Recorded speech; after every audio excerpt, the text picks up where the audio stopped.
Hey there, everybody.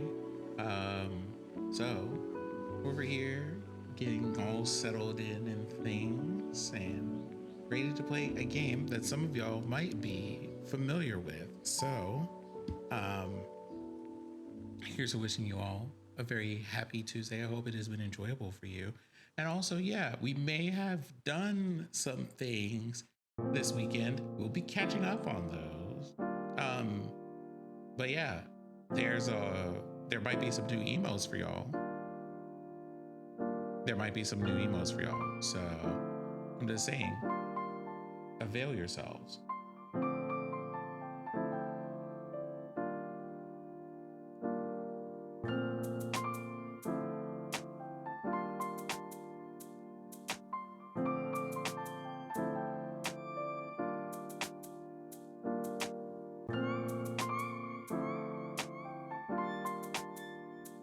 And we'll be starting this episode in a minute or two.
Well, thank you very much, Sphinx, for the 27-month resub. It's been a year, 2.25 years now that you've been putting up with my nonsense. I hope you have found it enjoyable. And as for everyone else, welcome to Tuesday. So we have some catching up to do because the last couple of days have been fairly eventful. And then we need to talk about a game. You'll notice that today I'm in the just chatting category because, you know,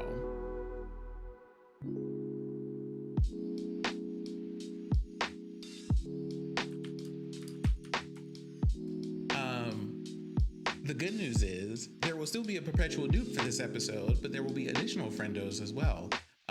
So that's a thing. But before we get into all of that, last Thursday we did have some Tech Talk Thursday shenanigans, and this past Saturday we also had some hangout time with the good people of the D&D Jordan Lee channel playing Ampistrano. After which I may or may not have spent a couple of hours with the DM talking about some side missions and secrets and things. So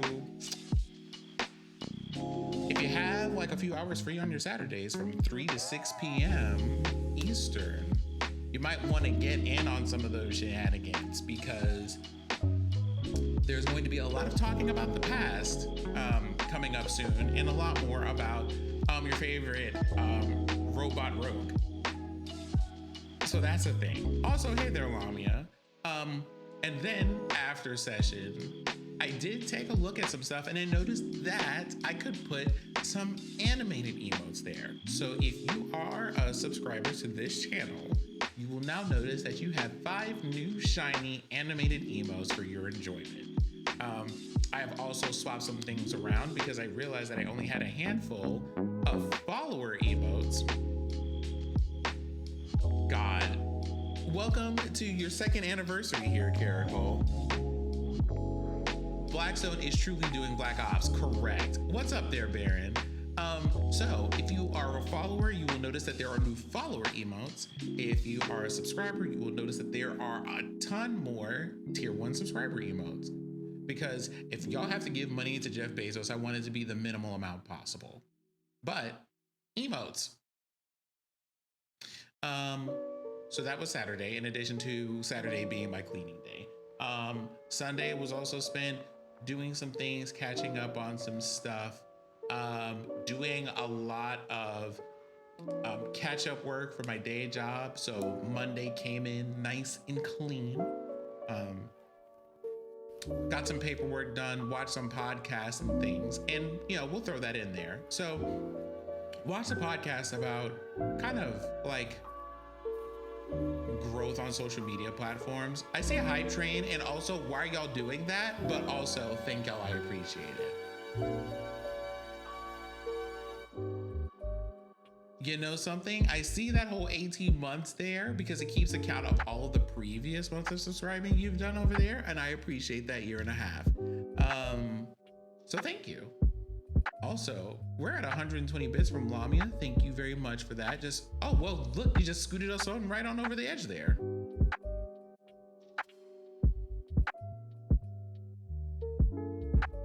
Just in time for Skella month.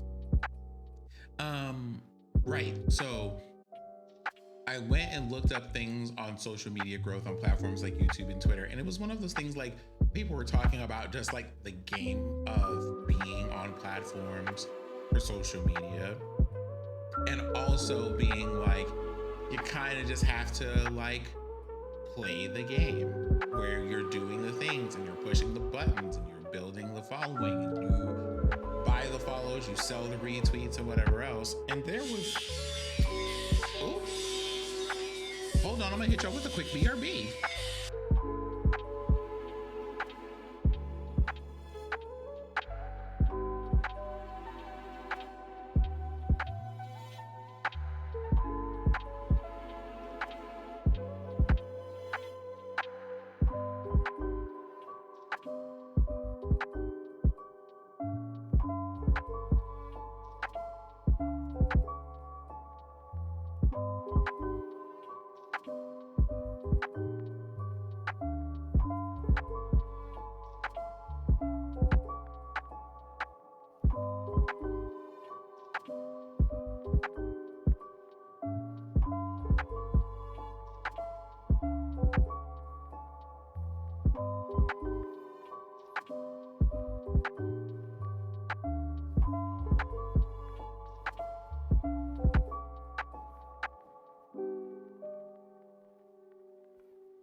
Okay, we're back. So, right.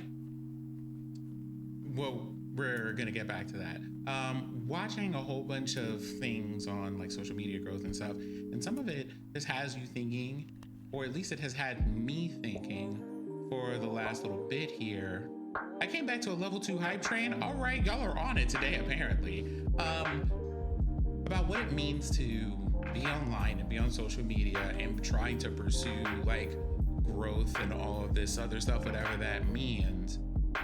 And just kind of, when you talk about like playing the game, you also have to wonder like, but are we though? Is this what we want to do? Is this important? Is it good? Is it necessary? Is this for me? Because I have been on social media for a minute, and at one point when I joined, it was kind of finding people who shared my interest in trying to form kind of connections with them. And that was kind of the whole thing. And while that hasn't changed for me, the kind of environment around social media as it's grown has. And it kind of leaves you wondering some days, like, is this a place that I belong still? So it was a video that I watched for like an hour and a half. And while I didn't get anything especially important out of the video, it did give me plenty of time for kind of reflection on what places like Twitch mean to me, what places like Twitter mean to me, and like if that's good, if that's bad, if it's changed since I first arrived and all of that, which it certainly has. So there was that. And then of course, we learned sign this week. Now, before I get into all of that, allow me to bring everybody's actual favorite streamer that they brought in here. Noob, this is why y'all are here. I don't know if you know that or not. They came here to see you. Did they? Well, I mean, I'm touched if they did. Like, I'm not gonna be upset about that. That's for sure. I'm pretty sure they did. I'm pretty sure. Oh. There we go. I was hearing some fun little. I heard a sound. I am going to see about it. In the meantime, hey Noob, tell us about what you've done since last Tuesday. Oh goodness! Since last Tuesday, we did finally have another Pathfinder session. It was about a month ago since the previous one, but about a month ago we were delving into a tomb of a forgotten king of the Dwarven Kingdom. Specifically, we were trying to find out why this king was perhaps shunned / forgotten / abandoned by the Dwarven Kingdom. And so we had to go deep into their mountain and even further down into this tomb, this elaborate tomb. It had 7 major chambers, and at the very last chamber we encountered an empty sarcophagus with nothing in it but a crown, and one of our party took the crown, as one, just because it was a crown, and 2, because it was major proof that we had actually been here and we'd actually found that there's nobody here anymore. There's no body, there's nothing. And as soon as that crown was touched, the entire tomb began to shake and start collapsing in on itself. And so this past session, okay, come on, this Cave last of Tuesday, Wonders. right? Oh, such a Cave of Wonders maneuver. You have touched the forbidden treasure. That whole thing. And then we had to escape as water began filling the tomb from below. And so is this and mechanically our GM did this really cool thing where we had to get a certain amount of successes in each major chamber, and we only had like 10 total rounds to do that, and the water had its own round, and each time it got to go, it would fill the next chamber. So we essentially had like 10 rounds total before we all drowned and died. Or, because as the water caught up to us, it would like impose more penalties on us as we tried to escape. And so we were doing all these various activities and trying to work together as a group and do all these various skill checks and things. And my character Tristan, who's very, very strong, and that's about it. I mean, he's kind of charismatic, and people like him because he's just such a big himbo.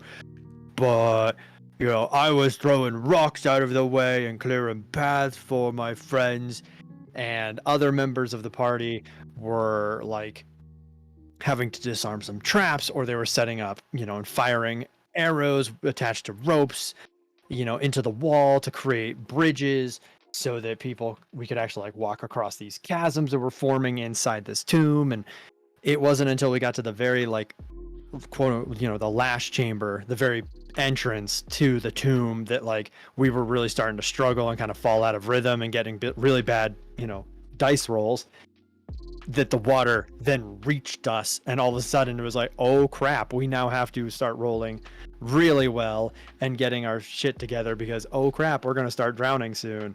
And there was this whole dramatic moment where Tristan in one of the chambers, he typically, I mean, he's a barbarian, so he typically carries like 5+ weapons on him at a time.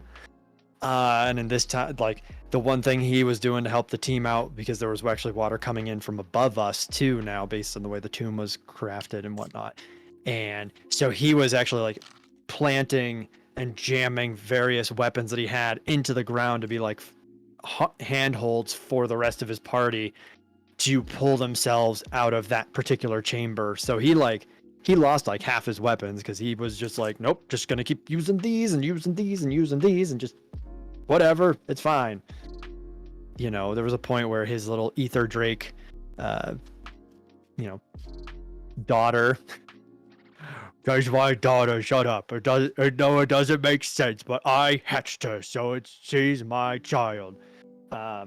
His ether drake ended up carrying and flying across the chasm to also secure a rope and stuff. And so yeah, it was a really fun time. At one point, our bard cast grease on like me, because I'm so tall and it's a dwarven tomb, so there were plenty of points where it was really short, the ceilings, and so I had to crawl, and so like, here, this will make you go faster, and woo, I was able to slip through things and stuff. Man, had a bad day because nothing but about the crown. My mind immediately went to the drink. Truly, the tales of daring do. Right. All right, take care, Rainy. Yeah, exactly, CJ. That's why you have extra weapons, so you can leave them as you need. I brought like, my adventure this weekend was more everyone's going to a festival, but I also had a moment of having to. I'm a little existential robot that makes everybody have to ask questions about the reality of the world. So I was kind of like, in our previous session, we had a moment of being like, someone reminding my character that you being exposed to the world brings danger to other people, and you need to be a little bit more low-key. Whoa. And them going, I think, because our party is a party, but had only met each other for the first time. So like, there are like 4 people in the party for now until November. There are 4 people in the party. 2 of them know each other. There are pairs of people who know each other and pairs of people who are getting to know each other. And so we've been getting to know each other and doing all this other stuff, but nonsense happened and we all had to kind of band together to help with things. And people were just kind of like, this is just, there's a lot going on and we don't necessarily need to be in the middle of it. So 2 of them are going to leave. And then I got a message that was basically like, hey, there was this big kind of kerfluffle at a library. And because of it, someone was just kind of like, hey, you're supposed to be a little bit more low key than that. And it would do you good to be a little bit more hidden than you are. You need to work on that. But they picked the most like asshole way to say that to me, because they're kind of like rivals on that front. So they told me this, and I kind of went to everybody, was kind of like, thank you all for the adventure and for being so kind, and you are all very interesting people, but I have to leave you because me being around you is putting you in danger. And I also took my familiar back to my room and said, I'm going to leave you behind with my friend here because I don't want to bring danger to you either. And they were just like, you can't leave. This little mouth like tried to like wield the power of telepathy and exhausted itself trying to give me that message. You can't leave me here because we're family. And when I told the party that, I was kind of like, here's what you need to know about me if you're going to stay, but I want you to be informed about the decisions that you're making, because every time someone keeps a secret, someone gets hurt. So I told them everything that there was to tell, and I'm just like, I'm going to leave. And there's like, you can't leave.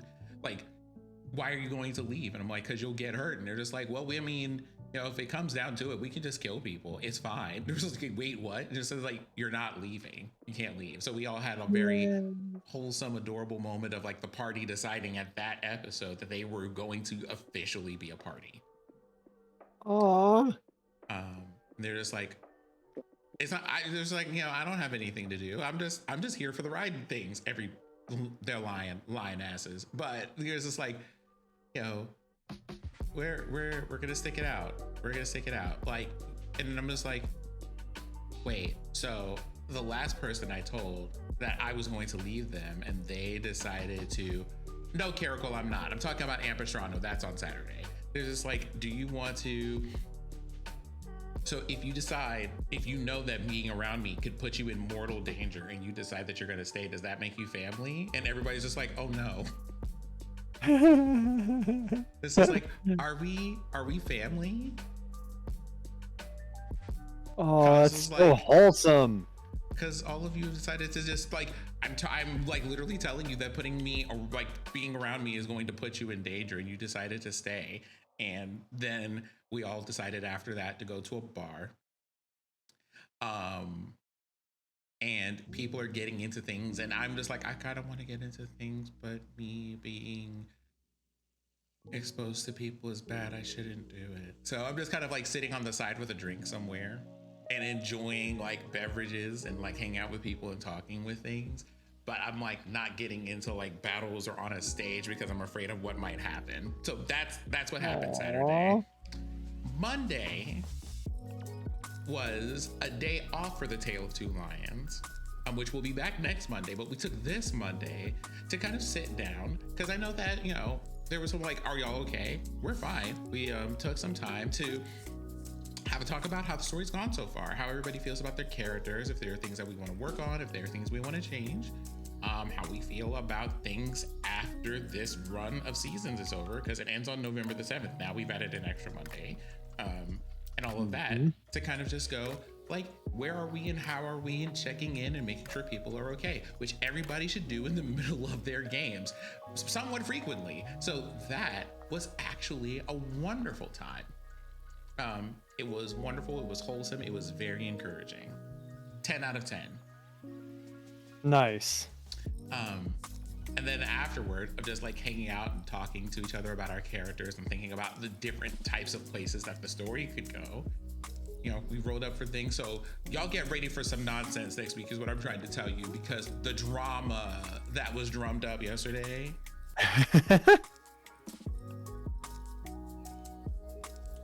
Zeros is about to cause like a problem. Oh no. Oh no. What do you mean? You're gonna have to find out next week at 7. Or, well, 6:30 maybe? There may be a time change. Stay tuned if you are following Anorian on the Twitter. He is just, you know, at Anorian on Twitter, but you can also go and check out the Game Dad here and see all of his socials on his About page and follow him so you can get updates about when things are happening.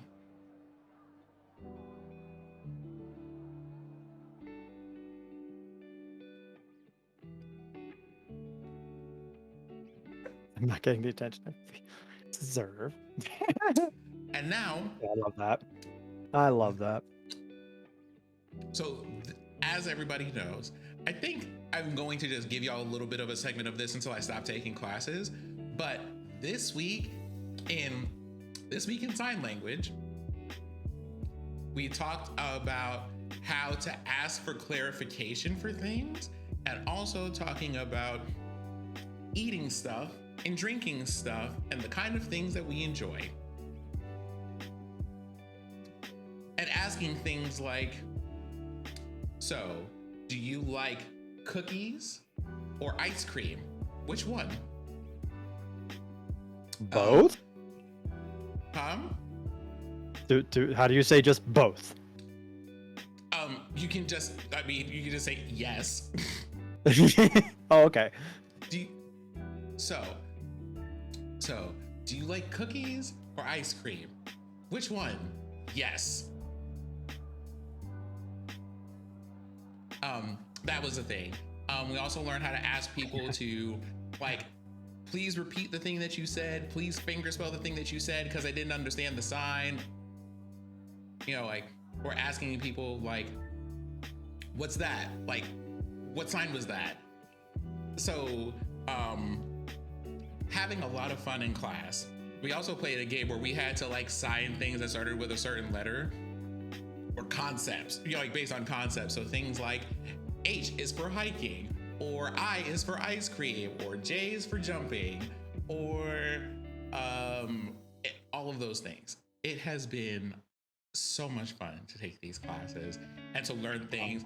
Although my favorite question, and the question that gets my teacher laughing most of the time, is it's like, hold on, I don't understand this. Why did they do that? I don't get it. I don't get it. And she's just like, this is what they do. I don't know. Sign language has also so much variance too. I think a lot of people think like sign language is nearly universal, and even the people who are aware that it's not universal don't know how much variation there is. So it's just like ASL, like the sign language you learn here, is specifically American Sign Language, but also sign language is also regional. So there are ways that people sign in New York that are completely different from where I am in North Carolina. It's interesting seeing how deeply varied sign language is. It has just as much variance as spoken languages do.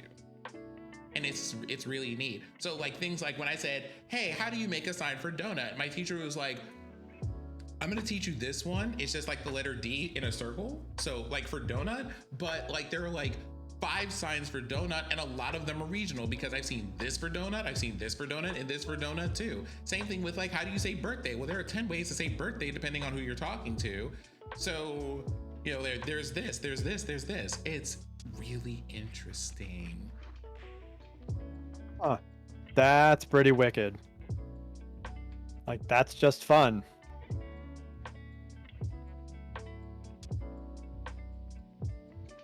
So I will keep y'all posted on how that is going. Yes. Because I'm pretty sure you would like to know. Last week was telling things like, oh, actually, a combination of things. We were talking about, okay, we're gonna take a moment. We were talking about one of the 5 pillars of sign language from the deaf community, one of which is things like the hand shape that you make, facial expressions, movement, the location of a thing, and all of that. Okay. So we learned the word for hungry. The sign for hungry is you make like a C with your hand, you attach it to your chest here, just draw that straight down. That is hungry. And then my teacher had to go, let me talk to y'all, because my husband is a prankster. So sometimes he will go to a restaurant and he's just like, this is the sign for hungry. Do you know how to sign that you're really hungry? And just like do that sign multiple times. Don't do that. Does it mean you're choking? No. Okay. Does it mean something very, very dirty? It does. Okay, so like if you're doing this and you're saying that you're hungry, that's cool. If you want to emphasize it, don't do this. Don't do this. So doing that multiple times means you are horny, which you might be considering that we're playing Monster Prom today, but don't sign that to people because that's weird.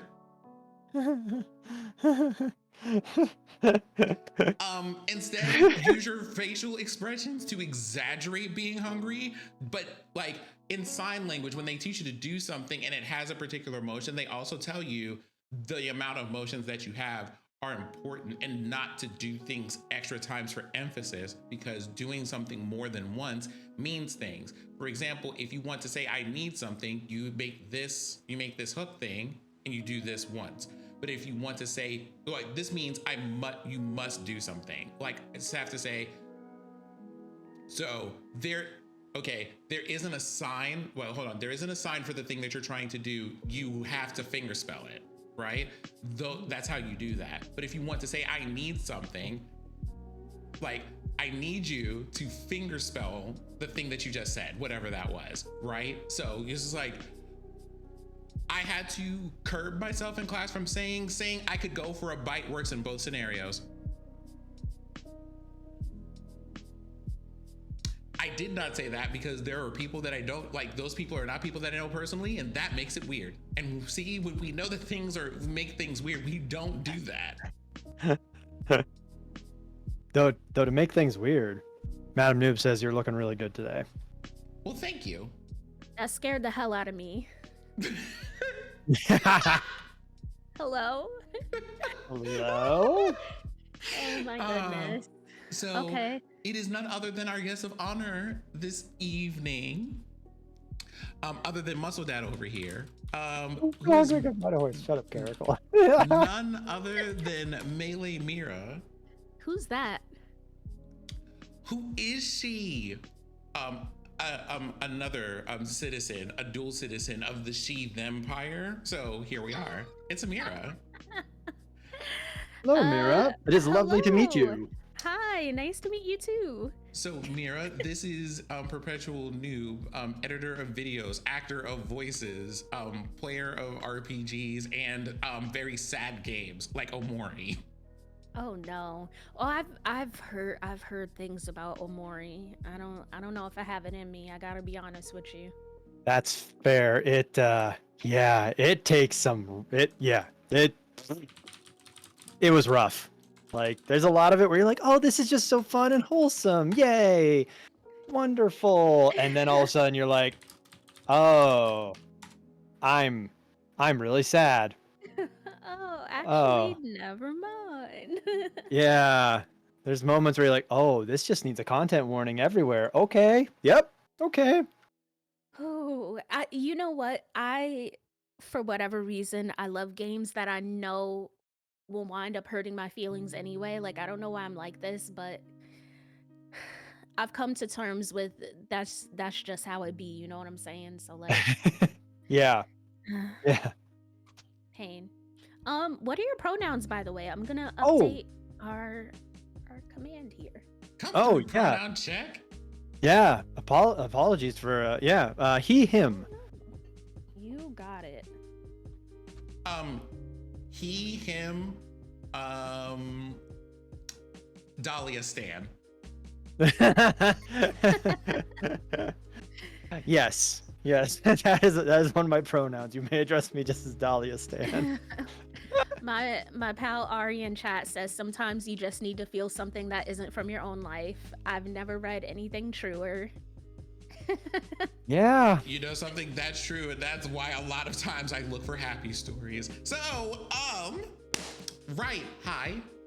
It's me for all of y'all on the Meleemira side of things. Your resident sunflower being. Oh, hold on. Oh yeah, we're gonna.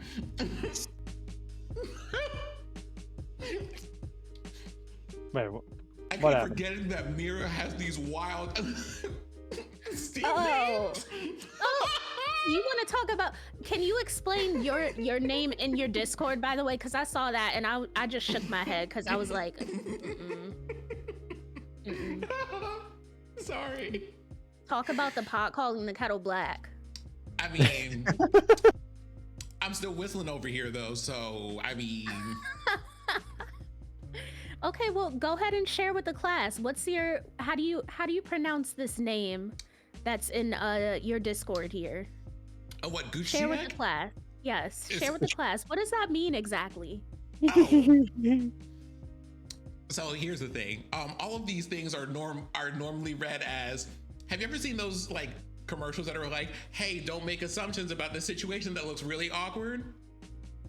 Those are my Steam names. So this one, or not my Steam names, but my names in Discord, everybody has like a thing where everybody will talk about something, and the moment that it becomes a meme, I just rename everybody who said anything. Oh my goodness gracious. Yep. So Yep. like there was a thing where I was just like, I should get, like I need to figure out a thing to keep my bread in. And people start talking about bread bins because I have a couple of people in the server who are from the UK and they started talking about keeping things in bread bins. Everyone who said something in the course of that time about me getting a bread bin until I got one, they got renamed something related to bread and got a bread icon. You're committed to the bit. I'll give you that. So most recently, the meme was talking about people wearing jeans. And then someone talking about like the jeans tearing right in the crotch area. Oh no. And so everyone who said that got a name with Gooch in it somewhere. Oh Lord. Every single person. And that's why I have that name now.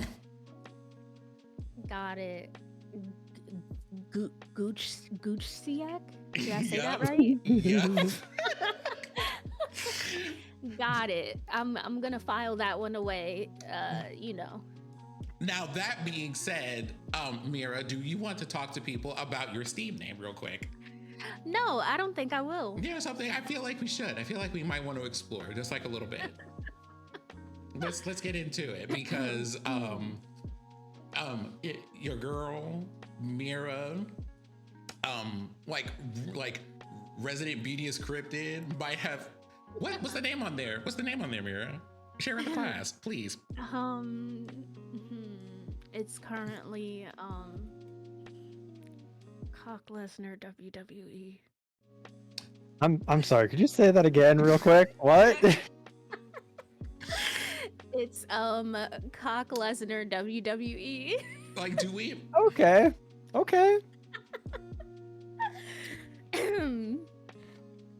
I was hacked. I can explain. I was hacked. Oh, yeah. Fair. Absolutely believe that. Mm-hmm.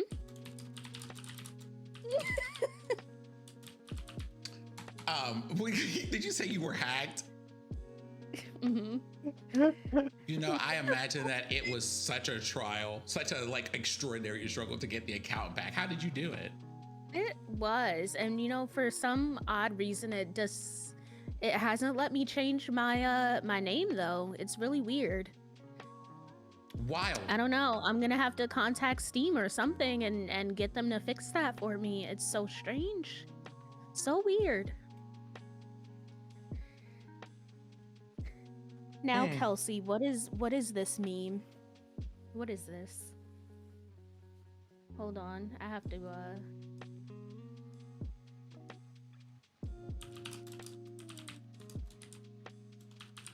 give me a second. So while we're doing these things, a couple of things about Monster Prom. Normally they have a couple of things. We're probably playing second term, so there's gonna be a lot of goodness over there. I will hold on.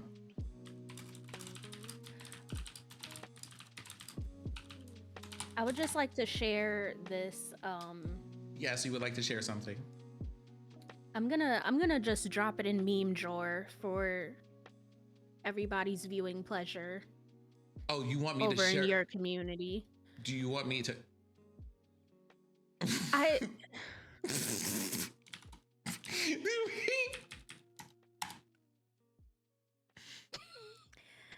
need you to look at the person that, no. Look at the person that I tagged and you can see what I mean by everybody got renamed for that meme. Oh my god. Goochlock. Is it Juchlock or Goochlock? Juchlock Jones. G-Gem.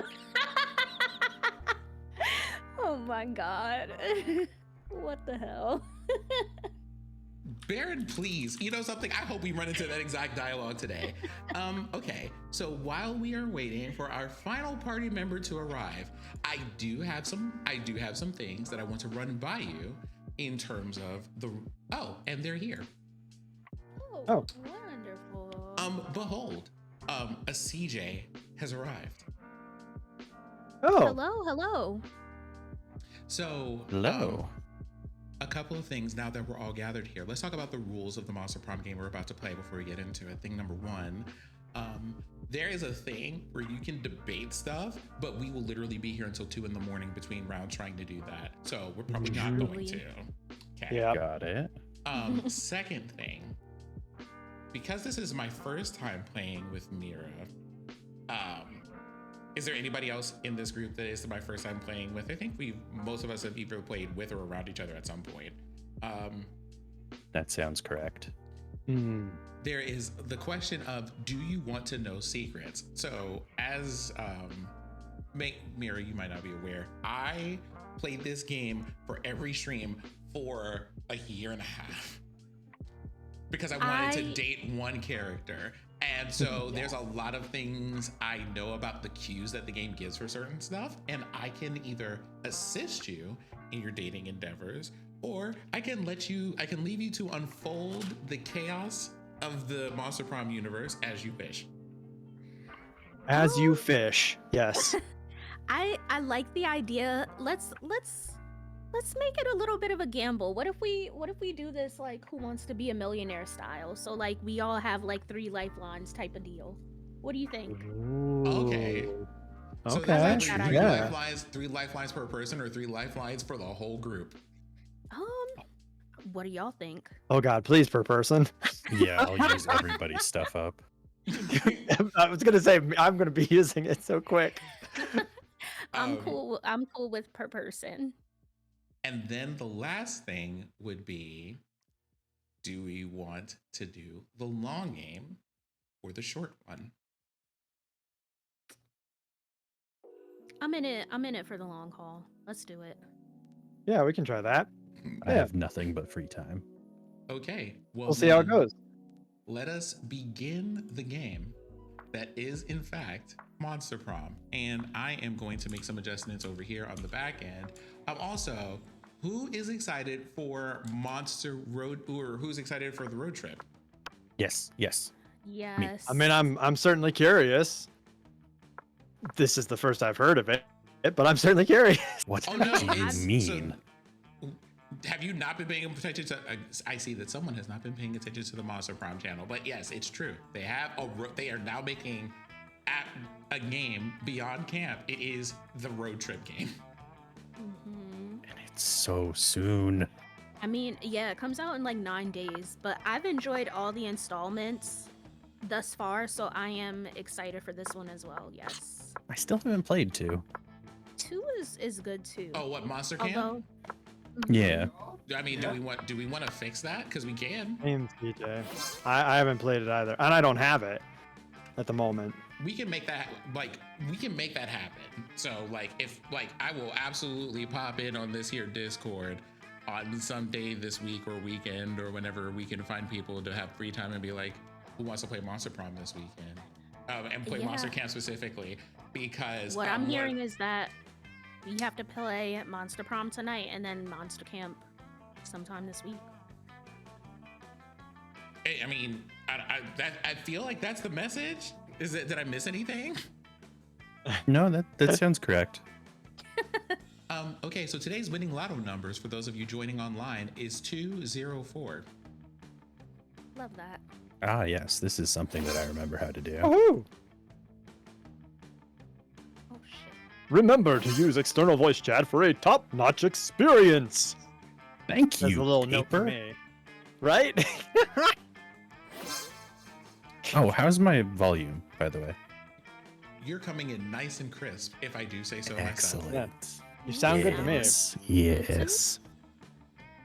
Okay, well, when everybody's ready, make sure you have the green smiley face, and then They really Prepare for played me by trouble. putting this name. And make it quadruple. I cannot believe they did this to me. okay, voicing things. Normally in these things, just for fun, because there are a lot of reading lines, we have everybody pick a handful of characters. This is the one time I'm going to say, who would like to be the narrator? I'm down to narrate. Okay. Fine, Okay. it's fine by me. Sounds I was good. gonna let somebody else go for that first, since I am the official narrator of your Twitch channel as it is. All of the alerts that y'all hear over here, where where they're being narrated, are all Noob's voice, but it's all based on characters from Monster Prom. Every single alert here is a Monster Prom character, because y'all are a bunch of nerds, and it makes me happy. That being I said, love that. Mira, you get to read this. Wonderful. All right, here we go. Ah, spooky high school, the sweetest years of our lives. Back then, we were young and unafraid.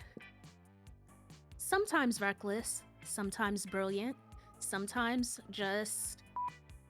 We don't do ableist terms in here. I love you.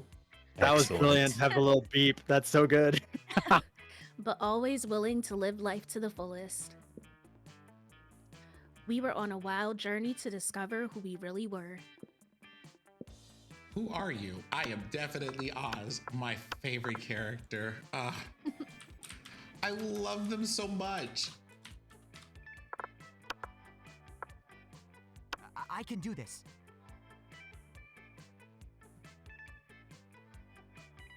Who is it next? Is it me? Oh. It's me. Is it you Is or it? is it me? I can't tell. Is it Oh, it me, must be Ace you. Guys? It must be you because I'm moving my mouse. Here we are. So fun fact about Oz, because I love Oz so much. Oz doesn't have a birthday or an astrological sign because he's just like Aw. one of those like eternally existent beings who is basically There we go. he's an entity made out of all of the fears and anxieties that exist. That's- So good. I love that. He's also It makes he's me also a little affected sad, by like, I love them. that. Yeah, what the heck? Mira, do you have a preference between? I usually go for hot flame chick. I love Amira so much. Okie I was dokie. just like, of course, Mira would want the character named Amira, but This lines up. I mean, I'm not like it's wonderful taste. But also there's like lore about like the characters that they're friends with, and my favorite thing was finding out that I was a he/they, only to then find out like a month later that Oz uses he/him pronouns, but is a non-binary character. Yes. I love that. And we had yet to experience its ultimate challenge, the Monster Prom. I remember it clearly. 3 weeks were left, and as we fantasized about our dream prom dates, we were all scrambling to catch the attention of one of our 8 most charismatic classmates. Now, question, we're gonna go through these because each of y'all have to pick a person from this list to read, or at least a person or two from this list to read. Scott Howe, 21. A werewolf athlete who compensated for his rather small brain with a large heart, huge heart. Miranda Vanderbilt, 19. A sweet mermaid princess who was as cute as she was genocidal. Polygeist, 22. A party ghost with an insatiable hunger for all the wrong things. Or are they the right things? They're the right things. Yeah, exactly. Damien LeVay, 21. Thank you for that, Damien. A fearless demon with a taste for destruction and a love of fire.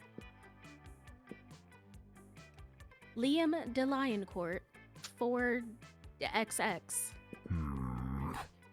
A hipster vampire whose standoffish demeanor hid the fact that he was truly a lovable dork. Zoe, forever. An eldritch cutie who went from endless deity of the dark realms to ultimate fangirl. Oh, Zoe's so great. She's the best. Calculester Hewlett Packard version 1.0. A library computer who had become a sentient robot ready to experience life to its fullest. And Vera Oberlin, 23. A mean, self-made Gorgon with a merciless sense of business. Hold on.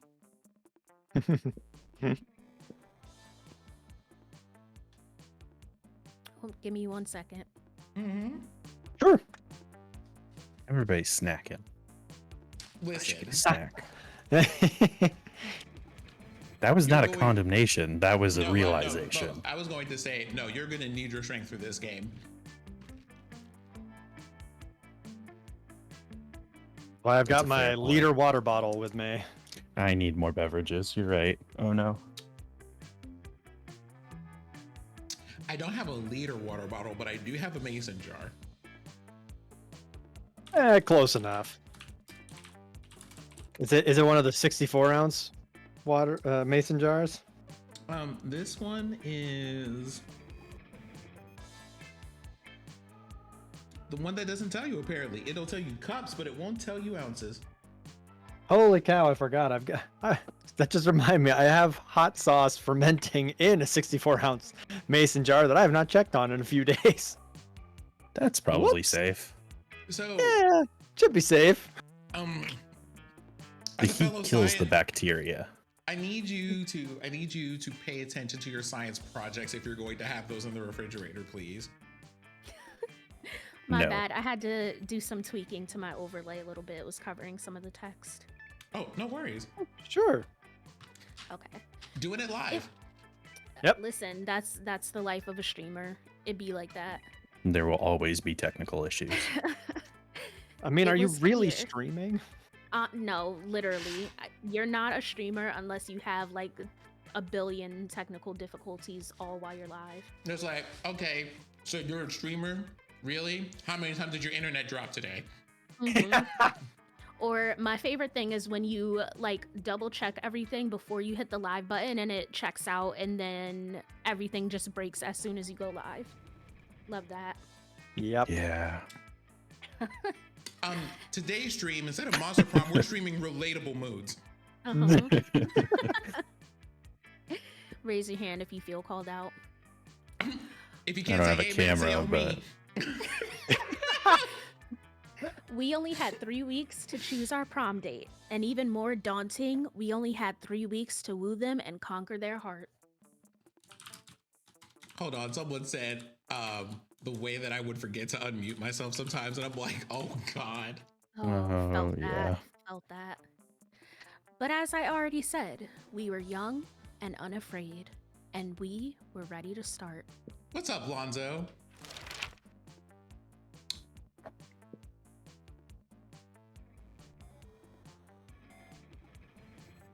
Welcome to Monster Prom's goofiest pop quiz ever.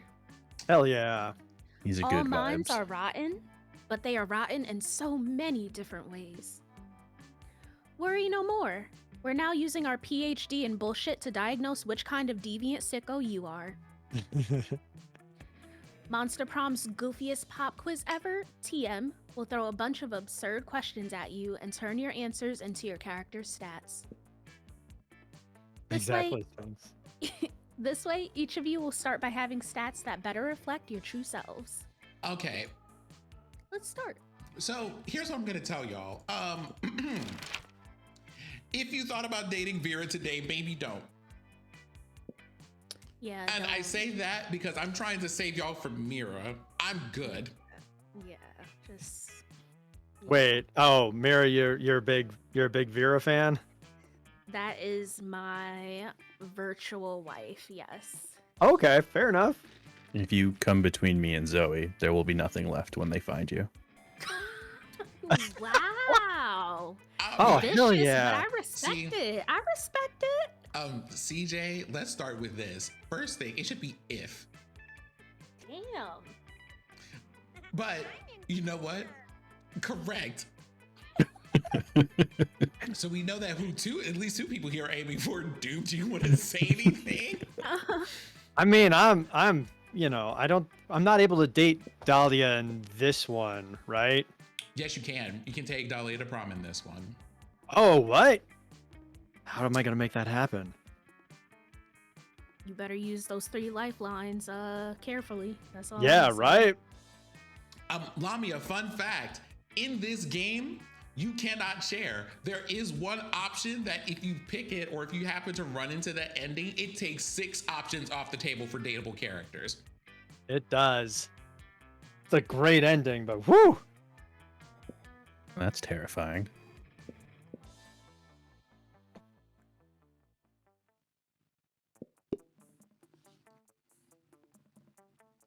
Yes, I am the blue colors.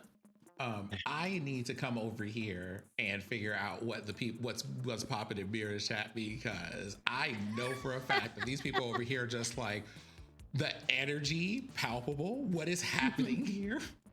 I'm sorry, Jesse over Mira's here chat. shouting World Star. Not World Star, please.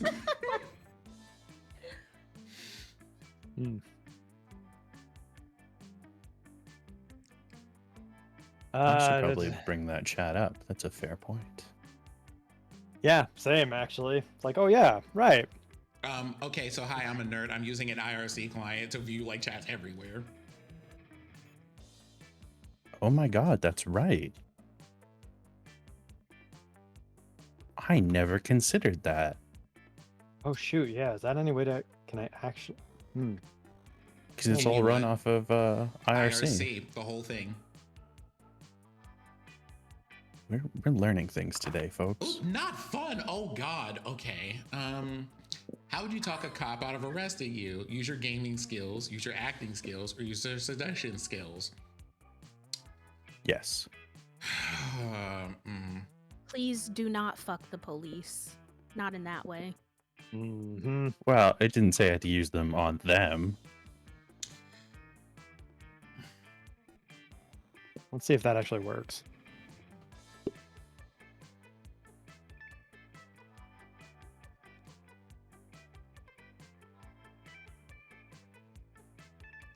You want to know what's really funny is that the person that Mira wants to date is constantly looking at people like, hold on, are you a cop? You have to tell me if you're a cop. And it's very funny. The correct response, though.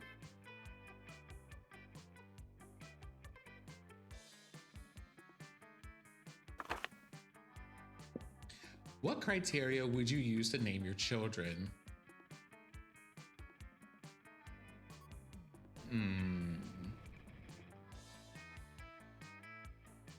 Some bold assumptions, video game. Yeah, majorly. Noob, have you any idea who you're planning on dating? I was gonna try to get Dahlia or Polly. Okay. Good options. Like Dahlia's first attempt or like priority, but Polly is yes, let- Polly's great. Oh my God, a party. Something tells me. Right, I love how we're trying to figure out who is who, and I think that one's Polly. Hold on. I feel like that one was probably Damien. I was thinking just the swear word was Damien. Oh yeah, let's go. Oh. Okay, Oh, I am actually correct. I had to verify some things, but per my consult with the council, you do actually have a potential secret ending that you have to buy an item from the store with that lets you date Dahlia. So shit. Good luck with the store. I mean, you know what that means you have to do though, so it's fine. Just gotta go to the library a lot and bet and gamble. Money, money, money, money, money. Money, money, money. Now we're gonna have to see who this game thinks I want to date. All right, I'll take double Polly. Let's go. Okay, let's. Jay, thank you for the follow. Oh, my mic didn't pick it up when I whispered that quiet. No problem. Gamma. Hello, Monster Prom. Hi. Monster Prom. Monster Prom. What are we doing? I think it's all okay. gone to shit. There it Okay, is. there we go. Woo! I was just kind of like, excuse you, like, don't do this. I was doing his Since, best wait a Quicksilver impression. minute.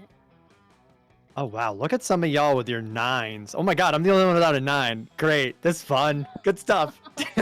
Let's go to the gym. That day. Oh, sorry, this is your line to read. Yeah, hold up. Back up a little bit. I got Sheesh. kicked. Oh, Oh, Oh no. no. Are you all still playing? No. Think? The As game's long as- still open for me, but I mean, if it's still working for y'all, I mean, y'all just keep going. No, Oh, it, now it it's fell to disconnected. pieces. Oh, rip. rip. You know something? Do I have a clip? Do I have a relevant clip for this? I sure do. You sure do. Okay, so today's second set of winning lotto numbers is 656. Ah. All right, it's fine. Speedrun strats. We got this. I mean, we do at least all know like where we're going now or what we're trying to do. I mean, but are we going to be able to do it though? We're gonna try our best. Okay, so we're not doing that today. No. Yeah, spooky high school, yada yada. Y'all get the picture. We're at school. There are monsters. They want to fuck. End of explanation. Sphinx, listen to me. Listen to me when I tell you literally that sentiment. Like, we're in company. Don't do all this. Don't do all this. Oh, please. Let's start a fire. Just kind of gently dance into this music. Right? It's a Yada vibe. yada, monster prom. Hey, take this quiz. Right. Learn what your kinks are with the quiz. Okay, buttons, go. Learn what your kinks. Uh.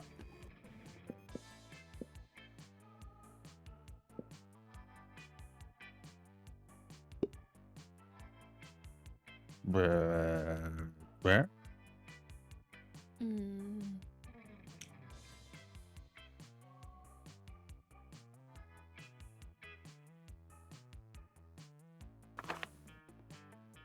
Okay.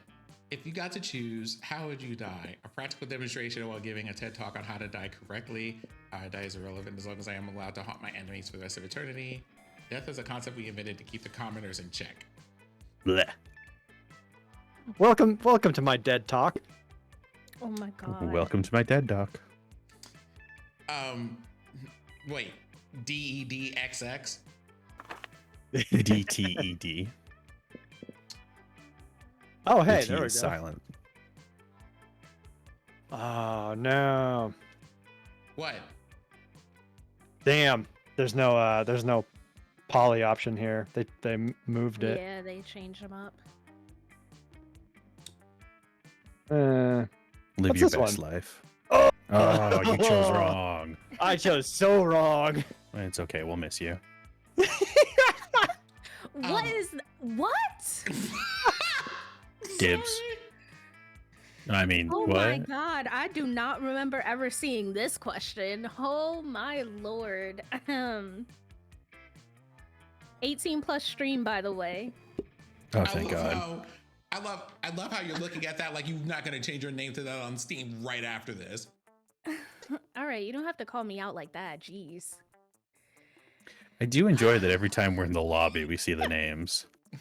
Yeah.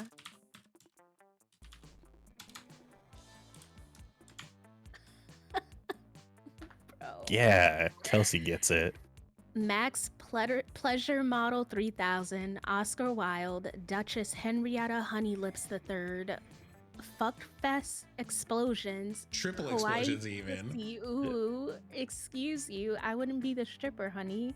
I'm the damn pimp. Wow. I'm sitting here just like, I feel like there's only one option on here of the ones that your wife would choose. Stop playing. Mhm. Yeah. Yeah. I'll take. I mean, that was either Damien or Polly. Yeah. All right, come on, video game. Lord have mercy. That day, an epic dodgeball match takes place. Everything seems lost, but you deliver an inspirational speech that fuels your team's spirit, leading to a spectacular comeback. You're clearly a natural-born leader. You gain +2 charm.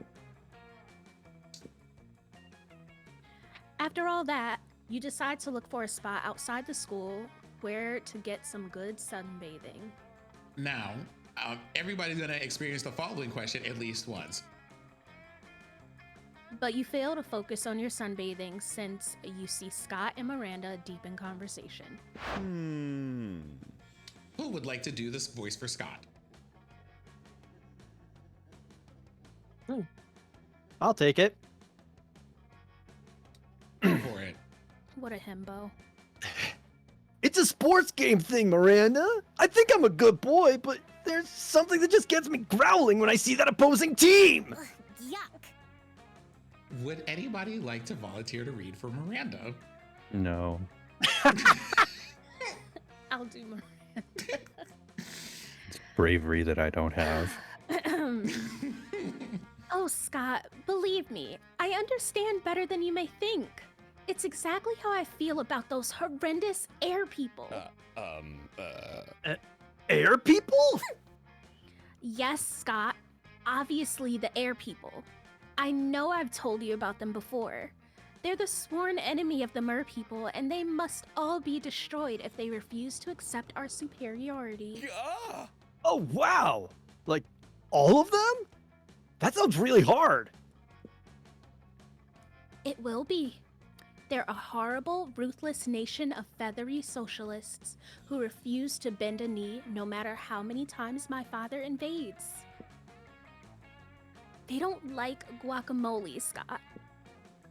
They eat the crusts of their peanut butter and jelly sandwiches. Disgusting. They wear socks with sandals. Miranda, I am literally Oh, wearing socks with sandals right now. Oh, yeah, Kelsey. No, I'm pretty sure I'm a Kelsey, bird person. Miranda's awful. Whoa! Socks with sandals? And fanny packs. Okay, see, y'all gonna stop that. That's 2 for 2, Miranda. It's a useful way to transport things. Oh, man. That's a pretty scary enemy, Miranda. What are the mer people going to do about it? That's a great question, Scott. We've tried reasoning with them through bombs, chemical warfare, and torture, but they're entirely unreceptive. It's really weird that what? Like, That- okay, that. this is so Really weird here, that we're in I- we're in this weird part in English where this sentence is actually grammatically correct, but it's confusing as heck to see the same word next to each other like that. Yes, like my brain was like, hold on a minute, wait a minute. It's really weird that wouldn't sway the air people, but maybe you can step in and help? Scott and Miranda probably have different takes on what the best strategy would be, so think hard about what you pitch. Okay, so we have cheerleading or flood the entire sky.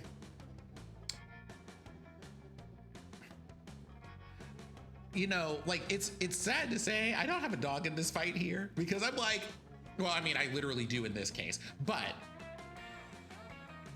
I think I know what I'm going to choose and what the better option of the two would be. But just for the sake of it, if y'all feel like throwing this in the chat and telling me which one you choose before I push this button, do that real quick.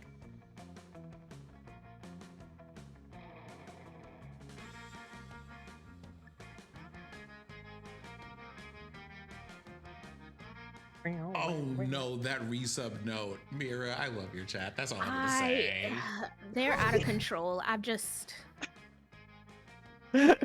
let them These are just some do good what they people. want.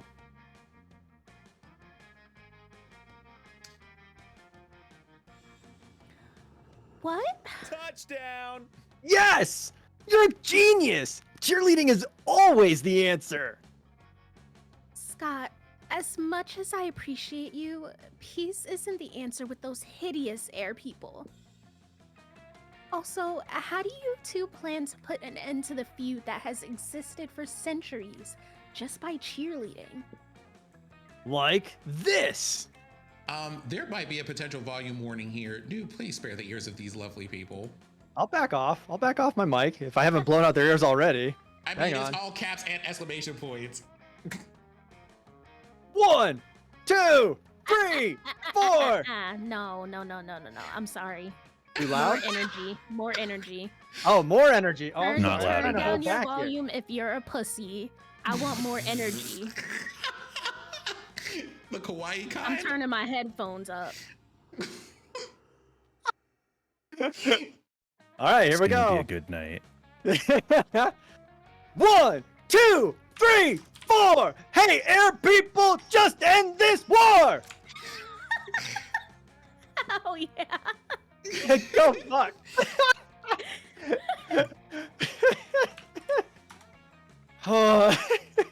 Come on. 5, 6, 7, 8. Reach in peace would be really great. Oh my god. Love it. Apologies. Nice. The air horn, though. My God. Kelsey says much better. Mocho says 10 out of 10. We're giving 10s across the Alright. board here. I Fair love enough. every second of it. I do. Fair enough. Also, hey Raiders, hey, how's it going? Thank God for this condenser mic. Holy hell. Oh, no. We thought that was. Look at you counting your chickens before they egged. I love that we Thought skip that was 11. it? He's a himbo. He's doing his best. You run out of fingers Endings. after 10. Ending centuries. 9, 10, 12, 13. Remember to always use sunscreen. It's good advice for life. It is though. And make Especially sure if you you're an put air sunscreen person. on your neck too, not just your face. I mean, actually, let's go ahead and talk about that though. Like skincare tip number 5. Sunscreen though. If you have to be in front of windows all day, sunscreen. If you're going outside, also sunscreen. Mm-hmm. Got it. Is there one? Okay. You decide not to point out he forgot 11. Just missing one number is quite good by lovely Scott's standards. Disgraceful. Scott, this is useless. Trying to negotiate with the air people is never an option. The three of you look at the sky. Nothing happens. You know, as was pretty much the expected result of just screaming at the sky.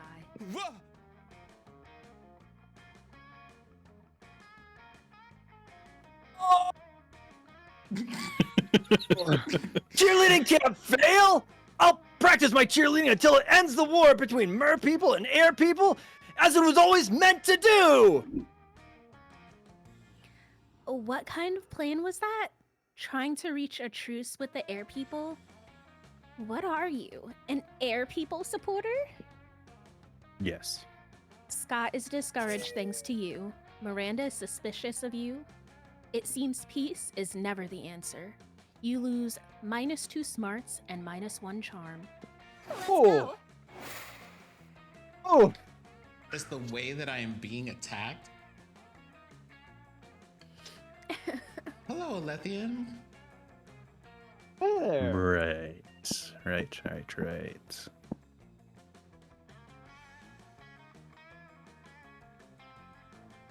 Trying to remember what all of the places do. If you hit your tab button, it'll tell you. Mm-hmm. Well, I'll be damned. Now I'm trying to remember what all the faces mean. Well, from reading from left to right, we have creativity, money, smarts, fun, charm, and boldness. Got it.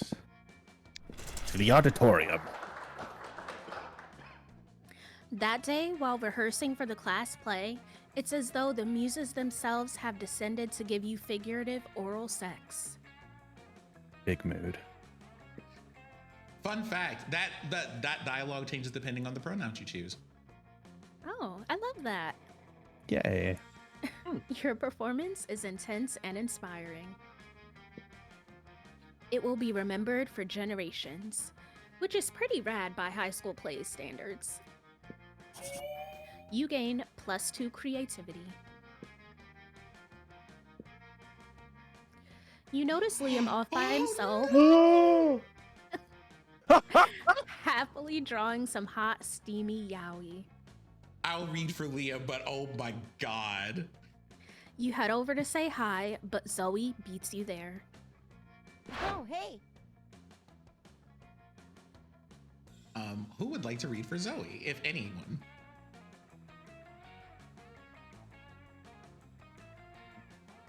I almost want to volunteer CJ for this because that's your favorite character.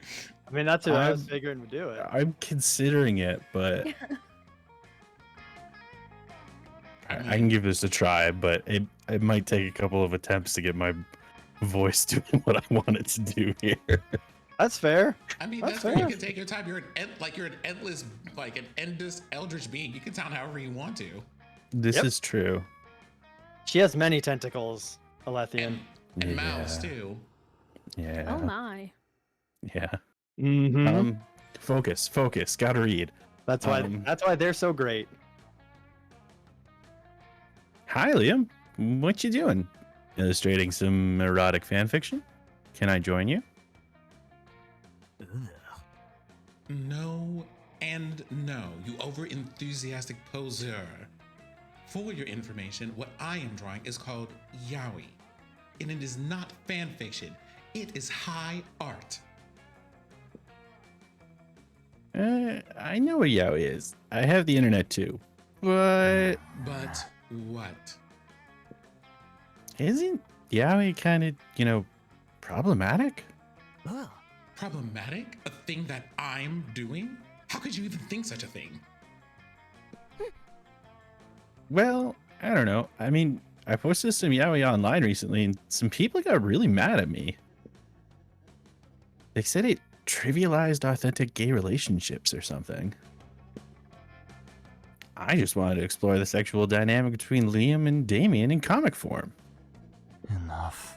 Okay, first of all, that is my storyline, and you have no right plagiarizing it. Second of all, I already told you that yaoi is high art, and high art is only problematic to Cretans. What?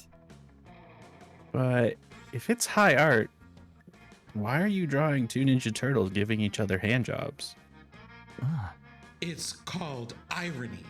Leave me alone.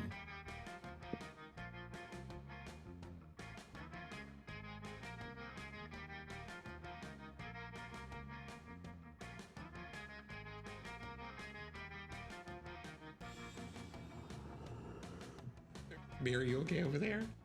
Not me. Oh lord, not me being muted. I was about to say, are you muted? Wait, we did it. We did it. Take- Like take that's two, on our take bingo two. card. I was about to say, we're filling out this bingo card perfectly today. Take two. You doubt Zoe will leave Liam alone until this disagreement is resolved, which means you've got your work cut out for you. But whose side to support? True, Zoe. Yaoi can be problematic, but only when written through the dehumanizing female gaze of male on male love. Liam's gaze is unapologetically male, so there's no problem. Or, don't you see, Liam? Yaoi is the glutton of the art world. That's gluten. I'm Even pretty sure better. it's glutton. Mate, know but that's what something? makes it funny. It's You know something? Mm. I feel like both of those things work. I definitely misread it, but I think it's better if I misread it. How is that? oh charm? no! Also, why? Yeah, why was that charming? Ah, yes, gluten from the Latin word meaning glue. Wow. I assumed that would be smarts because gluten, but sure, Right? Like who would have known? But I mean, it's the Zoe option anyway, so we knew what we were gonna do here. We knew what the Yeah, assignment fair. was. Yeah. Of course, you are right. Yaoi truly is the glue that holds all other art forms together. And they're both made out of horses. What What? good would painting, drawing, sculpture, and interpretive dance be if not for the steamy undercurrent of sensuous butt stuff that noble yaoi provides?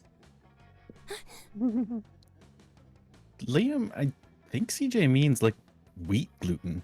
The stuff a lot of cool people don't eat because they've decided it's bad for them. So mainstream. Oh, that's a thing? Sounds like a popular trend, which is probably why I don't know anything about it. Ooh. Curses. Out hipstered again. You lose -2 fun and -1 creativity. But that's okay because But- we could buy it. Yeah, and I got a heart from Zoe, which money can't buy. Probably. That's True. Truly. Let's do this. Okay. I would like to make a request that I only do the reading for the narrator if we go to the fun house, that tree in the back. Other than that, Mira is your narrator for the evening and doing a wonderful job, by the way. I'm trying, but don't make fun of me if I stumble over some words, all right? No, like we got you. Yeah, apologies for me doing that in the first place. What? No, you didn't do it. I'm terrible at English, even though it's my first language. I went to public school, okay? I mean, Same. same, because that's English sucks. Hate this language. That day, you spent some time on the library's PCs playing some good old online poker. Gambling seems like a goofy and dangerous decision. But who cares? This time, it paid off, so fuck it. You gain +2 money. You catch sight of Liam and Vera nearby, doing what they do best, judging people. Pathetic. Now, Mira, this is your lady, so of course you have first choice. I'll try. No, I mean, you don't have to. I'm just saying, if you would like to, you can. Would anybody else like to voice her? I don't mind, but I'm tempted, but I also don't remember how many characters are in this generally. yeah. Oh, and this one? I don't want to pick too many characters. I'm also they're, more I than mean, they're happy to eight. like. You've only read one so far. Yeah, I'm also more than happy to like split up the lines too. Like if somebody gets tired, we switch off. You want to give her a shot? If there's 8, then you can give her a shot. Okay. Do you see the leggings that Succubus is wearing? Lame. Oh, how can I not? They're about as subtle as the didactic intent of Jonathan Swift's A Modest Proposal. You know, Liam, sometimes I worry that we're the only 2 fashionable monsters at this entire school. But then I realize that's not something to worry about. That's something to feel smugly superior about. I could have only put it slightly better myself. Now focus here. We've got so many more outfits to critique. No way to avoid it. You're about to walk right past them. Quick, improvise a fashion accessory that will actually impress them. Oh my god. Okay. Put on the hot dog costume you keep in your backpack for emergencies. It's so ironic, Liam should love it. Strip naked and then tell them you're wearing fabric that only cool people can see. Vera is all about being cool. So, like, and now we have to answer that important question, right? Mm-hmm. I happened to have this, like, to remember this dialogue, but I'm gonna let you choose the chaos that chooses you. Why are you saying that? It's making me nervous. I'm not going after Liam, so like, but also I feel like that's, you know, strip naked, like that's forward, to put it lightly. Well, I mean, I don't know. Is Vera the one? Would Vera be the one to be forward in this situation? What would Vera do? She would, yes, absolutely. She strikes me as the forward when it benefits her. Let's put it that way. All right. Fuck it. Yeah. Yes. There you go. Oh, boy. Hey. Well You done. rip off your clothes, saunter casually up to Liam and Vera, and let them know about your special outfit. They look you up and down, then look at each other, then look back at you. Ah, It looks. Oh, not bad. Good. Decent. I'd give it a 7 out of 10. I wouldn't choose that for myself, but it's certainly a bold choice. One could say even a pleasant one. Yeah. Yes, I too can see your outfit. It's fine. That has been quite Oh. pleasing. What? No, I know the classic "this is an invisible outfit for cool people" trick. I wouldn't fall for that shit. I was actually talking about, you know. Whoa. Walking naked in front of people, you truly dance the line between being bold and just being an exhibitionist. You gain +2 boldness and +1 charm. Now let's just ask this question. Is Sure. anyone actually dancing on that line, or is it just one of those, I had the occasion? Uh-huh. Oh. All right, let's see. I guess I could go. Well, let's go fun then. Okay. That day during recess, you start a half-hour rave that goes full. You have no idea how it escalates so much, but at one point there are like 300 people. Someone summons demons from a nightmare dimension. The consequences might distort the fabric of reality itself, but who cares? It's a rad party. You gain +2 fun. Later, you see Damien and Miranda chatting, and being a nosy little bitch, you decide to insert yourself into the conversation. I look forward to this adventure so. Is there anything more wonderful than getting insight into the lives of commoners? Okay, who wants to read the lines for Scott's best bro here? I was can ho- take this one. Oh, yeah, you go for it, Ooh. CJ. If you want, I feel like Oh no, having by all both means. Scott and Scott's best bro might be difficult. It could be. So yeah, you go for it then. Nope. You better not pull that shit the whole time. My dads are lords of hell, you know. Technically, I'm royalty too.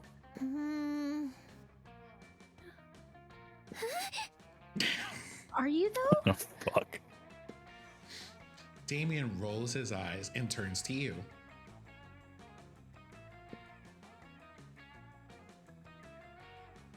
Miss Panthera paired us up for our hands-on homework assignment, going on an adventure. Apparently, I have some anger issues and a thirst for violence that I should be channeling into something productive. Like a thirst for violence isn't productive in and of itself. And I'm supposed to work on being more independent. Which is so strange, since I told my ladies and gentlemen in waiting to fix that for me last week. I wonder what sort of adventure might give us the wonderful experience we need to fix our perceived but obviously non-existent flaws.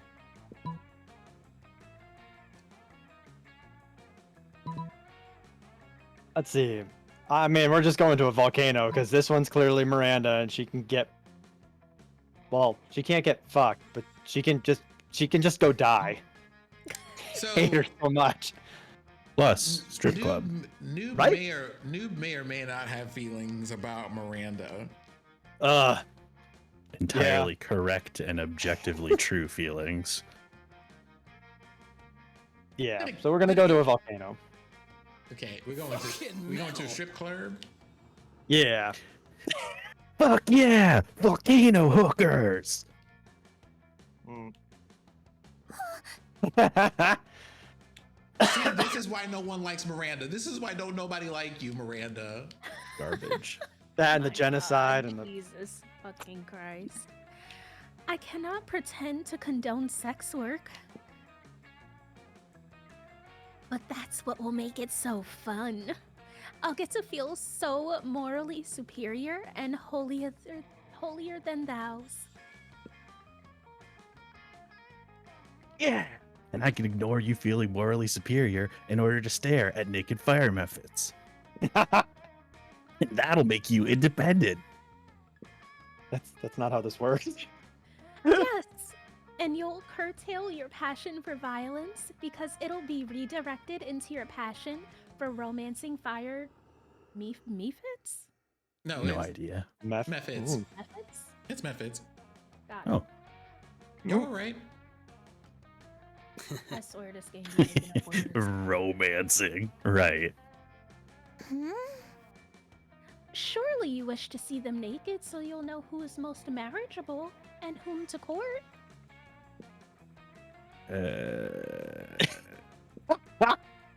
Yeah. Sure. And with that, they're off to find a properly seedy volcano. You gain +2 fun and +1 creativity. Hell yeah. And we Great need a team. places. Change places. Ooh. Well, I kind of got fucked there. No. But this is the lunch period, so that Oh, this it's is the lunch. good part. Let's So do this. as for Oh, everyone, normally perfect. there are checks between things, but this is lunchtime, which means you can't get anything wrong. It's also the first time the store appears. Ooh, yeah, the store. Alright. You take your seat beside arguably the two coolest monsters in all of Spooky High. Here's hoping you can keep up with them. Okay, can we talk about Vera's outfit? Oh my Did you Yo, get god. the- these did you are get the both roses? great. Yes, it's giving. It's just giving. Yes. Yes, it is. Also, Liam. What is Liam wearing for you? Because it can be a little bit different for everybody. It's random. Yeah. Oh, I didn't know Black that. jeans, like a nice brown jacket, and a green button up. Yep, I can see that. That's what I'm Yeah, getting same to. here. Yeah, But, he's like, looking pretty at stylish. random, it'll be things where everyone is the same or everyone is different, especially if you have holiday costumes. Interesting. Fun Monster Prom facts, but Vera, are you eating manticore steaks again? Yes, and it's delicious.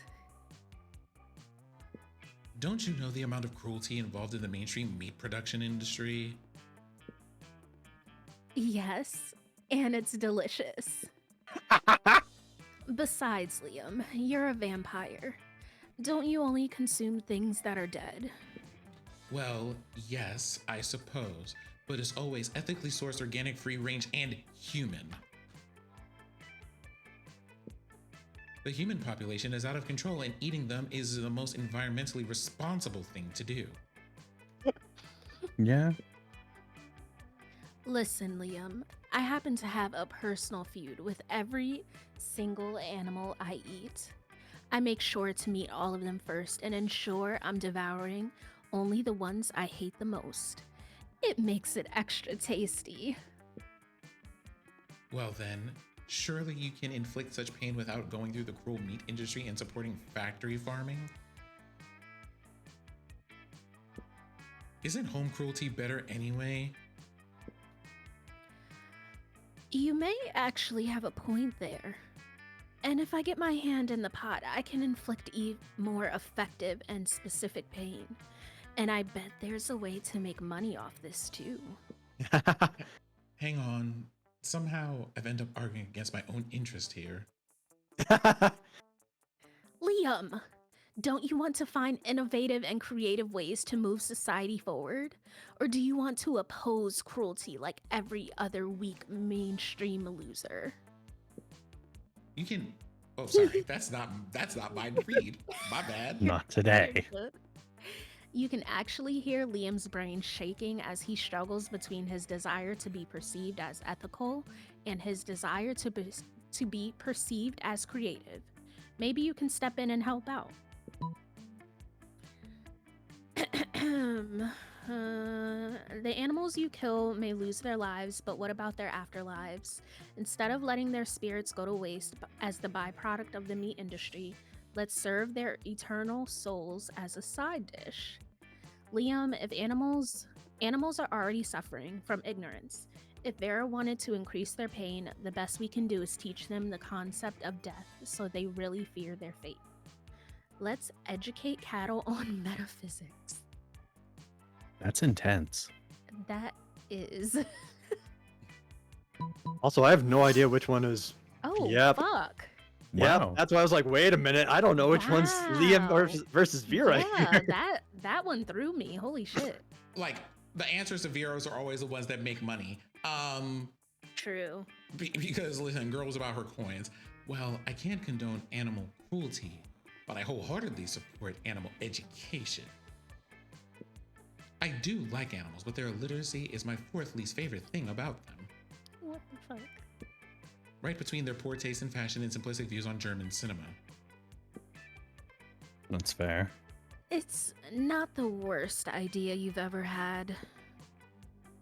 Although, face it, Mira, you are known for having pretty terrible ideas about 50% of the time. Oof. I don't really see building an empire out of private schools for cattle.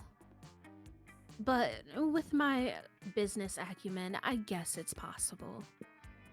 And I can rest secure in the knowledge that I am solving the bovine education crisis. Helping Liam help cows is like helping you help Liam. Whoa. No, it's exactly the way that it read for you, but you're just like, help me help you. Wait, what? Right? No, Oh my like you're God. English. Liam. Helping Liam help cows is like helping you help Liam choose you to go to prom with. No. Or something. No. Sure. okay, Noob. It's your turn. Yeah. Let's see. Yep. Oh, I would like to read this one. Oh, I love Okay. Lester. He's precious. Ooh. Friend Paulina, please correct me if I have misunderstood, as I am still new to these customs. But it is my understanding that the cafeteria is designated for the consumption of calories by those organic beings who need them to live.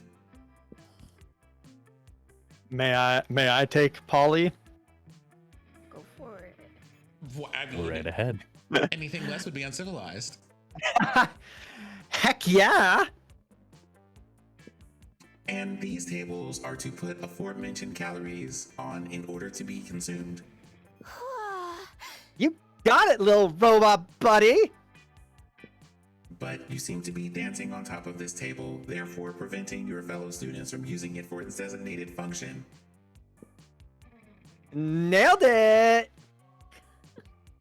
And you are encouraging other students to do the same as confetti rains down from the ceiling and multiple disco balls flash blindingly.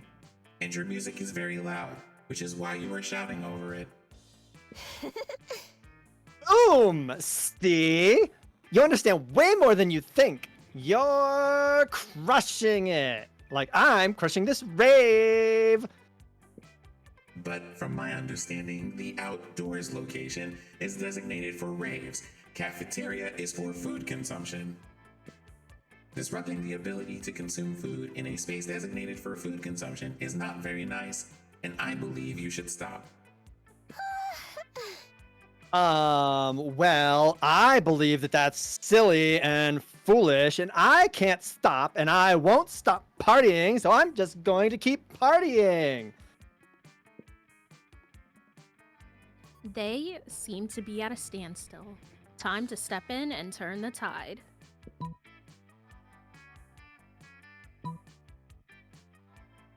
Yeah. Probably should keep raving. Yep. I love it when they're this specific, where it's like, clearly I know which one to choose. Mm-hmm. Polly's rave is generating electricity. Mm-hmm. Take care, Lethian. Obviously,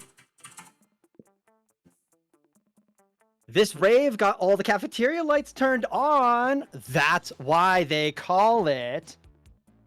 Wait for it. Lit. I have in fact heard the terminology used by my fellow students, but misinterpreted as a colloquialism meaning cool. Now that I understand that you are actually endeavoring to stop global warming by generating your own electricity, I can appreciate the necessity of this lit rave. Woohoo! Yeah, totally what you just said. You know what else would stop global warming? If you put that dick emoji up on your screen and set the tone for some really juvenile jokes. Like so? Yeah. That won't actually stop global warming, but using public transportation more and eating less meat will. So you make a mental note to do those things. Holly would love you even more than she does now, which is a lot, because you just nailed that situation. Hell yeah. What grand and glorious nonsense this is. You sit down to enjoy a nice, normal meal at the Spooky High cafeteria, as usual. LOL, JK, something fucked up is always going on here, and today is no different. Bro. Oh, hello, Shadesiak. Did you want to come sit with us in our Imaginary friend. No one else is here. Their imaginary friend roars, and the whole cafeteria shakes. Okay, Shaziak, you have some smarts, so you're probably gonna figure this out pretty quickly. Why do we have a wild beast under our table? Why don't you take a guess?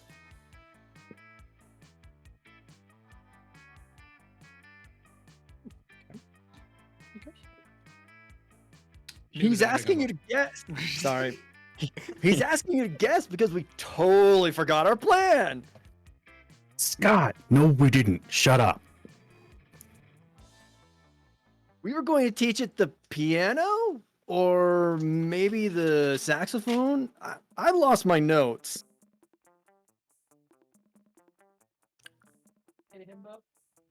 Give me 1 second, y'all. No Yep. worries. Sure thing.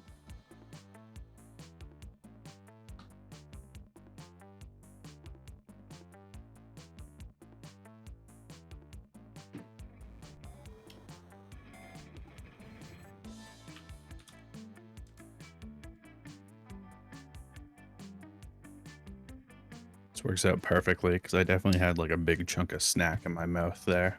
I was making reading those lines difficult. Well, there you go.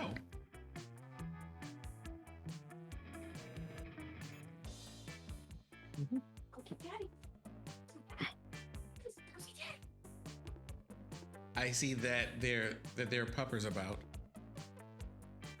Yes, there are puppets about.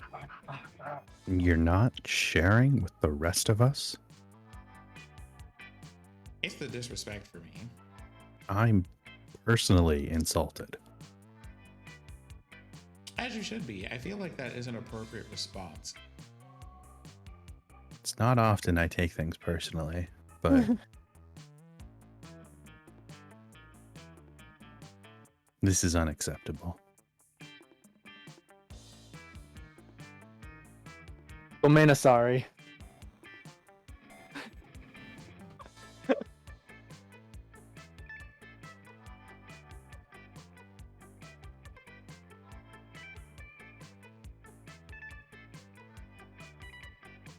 I shouldn't have let go of the chew toy.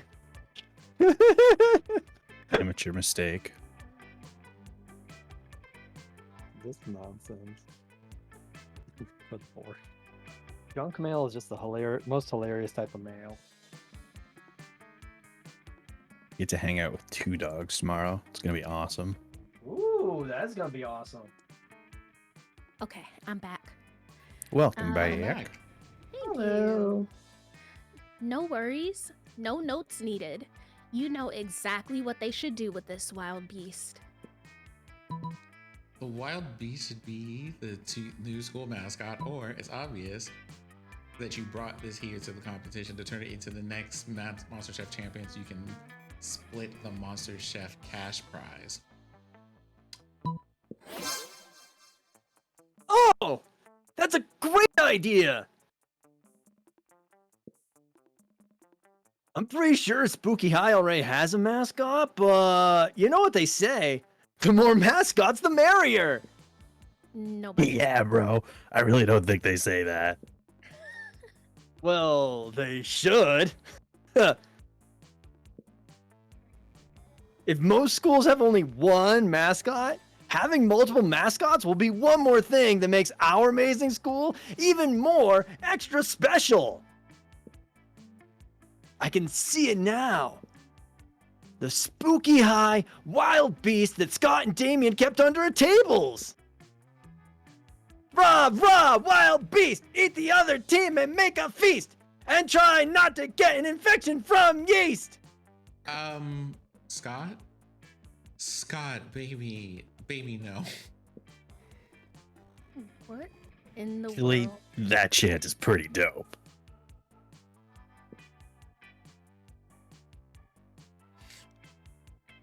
Casey, thank you tons! The wild beast mascot sure will be fun! If you ask me, I owe you one! If you were to nitpick, you could point out that tons and one/fun don't actually rhyme. But why would you nitpick such an adorable and genuine display of affection from darling Scott? Let's go.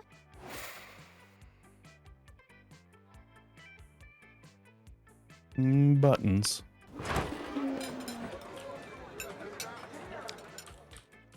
It's not like Zoe and Miranda aren't always the perkiest of gals, but they seem extra perky as they skitter around writing things down in notebooks.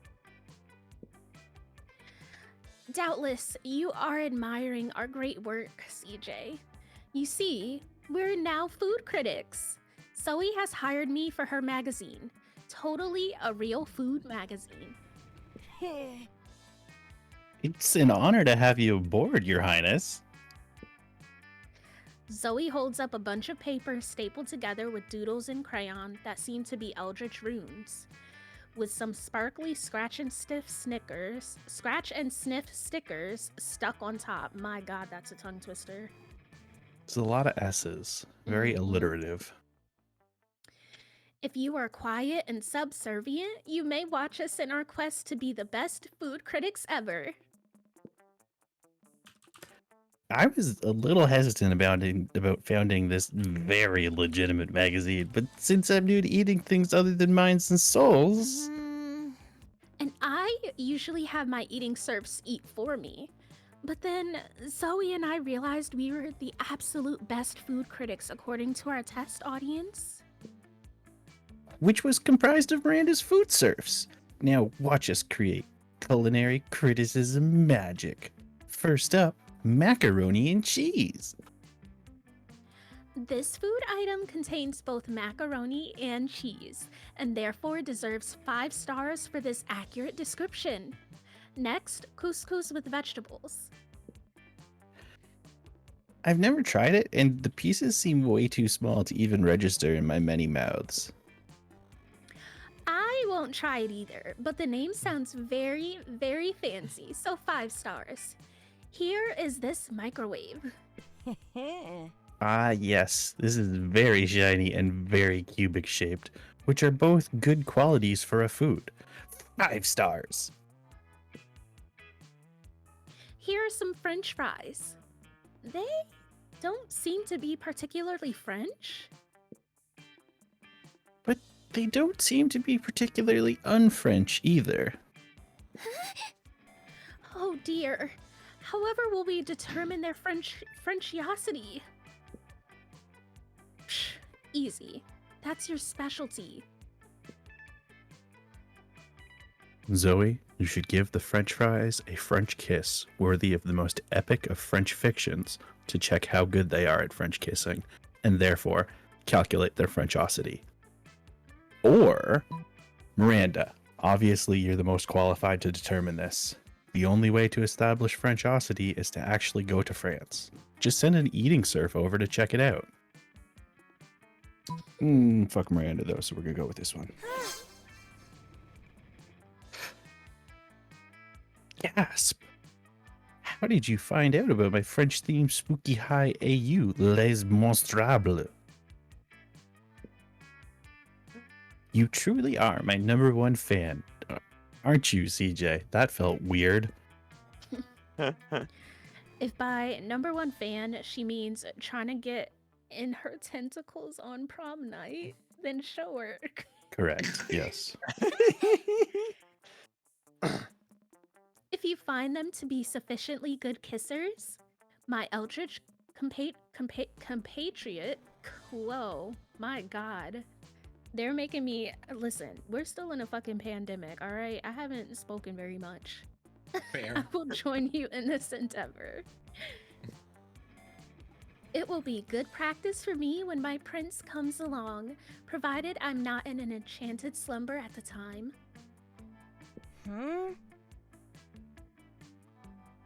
Really feel like people shouldn't be kissing in any kind of slumber, but that's a separate issue. So I'm just gonna make out with a fried potato now. She does. Yes, I found that kiss to be both French and fried. 5 stars. Spoiler alert, you rock! 5 stars. And God. Fucks me up every time. And CJ, maybe you and I can work. Fucking hell. Adventures sometime. Coming to your favorite site for reading manga near you. Heck yeah. And you do. It's called giving butterfly kisses to honey roasted butterflies to determine their butterfly factor. 5 stars. Yeah, see, CJ is just subscribed to Zoe on AO3, so they get to see whenever Zoe updates anything. That's definitely not a thing that has happened with me and anyone else before. All right. Nope. Absolutely No. not. Never. All right.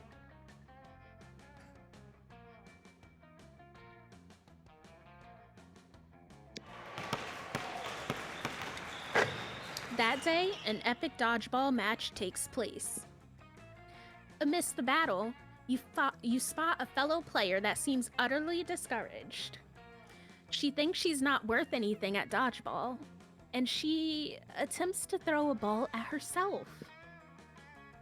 You explain to her the many ways you think she's unique and wonderful, while also defending the many pleasures in life. With your help, she's capable of finding reasons to keep playing and gains a sense of self-worth. You gain +1 BFF. Sadly, she's not part of this game, so that beautiful friendship will take place off-screen. And +2 charm. Like the way that they just creatively addressed that whole thing by saying enough without saying too much is so good.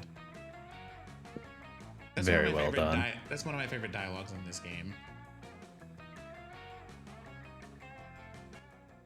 You hear an almost dog-like whimpering and go to see what sort of poor animal is in pain. The answer is Scott, who is cross-eyed with concentration. He yelps and snaps out of it. Hey, bro. Oh, bro! Thank goodness you're here! I was trying to, think all by myself, and it was really hard, you know? See, I know I'm the best at exercising. I'm the exercise master, the exercise lord, the exorcist. But I've never tried exercising my brain. And in a way, the brain is almost part of the body too, you know? It's sort of like 3 in 1 because they'll make me better at exorcism, and being smarter will keep me from getting bad grades and kicked off sports teams. I will be right back. I'm sorry. Oh, go right ahead. Oh, Scott is so precious. Oh no, oh my word, please.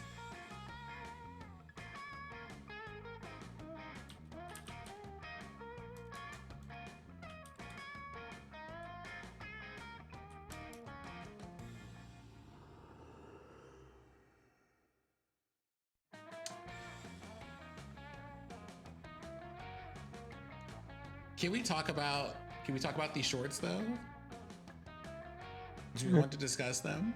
Like Scott was ahead of his time for like hoochie short season. I just want to say that.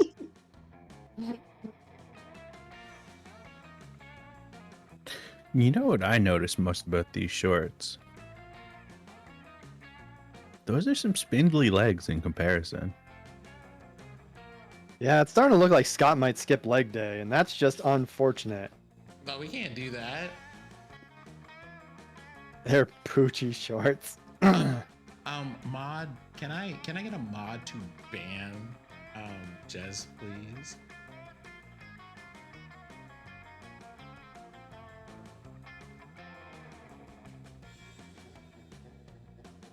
See, now that Crow has phrased it as seducing myself, it actually seems a lot easier to do.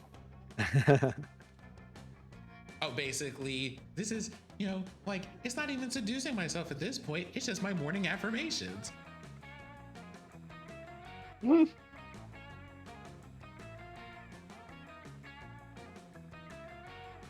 it's also funny that you're just like, suddenly it's easier to do when other people are not involved.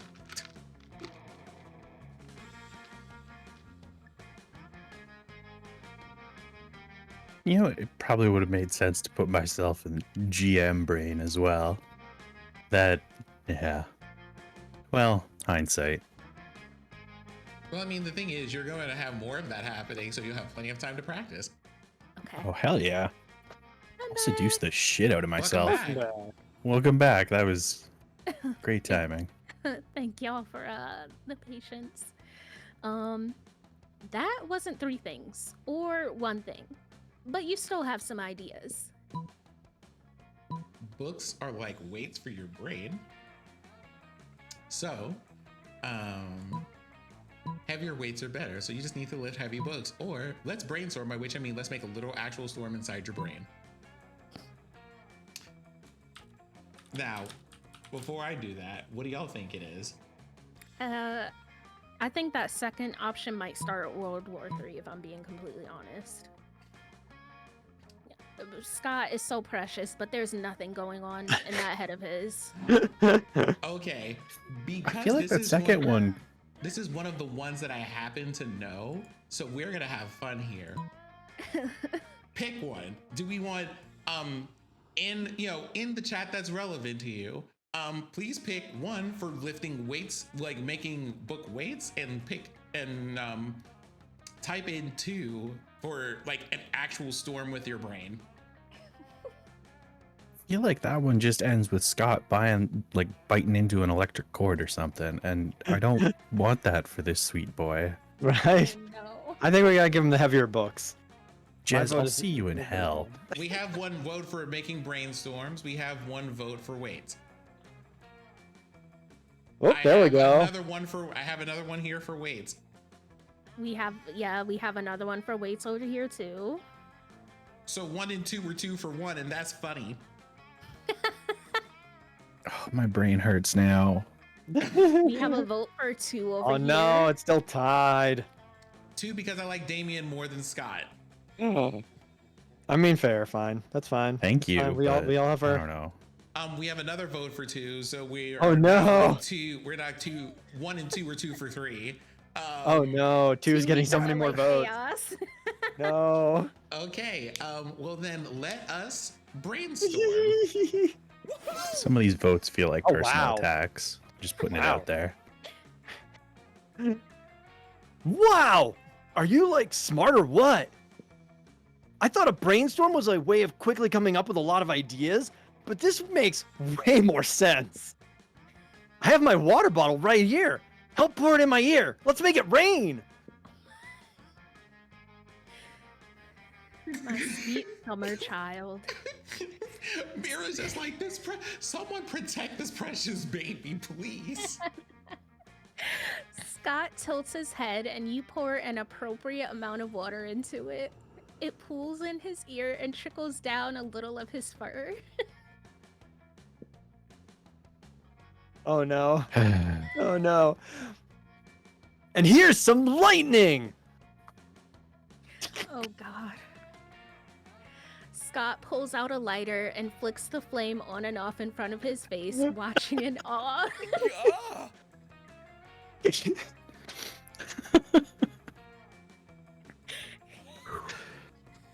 Breathe. Come be thunder! I mean, if you don't mind, but You wait about 2 seconds after every lighter flick and then clap loudly right next to Scott's water-filled ear, stomping your feet to create that extra thunder ambiance. Yes!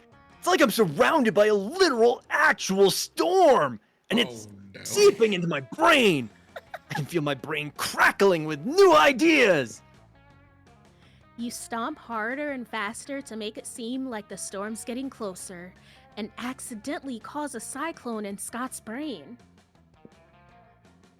It sucks in half the books from the library and a small bird. Scott's got so much knowledge in his head now. You brewed up one hell of a storm, and now you might be storming into Scott's heart. You gain +2 boldness and +1 creativity.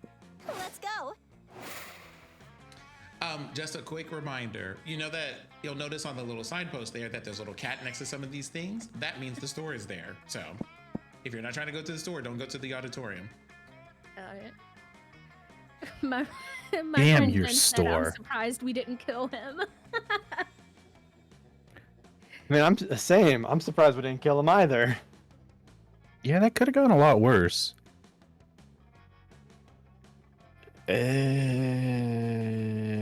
Money, I guess. That day, Aw. you spend some time on the library's PCs mining some Bitcoin. Boo! Oh no, it gets better. Hold that thought.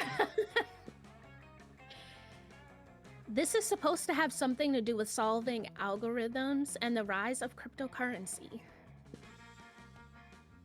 But you guess that nobody actually has any fucking idea how it really works. Anyway, you gain +2 Bitcoins, which is equal to $2 million. Which, unfortunately, is equal to 2 monster dollars, so +2 money. You see Zoe talking to Polly and Scott. You weigh your respect for privacy versus your insatiable ambition to smooch your classmates. And as always, there is a clear winner. Do you want me Yeah. to take, would you like me to take up like Polly so that you do not have to do 2 out of 3 voices for this scene? I'm good. I'm excited. Can't wait for this challenge. You know something? Well, since y'all are doing that, I'm gonna have myself a sandwich. Go for it. Ooh, sandwiches are good. Let your hearts be free. And then I obliterated all population within the Valen realm. And to date, most of the souls live within my body in utter despair. Whoa, Zoe. Sounds like you used to be a hell of a no. prankster back in the day. Oh no. What do you mean, oh no? I'm saying nothing except for What that. do you Please mean, continue. oh no? Yeah, what do you mean by that?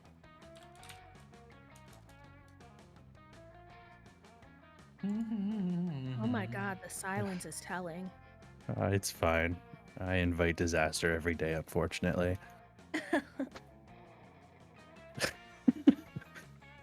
You betcha. I was what you would call in this realm duh shit. But I don't know. That wasn't entirely me. I mean, it kind of was for endless millennia, but I never felt as myself as I feel now. Does that sound silly? Great. No way! As cool as Gord sounded, nothing is cooler than feeling happy with yourself. Word. Aw, guys. Wanna match losers?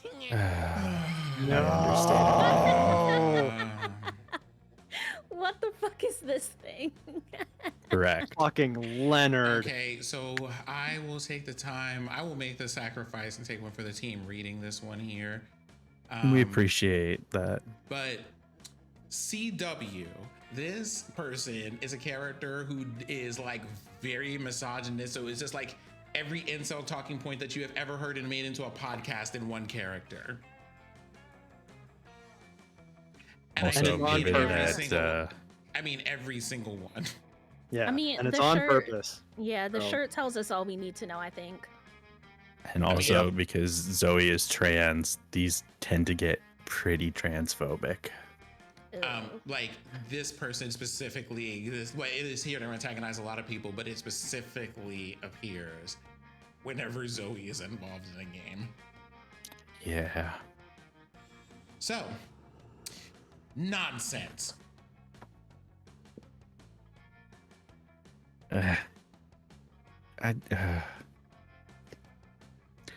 Hey, Leonard, anything to add? Of course. I overheard you talking about how precious it is for you to have turned from the disgusting huge thing into a high school girl. What a surprise. Ugh. What? Yeah, now it's so hot to be a minority, am I right? And the endless deity of despair that has turned into a girl, so brave, so unique, so bullshit. Change is so hot now. People changing their identities, my childhood cartoon changing their art style, Thor changing his gender, even the climate is allegedly changing. What's next? Should we change our ideas? Should I change my clothes from time to time and lose my signature smell? Maybe? No, no, and no. I, Leonard, should be the last bastion of hope for common sense before we, the majority, become the new minority. I will fight this fight by being super obnoxious and by reminding you that you are not brave at all, unlike me, who is super brave because I will literally never empathize with anyone else. And you can't change my mind. You just ruined my childhood. Because I fucking hate change.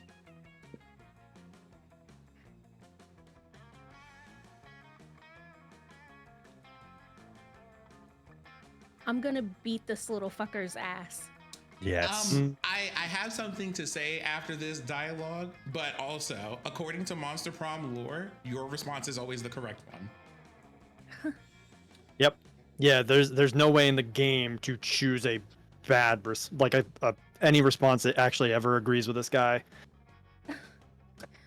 You totally know that Zoe is capable of defending herself, but if she does, her wrath might damage reality severely. Also, standing by your friends is the right thing to do, so you defend change in terms that Leonard can understand. Now, unfortunately, neither of these options is a swift boot to the face. It is not, but I will help you if you would like help with this option. Yes, what is the option that will cause him the most harm? Unfortunately, there Physically isn't or one of emotionally? those. I think this should be a free one. Like I'm not even mad about it. This should not take up one of the lifelines. We're so united in our hatred of this little incel that we're just gonna waive the fee on this one. I like it. Go team. I feel okay. Hold on for a moment.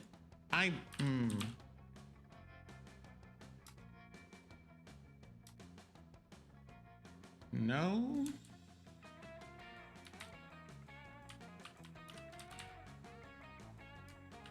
No.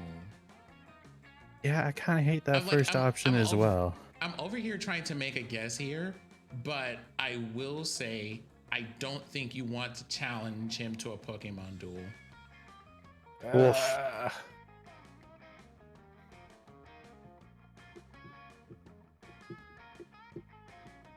It's a good question. There actually might be. I wouldn't be surprised. But one of the things, like, I'm going to have to make a guess here because my things for Leonard are a lot harder to find in terms of how these dialogues go.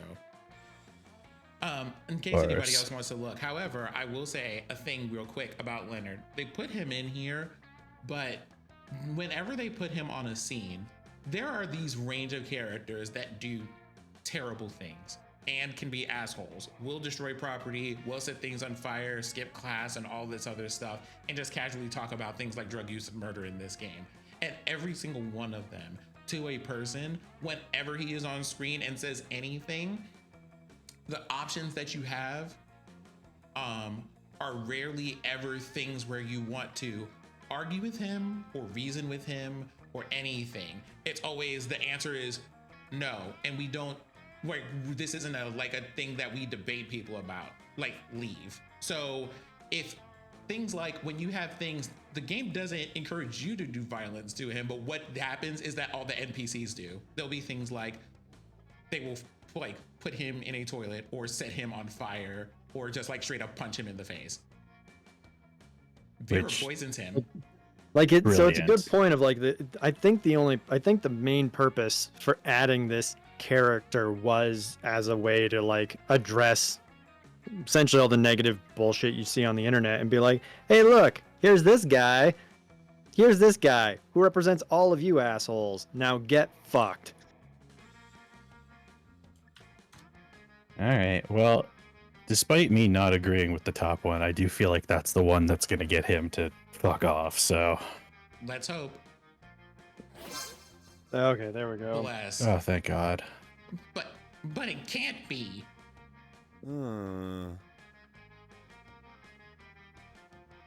Don't you do that? Of course I do. Those lazy game Daves don't deserve my precious money. Like, see, everything about him is like someone setting off. Also, should I every time I see this, I have to laugh. I'm sorry. Oh my god, same. It Same. hurts. Should I remind you that I'm an influencer with more than 200 subscribers? It should be them paying me to play their puny games. Wait a minute, because it's the way that a game dev that I follow on Twitter has gotten a very similar email. Like basically mansplaining that that's how you get people to play your game. Like you should give me a copy of your game and I'll review it and I have X amount of subscribers and anyway, sorry. Continue. Yep. Oh yeah. So, you buy them on sale. Of course. That CJ made a point. Even if it was a tiny bit fucked up to compare my identity transition to video games going on sale. It can't be. Me, Leonard, a phony? No, I'll stop doing it right away. You mean you will change your behavior towards video game sales? Yes, I mean, no. I mean...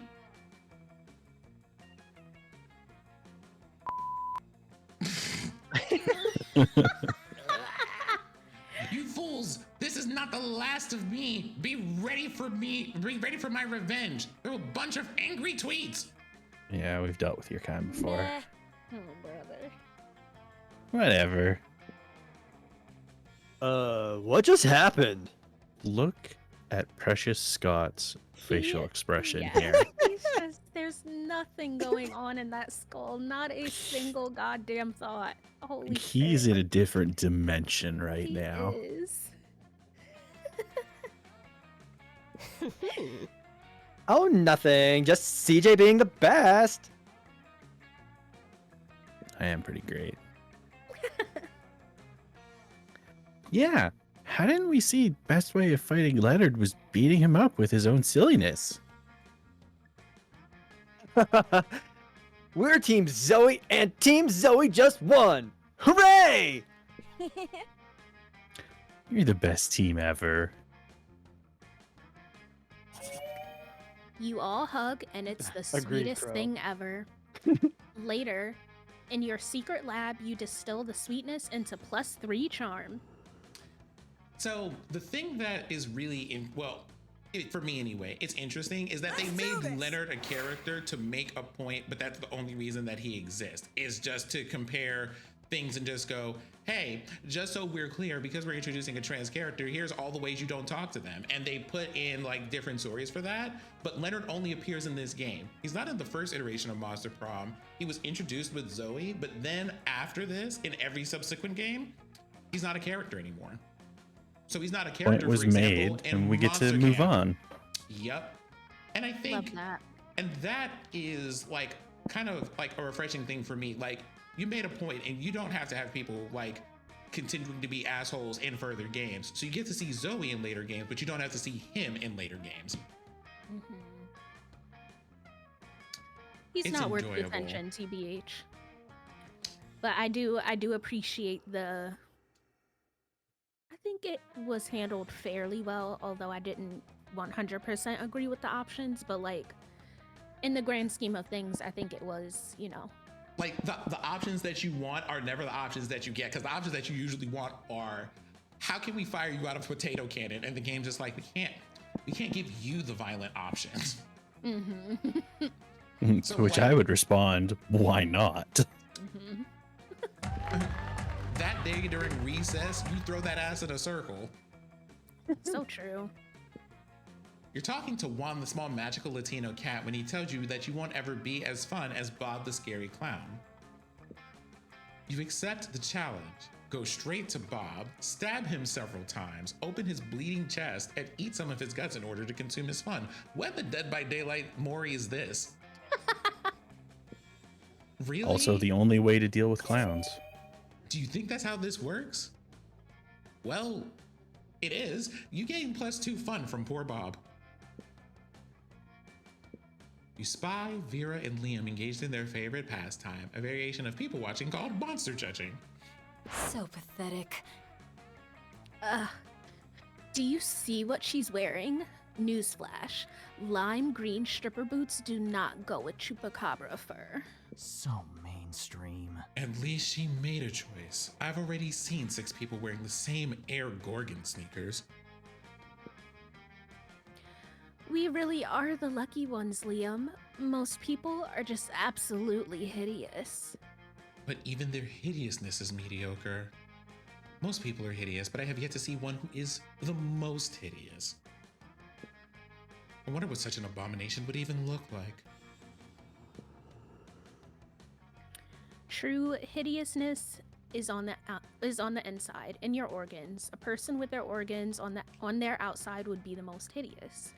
A toned body, symmetrical face, nice features, because traditional beauty standards are hideously mainstream.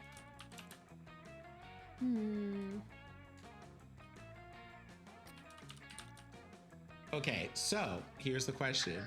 Do you want to guess between these two? Because otherwise I will just leave you to this and see which option you pick.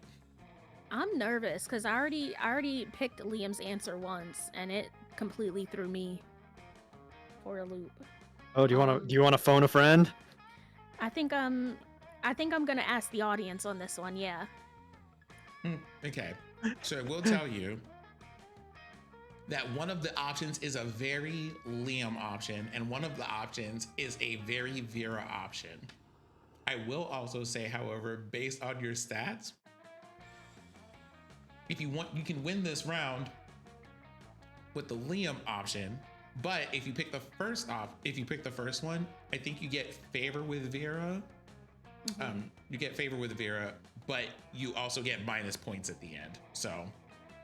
Got it. Oof. Ooh. Tough choice. Tough choice. Also keep in mind, if you like the things that you're not getting in like favor in this round with, you can make up for during lunches and weekends. True. I feel like I might just take the hit to my points. All right, let's rock. Ha! Yes. I've always said that a person's insides could be even worse than their shell. A passing hermit crab dragon hybrid glares at her, but Vera doesn't seem to care. I mean, unkempt eyebrows are gross enough, but an unkempt esophagus, the mind reels. I will admit, as repulsive as I find most people, it would seem hard for me to ignore an exposed circulatory system. And there's nothing more hideous than being drawn to repulsive people just because you're thirsty. Ooh, bitch. I can relate. I've seen Polly drawn to some pretty repulsive lowlives herself when she's thirsty. Of course, that's a different kind of thirst, but the principle certainly holds. Hold on. Ah, the innocent joy of bonding over mutual derision of the appearances of others. You gain +2 fun, +1 creativity, and +1 Twitter account. Sure. How much money? I'm gonna, ask a friend. How much money for the Dahlia thing? It is $8. Okay. All right. Let's see. That's smart. I'm gonna ultra bold. Let's go. That day, you skip class and just hang out in the bathrooms because I'm reading Mira's lines. Go ahead. I'll take the break. Also known as you respect no authority. No, it's hot. Clearly. I respect no authority. Authority. I guess some people just want to watch the world burn by skipping class and hanging out in the bathrooms. You give 0 shits, but you do gain +2 boldness. Afterward, you see Polly and Damien eating some delicious looking cookies. Hey, would you like to buy a cookie to benefit the agents of chaos? I'm trying to get my destructive capitalism badge. All proceeds go directly to the uprising of chaos over order, and it's tax deductible. As I was setting fire to a nursing home the other day, I heard a voice echo so loudly in my head that my teeth rattled. It told me of an ancient order, and as it was described to me in 1,000 voices, blood trickled from my ears. Fucking metal. And then the voices gave me a badge for harassment of the elderly. Fucking sick. And I earned my first badge for being unable and unwilling to stop partying. My goal is to get enough badges to make a bikini out of them and then wear it and nothing else everywhere forever. My goal is to get enough badges that Polly makes a bikini out of them and wears it and nothing else everywhere forever. It's Polly time! I wonder what badge we should go for next and what hijinks we can get into to earn it.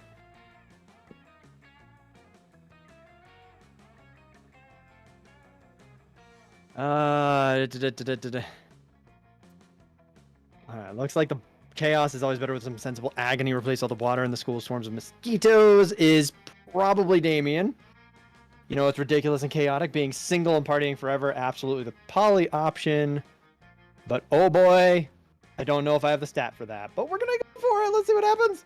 Yes! Oh, heck yeah. Yes, queen!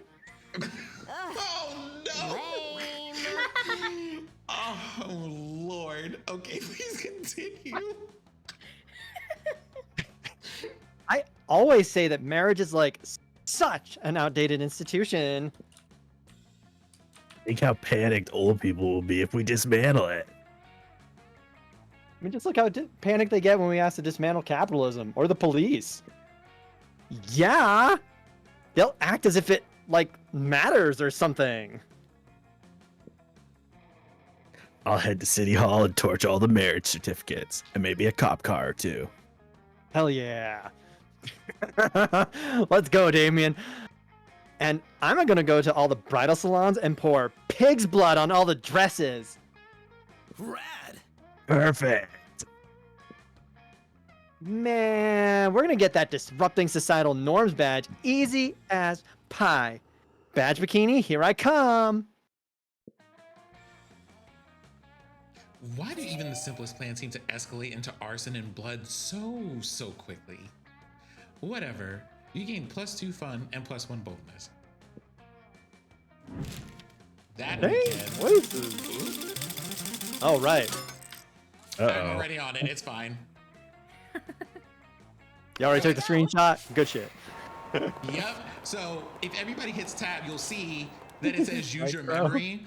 There are a handful of like interactions in the game where it will just say you have to remember the stats of your party members in order to answer like the question.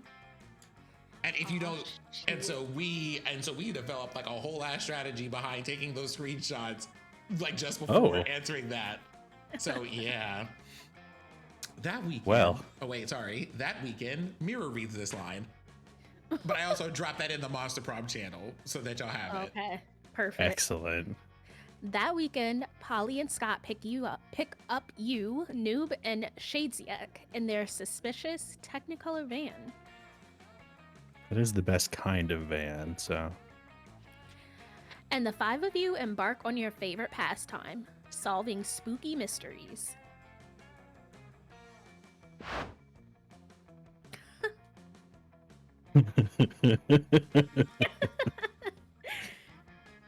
Whoa, Polly! I think I smell like human! What? Sorry, I just use these mysteries as an excuse to get super baked. Polly, you gotta focus! Miss Maleficent said a scary human was unhaunting her house. She's worried she's gonna have to move. Don't worry, Scott. I'm gonna smoke even more weed. How's that gonna help us solve the mystery? There's a mystery? No, Polly! I can't solve this mystery on my own. I need somebody to help. You'd love to help, but what you really need is the brains of your smartest pal. Time to Alt-Tab over to Discord real quick. Right? And then it just goes, right, who's the smartest? Oh, no. Nope. Alright. That would be CJ. Oh my god. Okay. Between. I don't Noob and believe it's Snoop, gotta it be would- me. It would be. It's a me. choice between Noob and me. Yeah. All right. This is an unfortunate question, but what stat was it looking for? Because I've already forgotten. Smart. Looking for Smarts. smarts. Oh, okay. So. Oh, it's- that is me. It's Mhm. you. Ah, So smart. Now to rearrange my window Hooray! back to normal. we've got nothing to fear now that you and Noob are on the case. Bro, so With good. the help with the help of Noob's massive intellect, you build an elaborate trap using a bowling ball, a clothesline, 7 gallons of cottage cheese, and a motorcycle helmet. Hey, it worked! You trapped a scary human! Time to find out who this guy really is. Scott rips off the human's mask to find Skeleton. Oh. Chauncey, the real estate leprechaun? But you're not a human at all. That's right, cackles Chauncey. I wanted to scare off Miss Maleficent so I could turn her apartment into haunted condos. And I would have gotten away with it too if it weren't for. Us meddling kids? No! Screams Chauncey. If it weren't for that 7-gallon tub of cottage cheese. That was real? I thought I was just super stoned. To celebrate your victory, you all decide to follow Polly's example. You get way sillier, but you and Noob each gain +2 creativity and +1 fun. Excellent. Ooh, that was fun. Hi, Claire. So that's a weekend. Week 1 done. And Whew. CJ, that's you. Oh. You've been Let's blessed. go. This week, like no leg day this week unless you want to go to the store. A classic.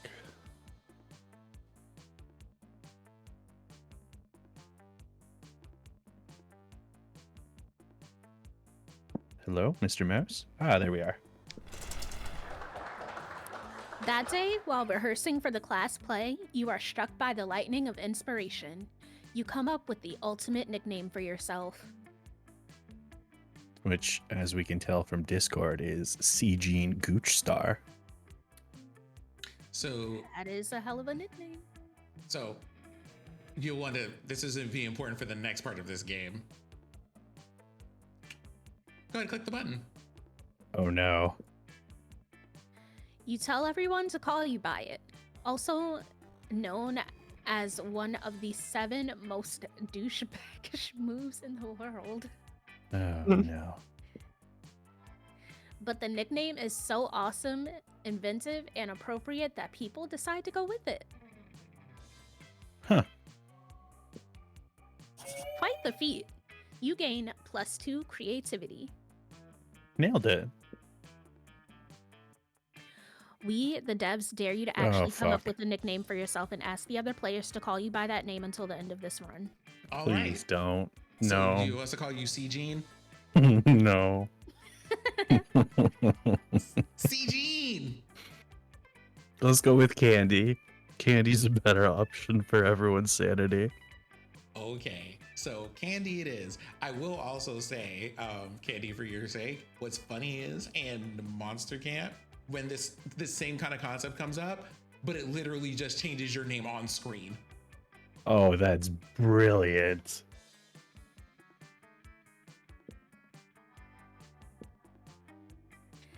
You're chilling with Zoe, watching her draw cute little chibi characters, getting eaten by nightmare fluid when Leonard slides into your mist. Do we want to would we like to employ the mute Leonard option because all of his lines are infuriating? Yeah, I think we could just blah, blah, blah, blah, and just get past him. He's saying offensive things.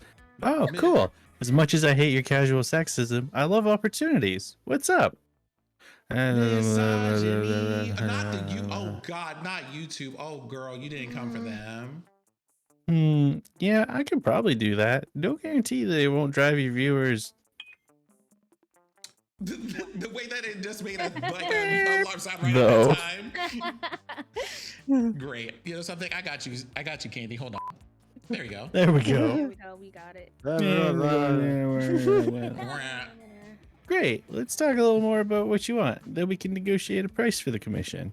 We all know you want his subscribers anyway. No?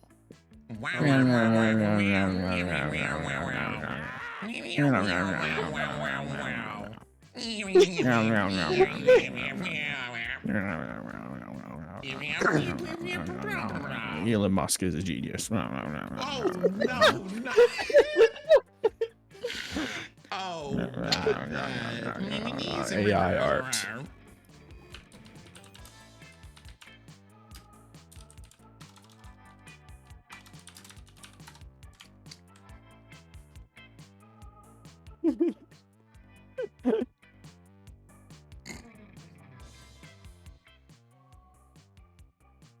Sorry, my bad. I was muted for a second.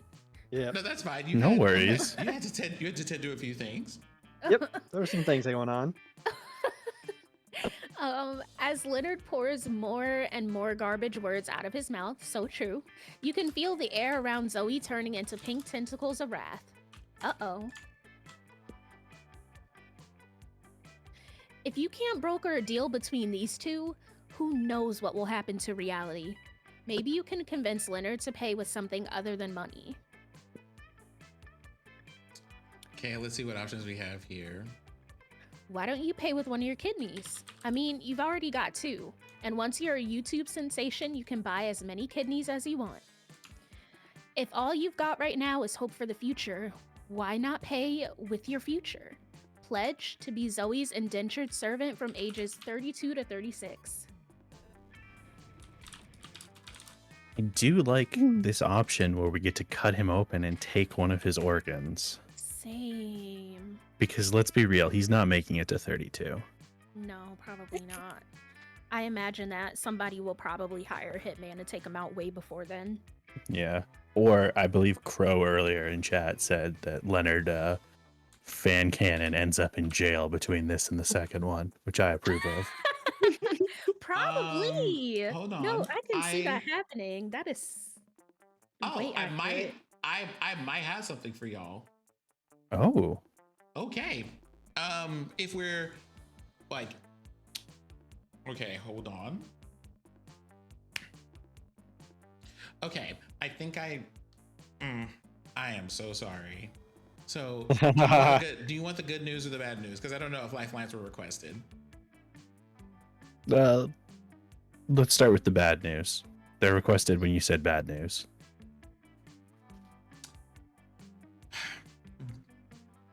Immediate violence doesn't get to be the answer that wins the points here, and you don't. And in this case, you absolutely want to get the points.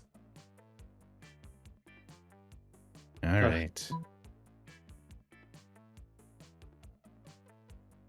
Wait. It's so tempting.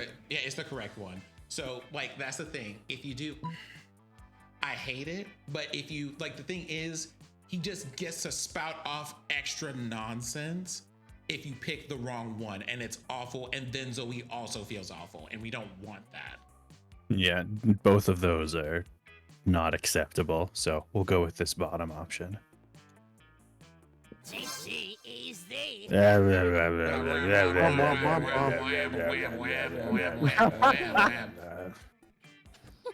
Oh, that's okay. I'll just extract payment from your past self.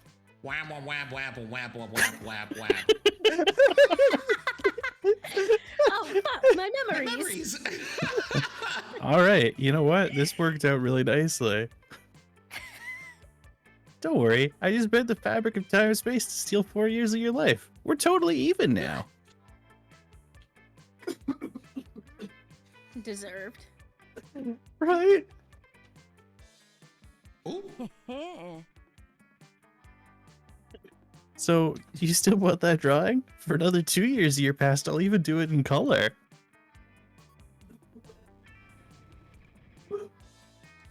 Oh, okay. Enjoy the incessant nightmares.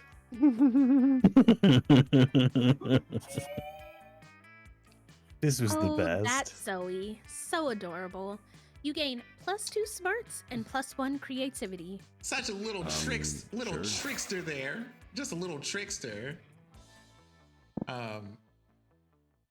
Needless to say, that is this is the one where you can go and do the thing.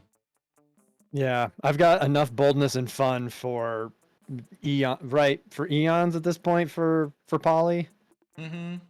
Yeah, I was gonna say you need to get like 10 or something at a 3-week game.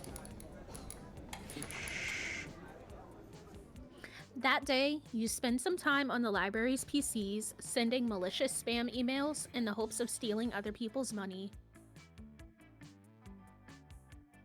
Right, it's me.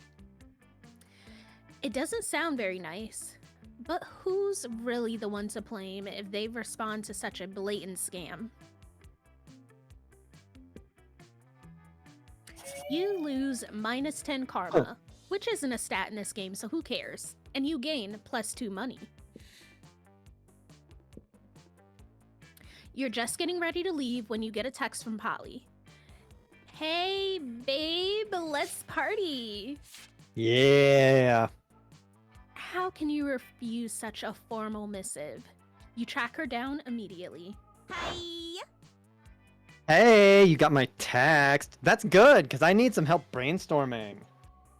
I'm going to a party tonight, but I'm pretty sure it's gonna be ridiculous, and that needs to change. See, it's a costume party, where everyone dresses up as their favorite humans. I'm going as a sexy tax attorney. But I'm not sure even the sexiest tax attorney can rescue this party from the depths of boringitude. So, got any ideas to help spice things up? Oh, you've got some ideas, and they're the spiciest. Spike the punch with mandrake root. It turns monsters into actual humans. Okay, you go as a sexy tax attorney. I'll go as a sexy tax evader. Let's see. I'm going to offer the gentlest offense here for free. It is a rule of Monster Prom specifically that if you have things that have magical effects of any kind, like spells that transform things or anything like that, it's your smart stat. And that is your Monster Prom tip for today. Yeah, I think I'm.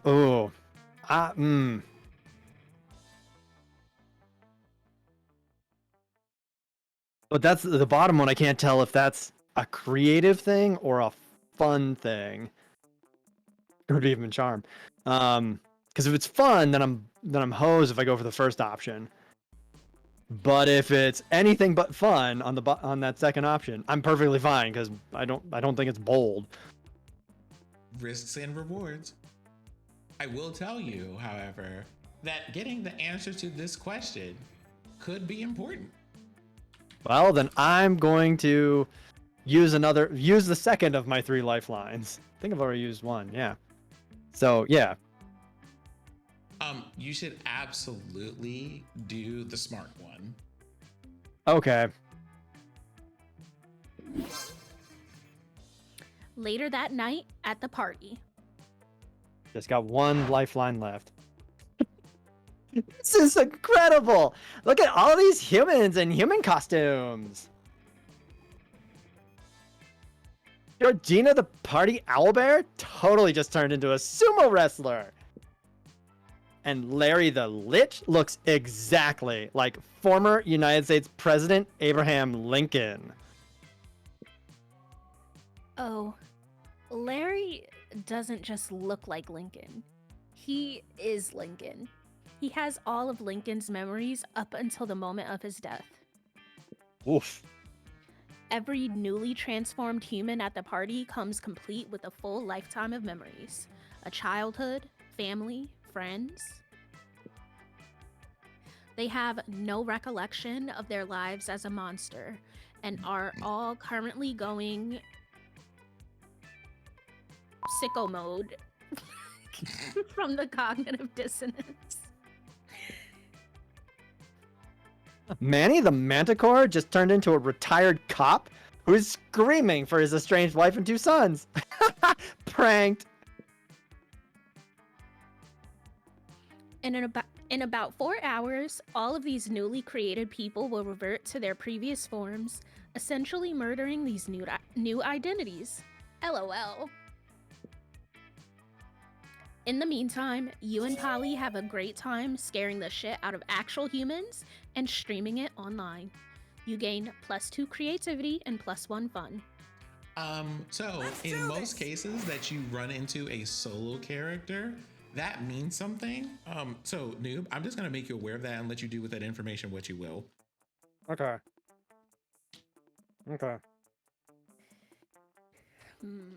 Let's I have see. to step away for just 1 moment to get the garbage out to the curb. Yeah, should we? Now is probably a good time for us to take a stretch break anyway. What do y'all think? Okay. We down? We reconvene in about 5? Sounds okay to me. How's everybody else Sure. feeling about that? Yeah, I'm gonna see what I can do about not turning into a pumpkin tonight, because this, I'll figure that out. Okay. All right. I will meet y'all back here in a little bit. Okay. See y'all in a bit. Also, this is also everyone's friendly reminder, if you are here where you are enjoying my company and I am enjoying yours, to get up and do things. Please hydrate yourselves. Please go to the bathroom. If you haven't taken your medications today and you have those, please take them. And we will see you back here in a handful of minutes. In the meantime, you know what? Let's enjoy some commercials. Are the last digit of the serial number odd? Last digit what? The last digit of the serial number odd. Yes. Cut the last red wire. 0.29 seconds. Jesus Christ. Oh, I have to see what chat is doing. Wait, I gotta go back so I can see Yo, what we were chat is serious. doing. that one. Oh no. You know what?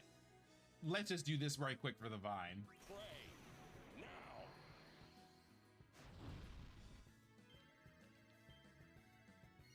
Yeet. Okay, let's hope that this is the one. Let's hope that this is the one.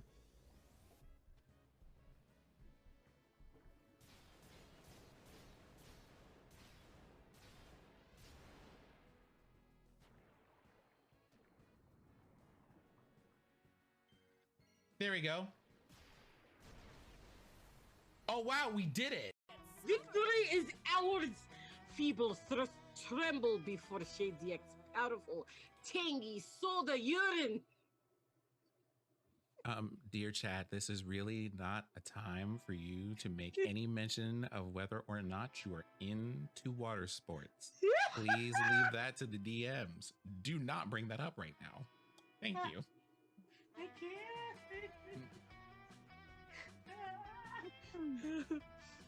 Your friends all take sips of your special homebrewed Dr. Pepper. I took like, for once I only ate like 2 slices of pizza. It's just a casserole. Thank you. Thank you, Jay. You will never admit it though.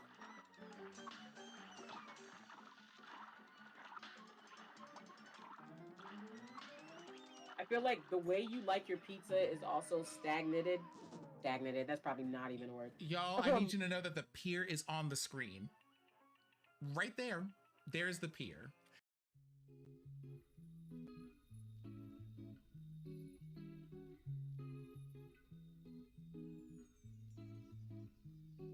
It's such a weird question for me. It really is. Because my aim for the community hasn't been, hey, I want this to be a place that's different or somehow unique or special. I didn't have those aspirations. You see how we don't want that? You see how Issa doesn't want that?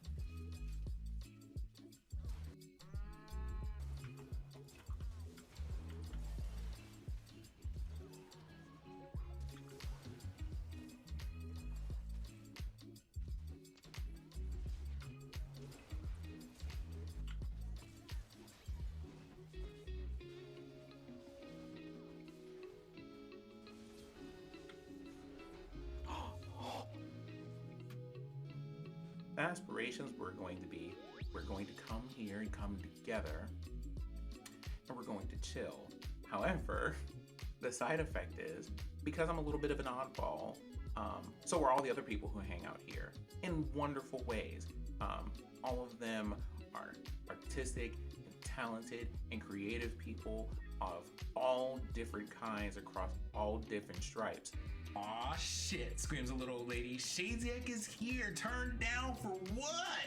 Hold on. Oh no, I'm in the game. Ah, hell!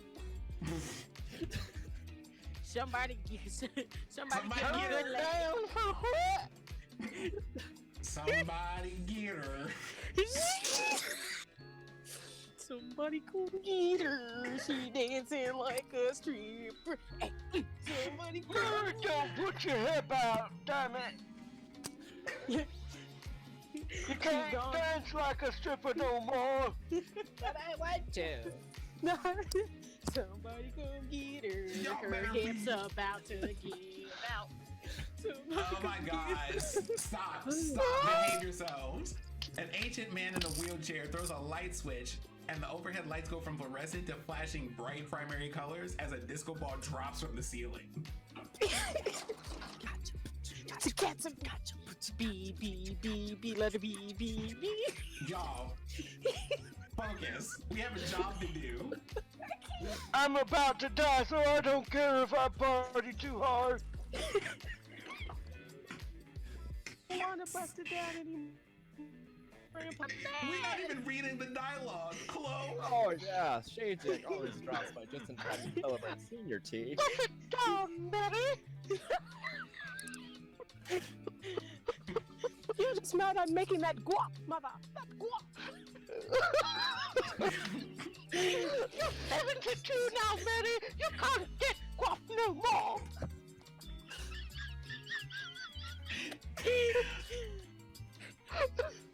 Now, Mildred, I need you to calm down, Mildred. There were no drugs involved in the taping of this monster prop. We were all just losing our shit. She's a damn lie. It wasn't something I tried to do. It was something that happened. And I think that's part of what makes it special, is that all of these different people come here and they're just like, I am now among my people, and now I would like to hang out with them. I would like to talk to them. What we need to do, I have some anime that I save for weekends, but I have some that I honestly would not. Hello? Did the game do what I just thought it did?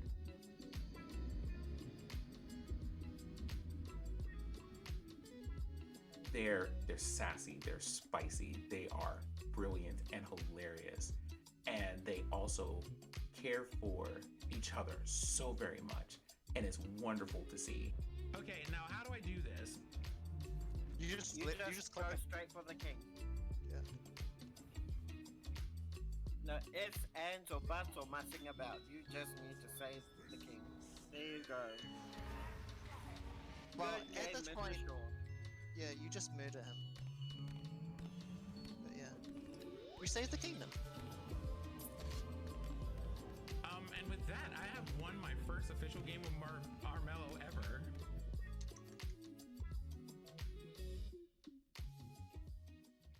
Today in happy news, I got Happy Mail. And when we say Happy Mail,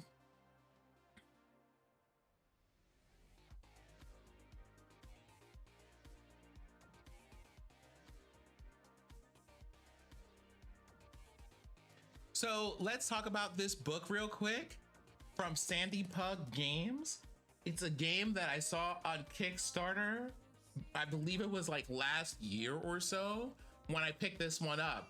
They basically said at a time when I really wanted it, hey, we're gonna make ourselves an adventure where you play a person who specializes in caring for certain monsters, and your job is to find places where those monsters aren't doing well and to nurse them back to health. Oh my word. This book finally arrived today, and I can't wait to crack this one open and read it, because it has all of this stuff. So far I've only gotten to glance at a couple of pages, but they have things like, here's what kind of monster this is, and here's where it lives, and here's what it does for the communities that it's in, and here's what happens when things are wrong with it, and how the environment around it responds, or what people around them might do. It's so good. And I like stories where you get to like wander and wonder and see the larger world, and you get to care for things. So this just hits all of those sweet spots for me, and I can't wait to read this enough to either play a game or run a game. So you're into tentacles, huh? I dabble from time to time.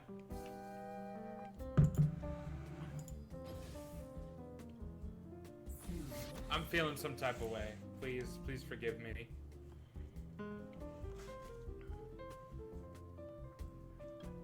Gomenasari sensei. Get out! You may drink of the water of the body. You may eat the schmeat. And you may sup upon the booty.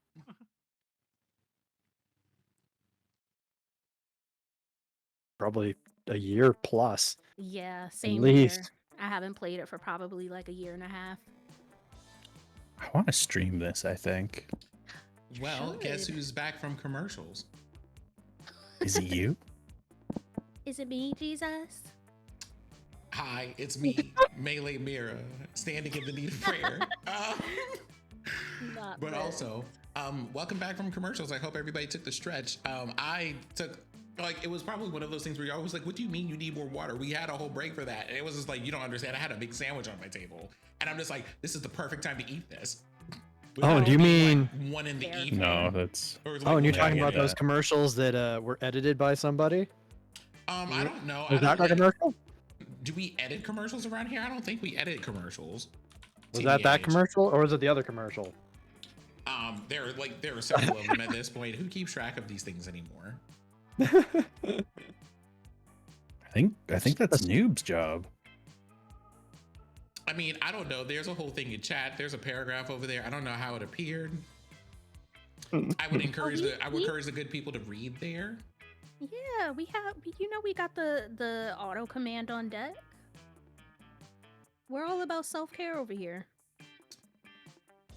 Exclamation mark shout out. Yeah, damn, look at that. That guy Noob, he does some video editing stuff, doesn't he? It's true. He was pretty good at it. At least he does for me. That's why I keep him on retainer. So. This is a pretty talented group of monster fuckers we've assembled. Agreed. Thank you. Oh my God, stop. I mean, like, here's the thing. Like, Mira, it's accurate. Like, you're just gonna have to take that W. Oh yeah, I came to terms with that around last year. This time last year, yeah. Bless. What a wonderful time.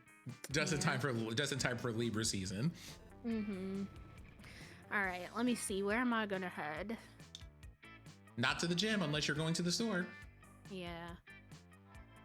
I either want to do the little party area or do I want to do bathrooms?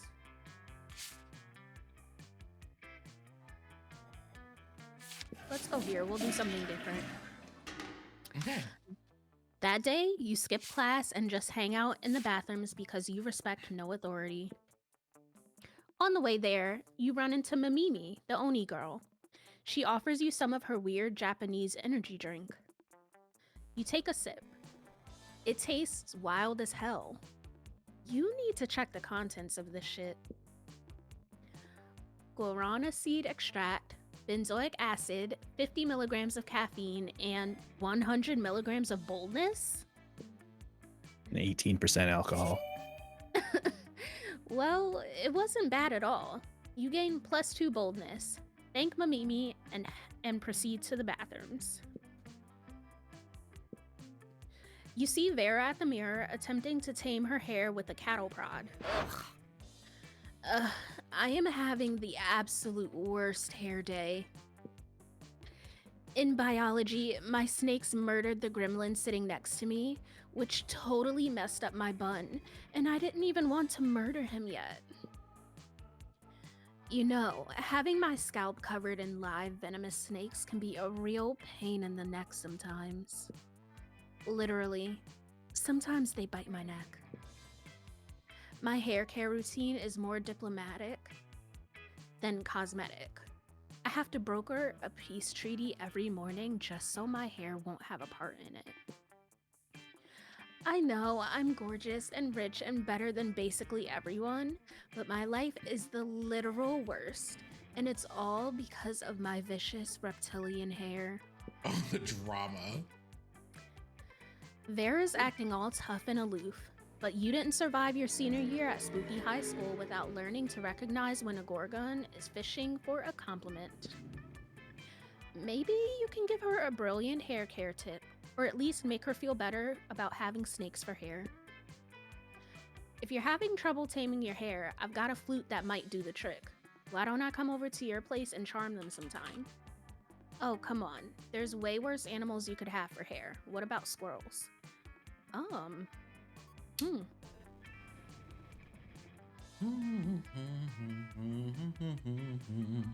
Sinziak, what do you know? Why are you humming like that? Because I know things, but I always know things. What else is new? Yeah, they know pretty much everything about this one game.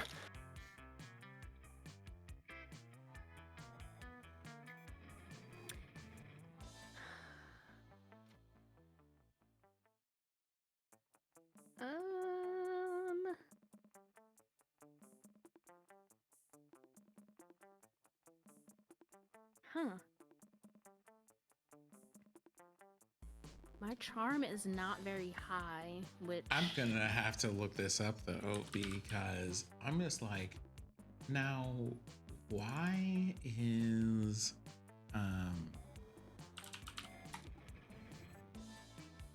like, you know, why on earth is Vera asking you this? Wait, asking what? For hair-based assistance, presumably. Mm-hmm. I'm nervous about this one because my charm is my weakest stat. So Okay. I feel like basically saying, Here's Hey what I would babe, say. can I come over to your place? It's pretty bold. Well, here's the thing. What I'm going to say here is, if you're concerned that this option would rely on charm, and you're not sure about charm, every other stat is higher. Just pick the other one and see what happens.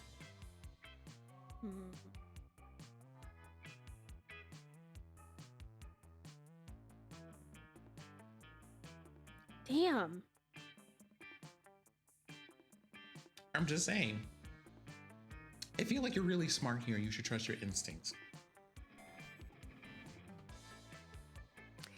My instincts always steer me wrong. Where are they steering you to at this moment? The first option. But you just eliminated the first option as a logical process. What happened here? That's what I'm saying. I started second guessing because it was pointed out to me that it also could be boldness, which is my highest stat. So it's between boldness and charm.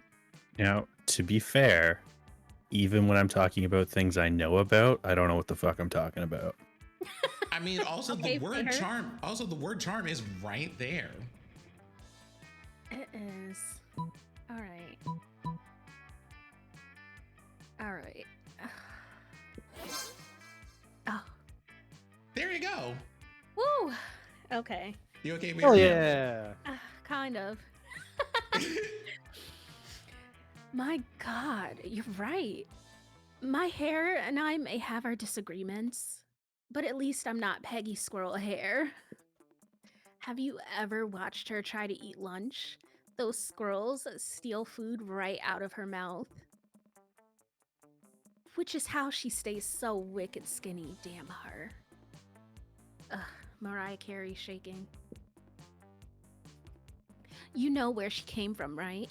She's part of a failed experiment to combine the intelligence of a human with the recklessness of several squirrels. She's not even a real monster. She's industrial waste.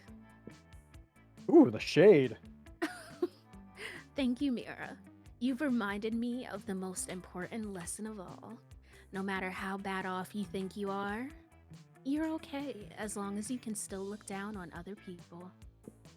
Jesus. Now, let's go find Peggy and throw walnuts at her. Walnuts hurt. Yeah, those bitches are hard. Bear is right. Is that an R? Derision? I believe Yes, so. it Yes. is. Okay. I was like, what? Vera's right. Derision really is the best medicine. You eventually run out of nuts to throw, but in the process you gain +2 fun and +1 boldness. All right. Insert nut joke here. All right, where are we going? Are we going to? God, y'all are impossible. It's true. This is for smarts. I'll be right back. Let's do smarts.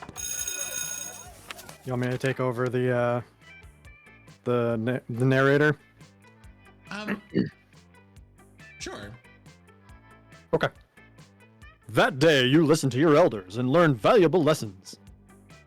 Sometimes, after all the monster nonsense and the dating gimmicks, you forget that attending class is supposed to be the primary activity at this high school. You gain +2 smarts.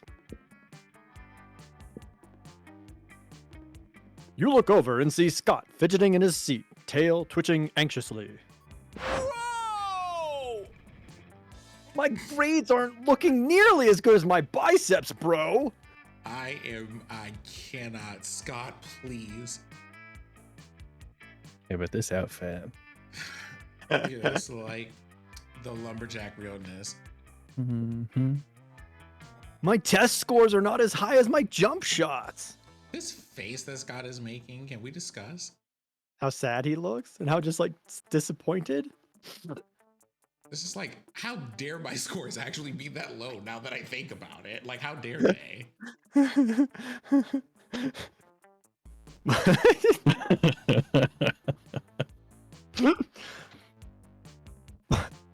My smarts?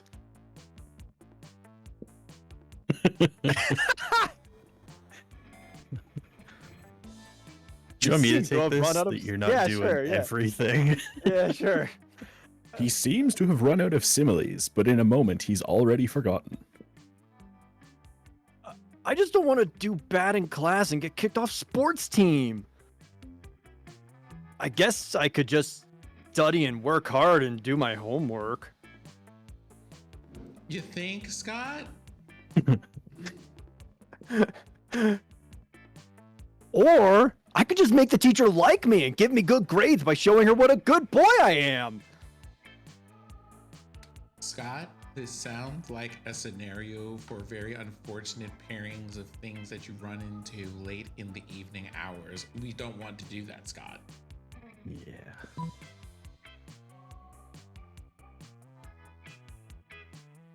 Okay, so do we want to bring animal carcasses?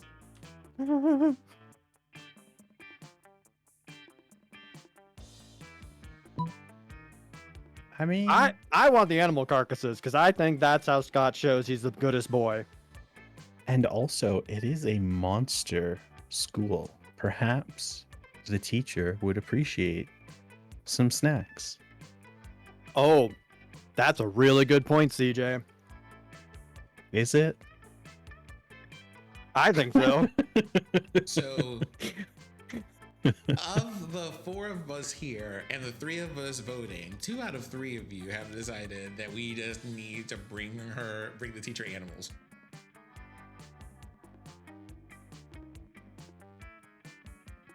I like those odds. Yep. But also I have nothing to lose, so that might be why I like those odds. I mean, I guess nobody really does. Because none of us are romancing Scott, are we?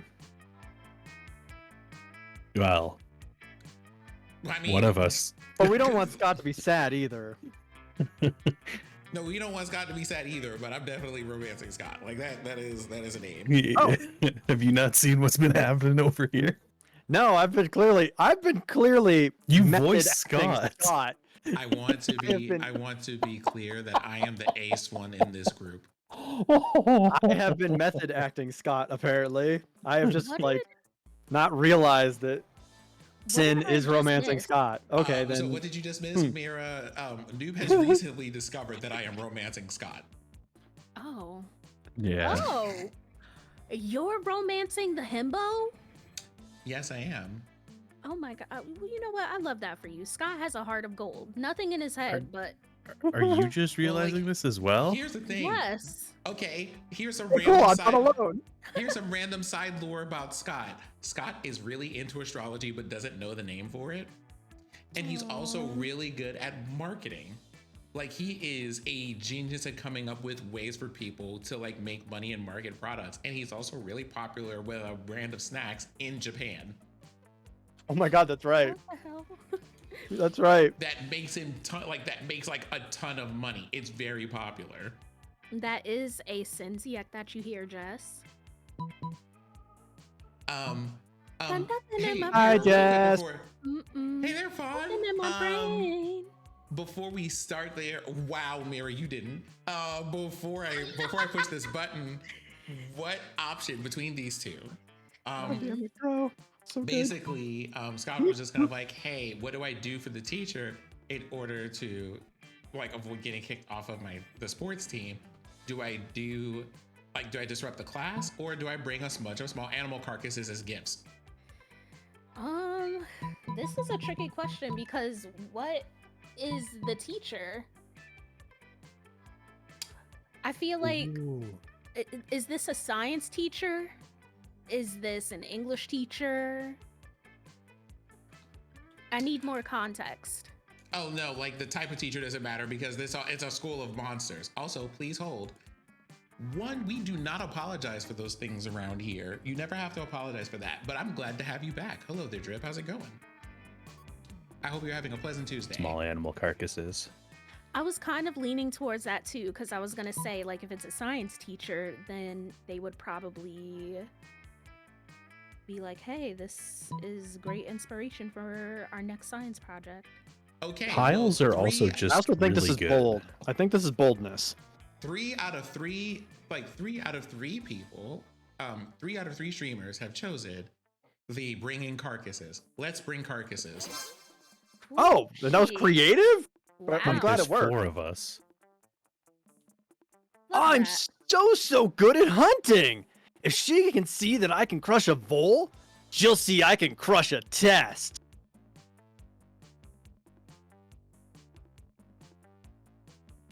You're so right, Scott. Precious angel. Voles are wily little fuckers too. Right? Why do you know what a bell curve is? How do you do this, Scott? Mark it. Yeah. I'll break a birdie? Like, I'll break the bell curve.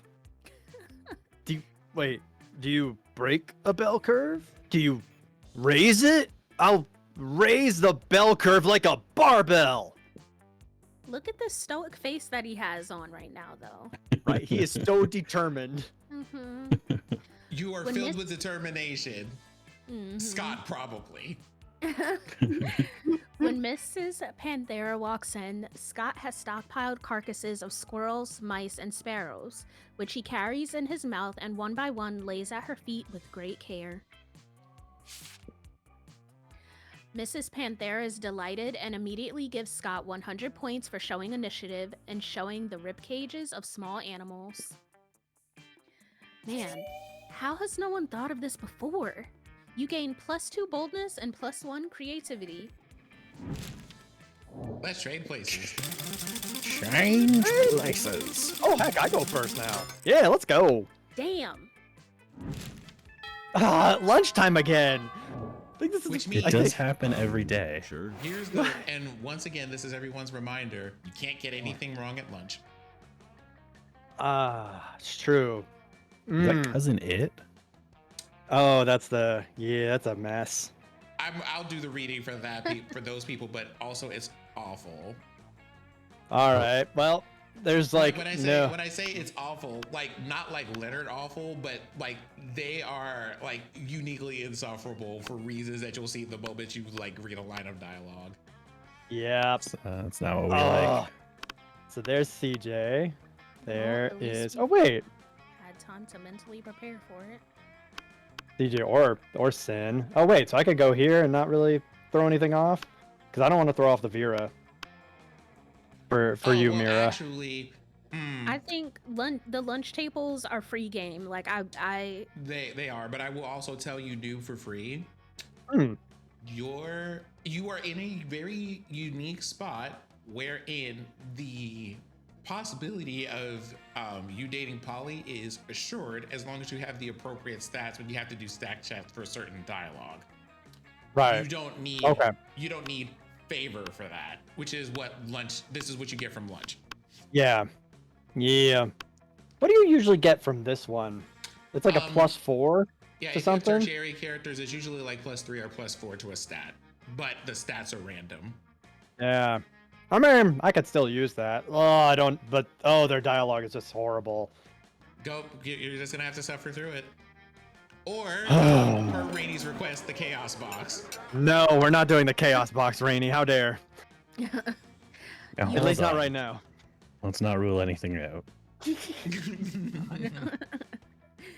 You expect the couple to want to be left alone at lunch, but they actually seem really happy to see you. Hello, sad single loser. Good Noob. We could use a little bit of help. Tate and I have spent all of third period gazing longingly into each other's eyes in the bathroom mirror, and now his eyeballs are all dried out. Would you mind putting some drops in his eyes? His coordination isn't great ever since I accidentally assimilated some of the nerve endings in his shoulders. Ugh. Happy to help, you take the bottle of eye drops out of the couple's shared backpack and gently drip a few drops into Tate's vacant, lifeless eyes. Slowly, painfully, he lifts one arm to give you a limp thumbs up. Oh, I love seeing him happy. Thank you so much. I can't let a good deed go unrewarded, so how about a free disease? Oh, good lord. I'm intoxicated. I can produce all types of funky, wacky spores. They're toxic, but in the funny way. Go Not on. funny, haha. Funny, weird. That's a mood.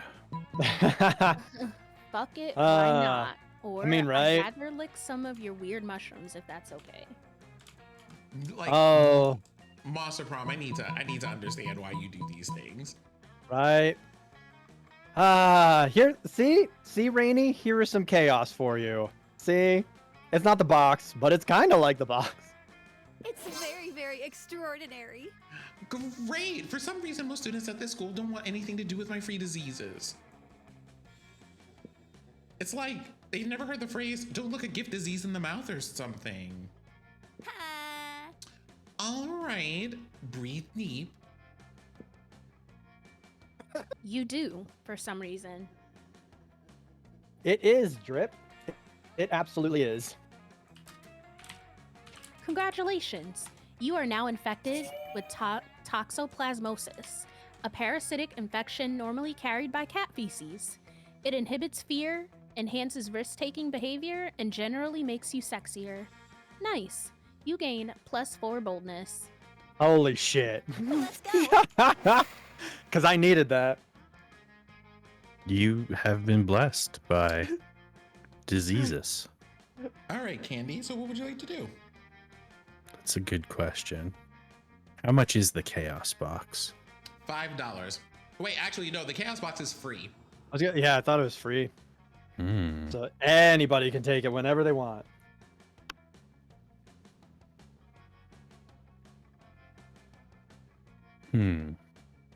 Do it. But here's Okay, the Sheevy thing. Pete.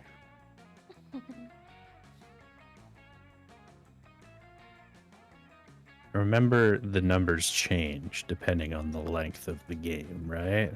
Mm-hmm. And the chaos box brings some of them down.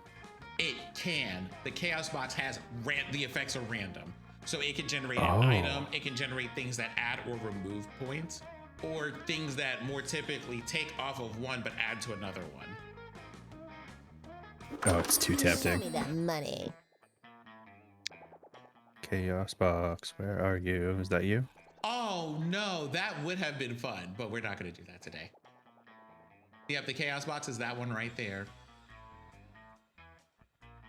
That's just 11. All right. Oh, chaos box, please. No refunds. Maybe it's a salad. Fingers crossed.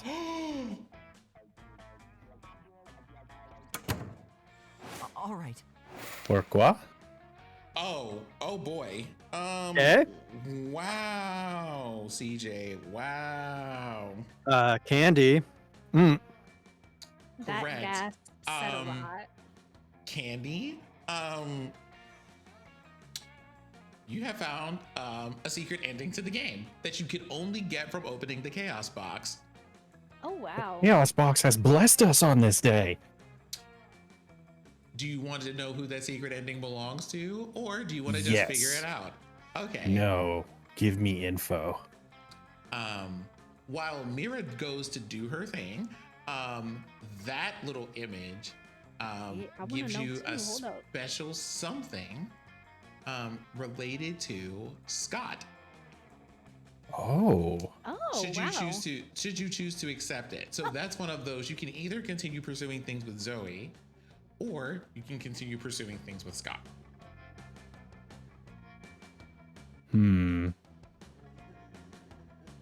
That seems like kind of a dick move on my part.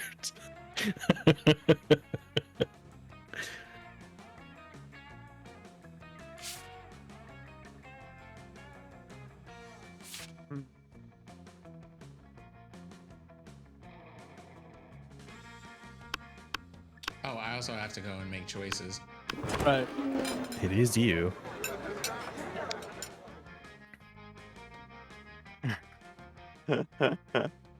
You sit down with Zoe and Scott. Scott is eating his trademark pizza sandwich, which is just 3 slices of pizza on top of each other. Zoe has a notebook out and is taking notes. But how do you get your food, Scott? Why do you want to know so bad? It's pretty normal. No, it can't be normal. I'm doing research for my latest fanfic. Cry havoc and let slip the dogs. of Love. It's about a pack of werewolves going on the biggest hunt of their lives, and a hunt that will change them as hunters, but also as werepeople. They went looking for food, but what they found was personal growth and a new understanding of group sexual practices. Also, food! So that's why I need to know, how do you hunt? Oh! Well, normally I go to the cafeteria and I ask for pizza. That's it? What about hunting in a pack? Enjoying the spoils together in a feast of blood and rage? Exploring each other's lithe bodies?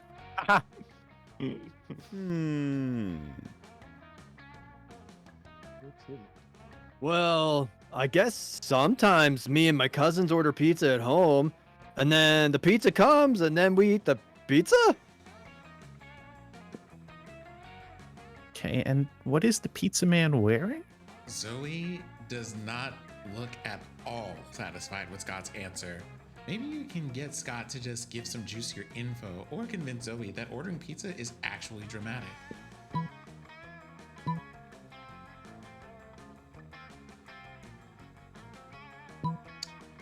But Scott, what about when you go searching for pizza in the wild? Or Zoe, don't dismiss the utter suspense and extreme pathos of waiting endlessly for the pizza to arrive. Truly, it is the central tragedy of the 21st century.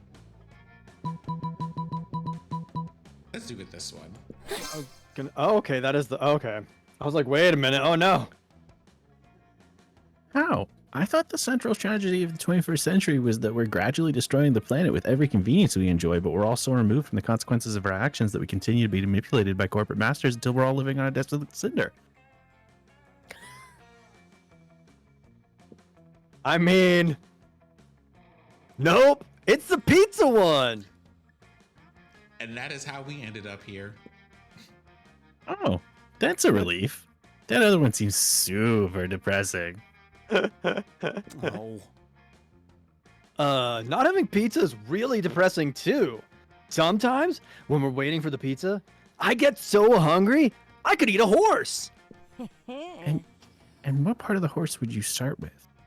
So you chase down and kill a horse in an orgy of bloodlust? What? No. Usually I just eat corn chips and watch sports on the TV. But I'm really bummed while I'm doing it. Zoe decides to just make do with what Scott is giving her. Scott is just happy for the attention.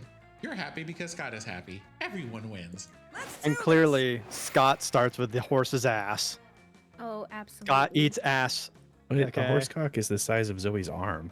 It is the way that y'all have decided to just do this. So this is like, hey, let's just introduce this little bit of canon over here. Wow. Also, it's really funny that you mentioned that because that actually gets brought up in Monster Camp specifically. That he eats ass? Yeah, like our favorite character, Milo Belladonna, the non-binary character, is just kind of like, can we talk about eating ass real quick? And it's just like, I was not prepared, Monster Camp. Like, it takes this game, whatever, like, this game is already on 10, and Monster Camp takes it to like 12. Love that. We need to play Monster Camp. Milo is so goddamn fine, by the way. Oh my god, you are... Woo! I have no idea who this is, and I need to know. Okay, so you know something? Oh, yeah. While that's happening, I'm gonna go ahead and get that information for you, Candy. Give me a second. Oh, this is a blessing. Yep. You find Farrah and Polly at their table, deep in conversation. All right, business idea. People pay a monthly subscription to prevent me from drugging their food.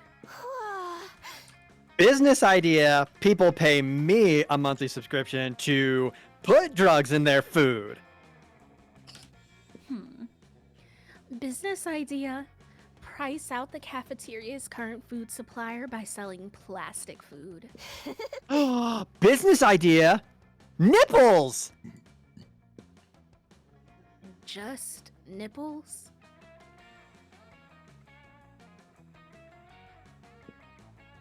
Yeah. Okay. Wait.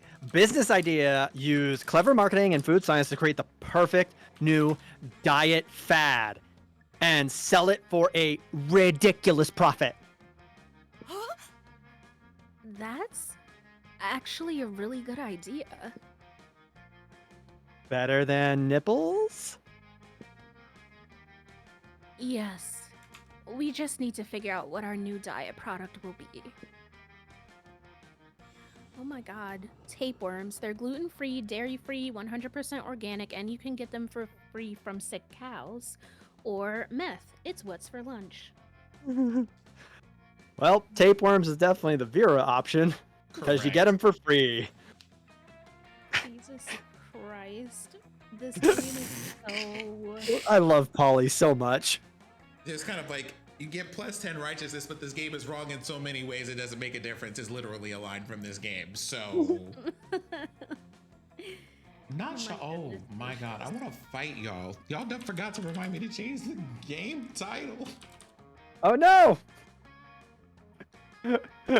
We just out here. We just out here just chatting. Quite pleasing. I mean, we are chatting. We're chatting about Monster Prom.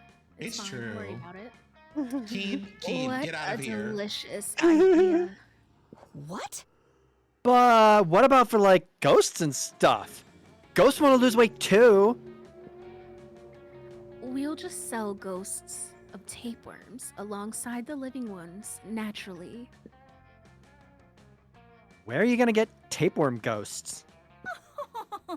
Simple. I'll just kill tapeworms with unfinished business, which is pretty much any tapeworm, honestly. They're very ambitious. Awesome, boo.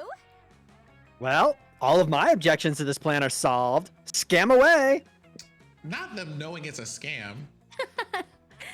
Soon, Vera's new slender friends are all the rage in the cafeteria, and she seems to tolerate your presence even more. And everybody's losing weight. Random.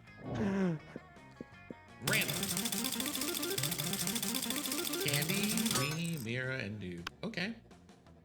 What? You're first. Okay. Let's go. My brain needed to reboot. Okay. Fair enough. We really need to play Monster Camp. You saw Milo. Yeah. Oh no. I'm in danger.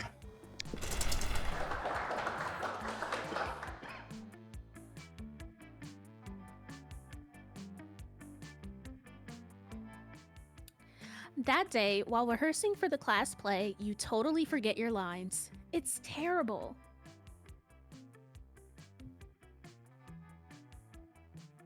Okay. I've gotten distracted again. You have little Keyblade badges? I do. I have a bunch of Kingdom Hearts inspired ones, and some of the later ones are like inspired by other games that I like there's the mermaid pendant from Stardew Valley. My sub badge right now is is a fairy paintbrush from Neopets because that was my shit growing up. But yeah, there's a bunch of Come on, throwback. there's a bunch of Kingdom Hearts inspired ones, yes. I'm gonna have to hang out with you at some point. Hell after yeah. this. What was I doing? Oh yeah, buttons. But you don't let that get you down. You start improvising all your lines. That's what I always do. And it's marvelous. Somehow it enhances the pathos of the play in unexpected ways. And that's saying something, since half of your improvisation is rap battle against your inner fears. That sounds dope. Yeah, right? Like, hell yeah, I wish I could rap against my inner fears. Maybe Right. defeat them for sure. Rapping gain a against self-doubt +2 and anxiety. creativity. Parappa the Noob rapper.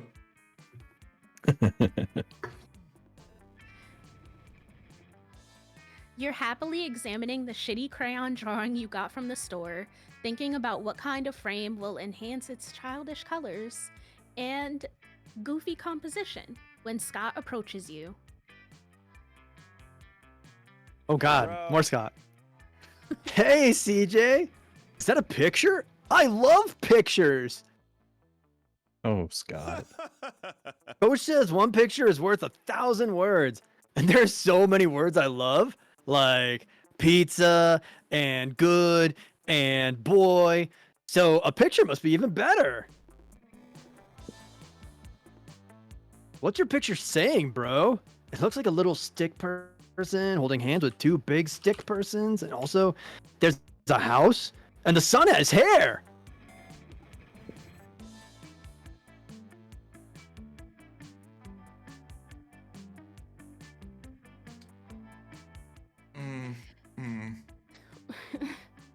You patiently explain to Scott that this is a picture of a family and that those are solar rays, not hair. Awesome, bro. Oh, so those two big bros are protecting the little bro. I get it. Your voice for Scott is so perfect. Like, it just. Oh, thank you. Like, he's just such a lovable, like, creature. Like, He my is. God. He is the definition of himbo. Himbo And- pupper. Nobody will change my mind about that. He just seems like he's so easily excitable about everything. He is. He is. He's Also, just- Mocho, thank you for gifting that sub to Sin. Sin, welcome. Sorry or you're welcome. You're stuck here for the next 30 days. No, that's fine. I'm here to cause problems, and the next problems that we're gonna cause are either in Monster Camp or DBD, and probably both. Oh, absolutely, both, 100%. Hell yes. Mocho, thank you for that gift sub. I appreciate you. What? No. You tell Scott that the two big stick figures are parents. Parents? Wow! So that's what parents look like? I totally have some parents, but... Oh no, this is gonna get sad. Well, I've never actually seen them. His face. That's okay though. Once a year they sneak into our house in the middle of the night and leave me Christmas presents because I'm a good boy and they love me. If baby. Sin, if I have to accidentally cuck you to not upset this wonderful being, then so be it, and I'm sorry. No, it's Who the fuck is this? Oh, it's the wolf pack. Oh, like, okay, see, these are the differences, right? These people are assholes, but they're not Leonard. There's a thing I need to explain about this dynamic depending on how far CJ decides to take this story. However, let me see a thing. Let me look up an item. Because we have... While we're having that pause, hi J-Rock. Ooh. But who wants who wants to voice the wolf pack? I'm willing to tackle that one too, because why not? Let's just go. I mean Okay, so I will say that in order for you to do that, you have to do the next 3 interactions with Scott exactly. Is there a way I can bail from this one without upsetting him? Probably not, but that's okay. If he gets upset here, I'll fix it so it'll balance out. But yeah, this is giving you an idea of what that dialogue is going to be like. Now, I'm not normally one for numbers, but that's some math I can get behind. I also want to talk about the fact Scott truly is my favorite trope of tragic himbo jock. Here's the thing about Scott being the tragic himbo jock, though. One, some enjoyable layers, but 2, you realize, because depending on if you decide to do this, you find out that the wolf pack is actually cares for him a whole lot. Mm-hmm. Uh-huh. Yeah. But continue. Noob, we'll let you do Upsetting that one. Scott Uh, is like taking candy from a baby, though. My God. Right. Hey, you baby! You still think parents leave Christmas presents in the middle of the night? That's a myth! It is? Oh no. Yeah! Everybody knows that all Christmas gifts are delivered by Satan Claus, a bearded home invader with lobster hands and a cookie fetish! But my parents think I'm a good boy. Psst. CJ, are you just gonna stand there and let those douchebags ruin Scott's innocence? Distract him. Whoa. You know this is a serious situation if it's causing Vera to show empathy. Quick, divert Scott's attention by starting a discussion on the history and development of jazz as musical art form, or making a silly face. Now, here's the question. Do you want to get this one right or do you want to get this one wrong? I'm torn Mm-hmm. because the video game is making me feel emotions, Mm-hmm. but also I have other emotions. You can be you can feel more than one thing at a time. I'm learning that. So things that I will tell you, it will make Scott sad, but again, this is, like there's also like the whole situation of me being over here, so it's fine. I will tell you, there are two things here, and one of them is clearly the choice that you should make, and I will leave it at that unless you ask me for additional details. I'm gonna take one for the team. 5 hours later. Look, I'm just saying that jazz is less a vehicle for African American liberation than it is a memorial to cultural oppression and appropriation. This took an unexpected turn. I'll say.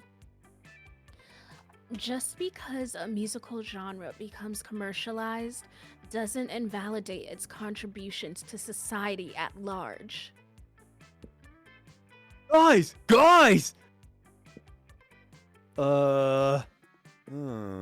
Maybe jazz is simply a lens through which all major sociological conflicts in the 20th century can be viewed, regardless of your personal political orientation.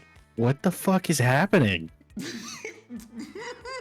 I love these moments with Scott. Scott's forming brain cells, y'all. Everybody shush. We're witnessing something real special here.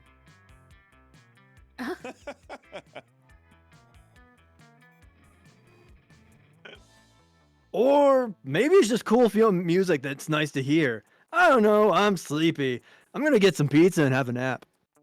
You have the best nap, baby. I love you. Whew, that was close. Nice work, CJ. And as for you, douchebags, what the hell were you thinking? Sorry. I guess emotionally harassing our little cousin is our way of coping with our unstable home life. But you've got to admit, it's weird that Scott's been living with us and our grandma his whole life and still hasn't realized our parents aren't coming back. Yeah, I can relate to that. And maybe it would be better for him to accept the truth. I just don't think he's ready yet. And true friendship is like jazz. Sometimes it's about the difficult truths you don't say. One of us! One of us! You're right. Thanks for helping to keep the lie alive, CJ. You're a true hero. Or bro, whichever. I can read. For your good deed and deep knowledge of jazz history, you gain +2 creativity and +1 charm. And this is why Monster Prom is dangerous, because you sit here playing it just like, ha ha, what zany activities, and then they punch you in the gut with things like this. Right. And you're just like, Alright. excuse me? Why did you think this was appropriate? I didn't consent to this.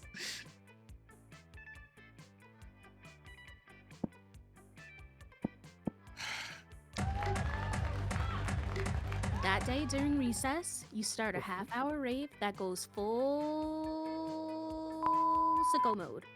Also, not me doing a dab. Dab on the haters. Dab on the haters. Everything is fine until Juan, the small magical Latino cat, asks you what you think you're doing.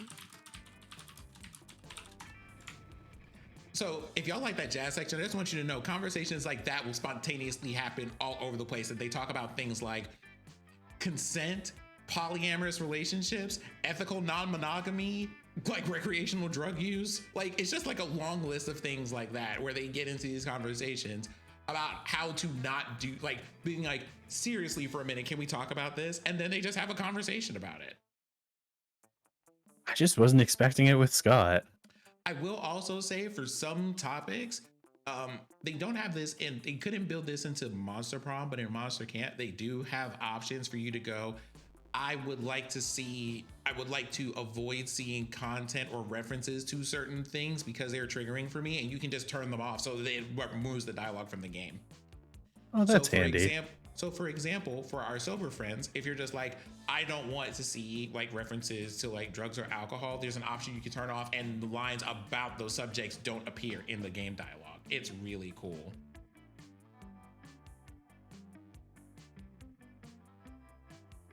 Right, I'm gonna continue. Damn, you didn't remember you suck at dancing. Not me out here doing the stanky leg. But you decide to go all in and pretend it's a new dance move. Apparently called the Groovy Masaka. Did I say that right? Mm-hmm. Okay. Juan looks at you and he asks you to teach him the Groovy Masaka. Bailey said Juan, the small magical Latino cat, is the only representation we get for Latin Heritage Month. Oh no. There's apparently a whole bunch of Juan, the small magical Latino insert animals, and he has to specify that he's a cat. That's a whole dialogue that the game has at random. It is. No. Wait, I love that. It's a party to remember. You gain +2 fun and a cool story to tell your grandkids someday. They keep insisting that these characters are gonna have kids. They're all mentally ill.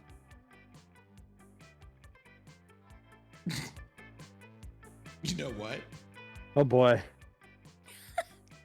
You turn away from the rave to find Scott nervously sniffing the ground and looking around suspiciously. You ask him what's up and prepare for a goofy answer. He does not disappoint. And with that, give me but the briefest of moments. Hello there, everyone, from That J Justice's stream. Give me a moment while I give you all a close-up. Hi, my name is Sinziak. I am a player, games, a teller of stories, and a hanger-outer with friends, which apparently we're doing all 3 of today. And I'm typically here on Mondays playing all sorts of games, but this evening with friends, we are playing Monster Prom, a wonderful dating sim, wonderful dialogue, and plenty of like chaos in store for everyone. So let's see what was happening here, because games were probably being played. So how were things in the Forbidden West? Were you out here dismantling creatures, shooting them with arrows, crafting things? Monster Prom is a really fun time. You should absolutely do it. Tell me about the adventures. Are they going well? I hope they're going well.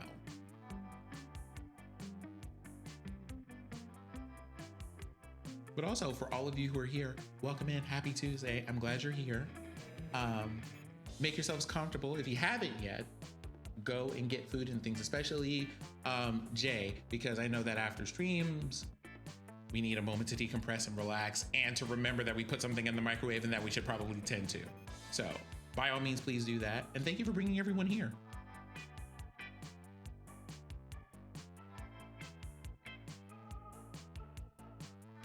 Queer NPCs, you say? Welcome to Monster Prom, home of those. But also wonderful. Like, I'm glad that you're enjoying. Now I'm gonna have to go catch the VOD and see what you did, because queer NPCs in Forbidden West, I didn't know that they had those in there, because I haven't seen a lot of Forbidden West for Horizon Zero. So now I'm gonna have to go look. Shit won't be shit. What did I just come back to? Damn, she's pissed. Rady's starting shit that she can't finish. That's what's up. She's trying some checks, something cash. I don't remember how that phrase goes anymore. Oof. Super rave monster. I can believe it. I Yeah. have several layers of questions to ask here.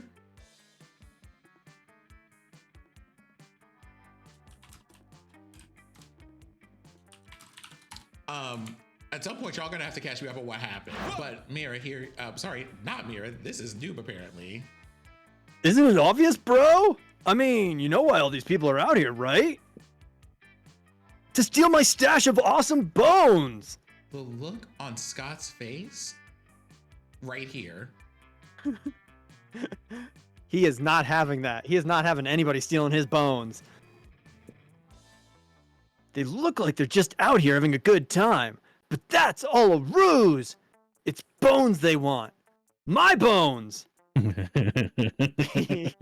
did almost shorten that to just simply my bone, just for the fun of it. Well, I mean, here's the thing. The difference between those people and me is that if I play the game correctly, I get one of those.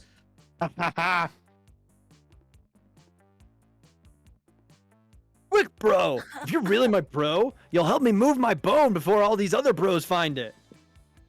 There might be a spot you can help him out his bone. Yeah. I'm sure there's a couple of holes that you can dig to Scott's bone. Oh my god.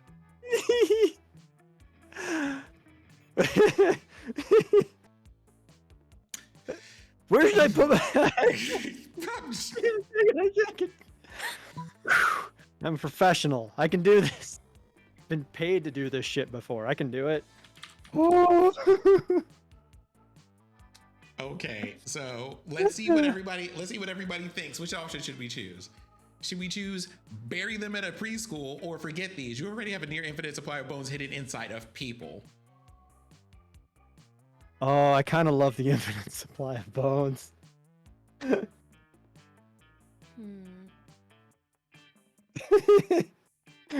I'm kind of leaning towards the infinite supply. Fair, Rainy. People bones, exactly. Well, he really treasures his bones, though. I don't know. Don't ask me. I haven't played this game in so long. Okay, here, let me ask you this way. What does the innermost parts of your chaos tell you to pick? Infinite supply of bones. Absolutely. Yeah. Mm-hmm. Yep. Okay, well, here we go.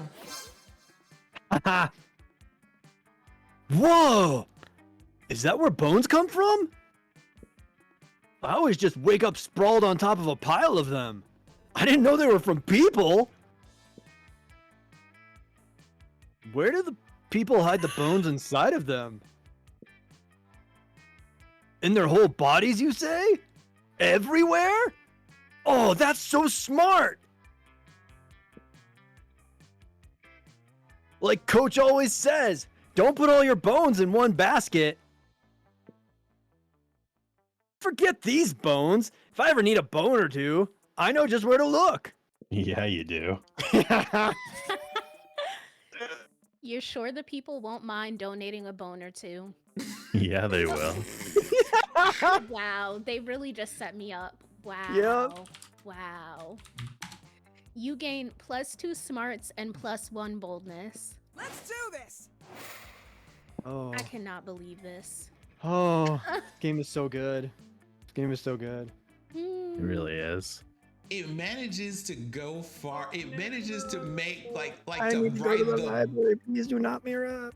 the I need the money. Wait, what happened? Oh, he's telling. Well, I mean, at this point, are you even going to be able to do that though? Oh, Because you need how many? multiple Like stages 3? of dialogue to do that at least. Oh, So then, yeah. oh, then never mind. Go to the library, get your money. Looks like I'm boning a ghost. No, my it just hovered over it because that's where my mouse was. Oh, okay. Let me see. This game is one big setup. It truly is.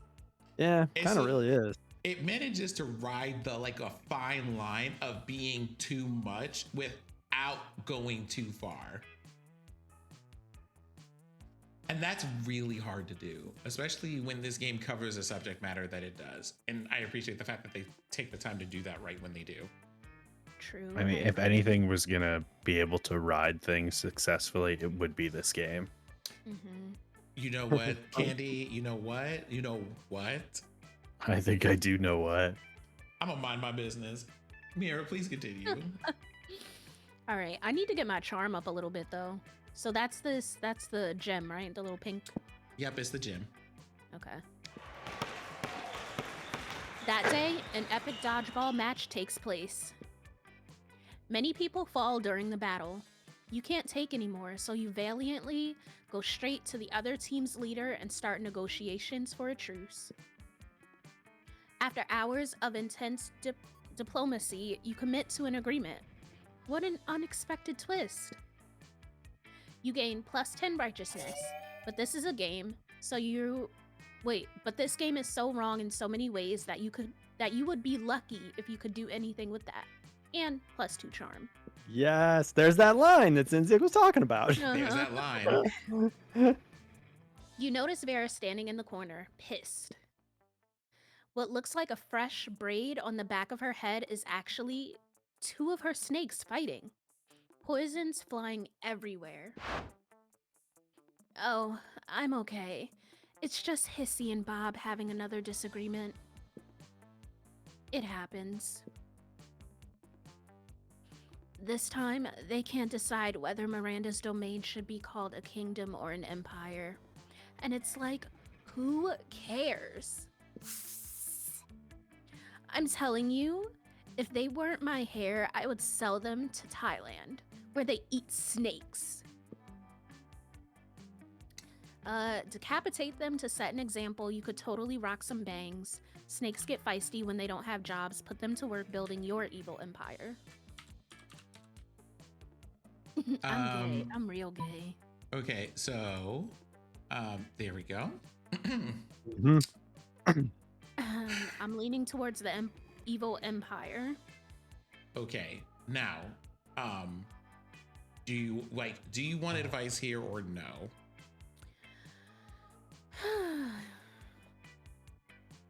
That would count as one of my lifelines, correct? Tell you what, it might, but if you decide to use your lifeline, I will give you 2 pieces of advice for free instead of 1. That's a steal. We are slightly over halfway through this game. I will tell this, getting them to like putting them to work to do something requires a lot of thinking. Decapitating them to set an example, that's a pretty straightforward and I dare say a bold thing to do. Additionally, because I know that you very much care for this person, I would suggest that you do something about your funds.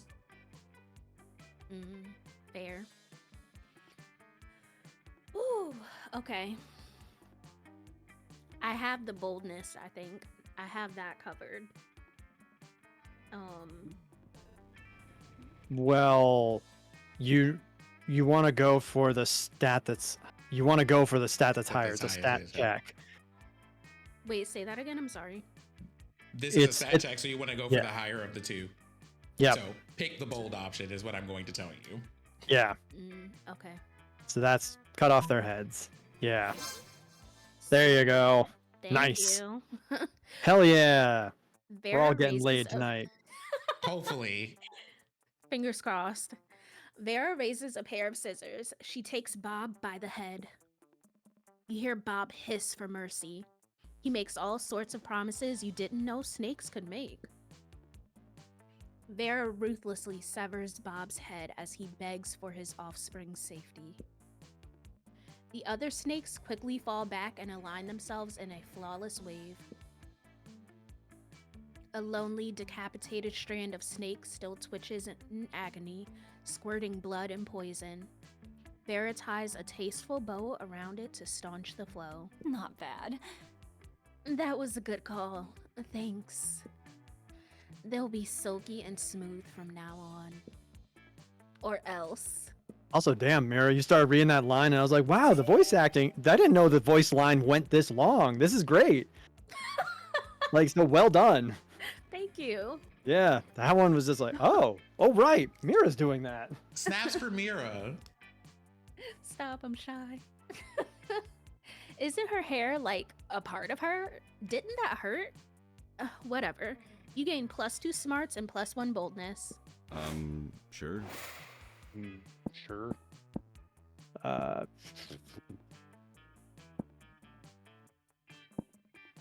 Just stockpile all the boldness ever. Yeah, oh my god.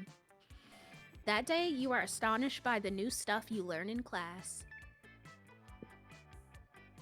You thought high school was all about doing silly shit with your friends and trying to find true love. Who would have thought that class could actually be useful? What a nice surprise. You gain +1 valuable lesson. Good luck trying to use that in this game. And +2 smarts. Yes, take care of yourself, Rainy. The valuable lesson was about self-care. Oh, hell yeah.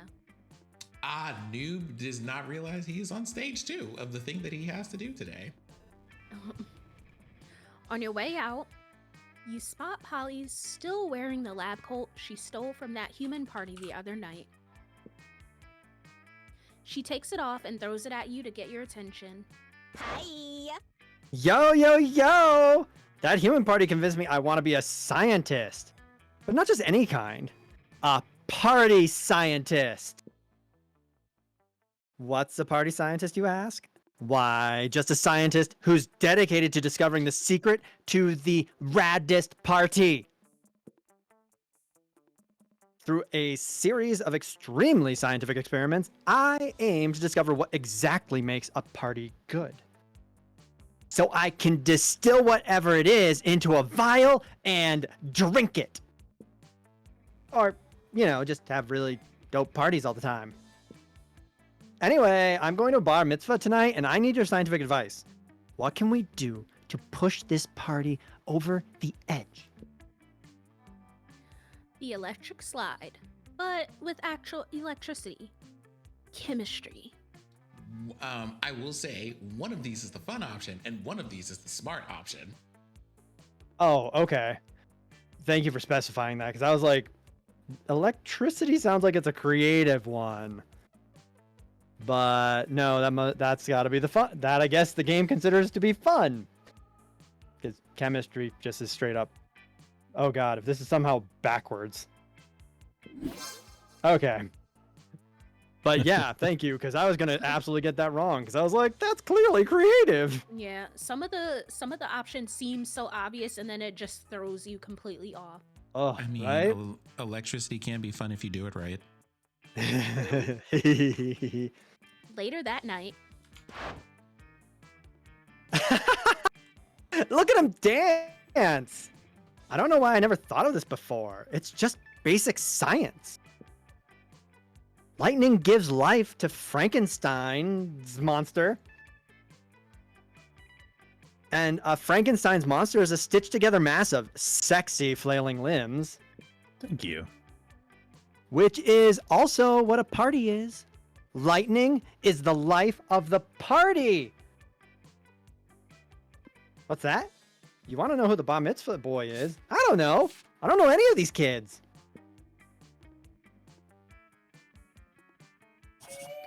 Crashing bar mitzvah? The way that they called you out, Noob. Yeah, they really did. Crashing Damn bar it. mitzvahs, the height of party culture. You have so much fun, you forget to tell Polly she should have said Frankenstein's monster. You gain +2 fun and +1 charm. God damn it, I'm such a killjoy.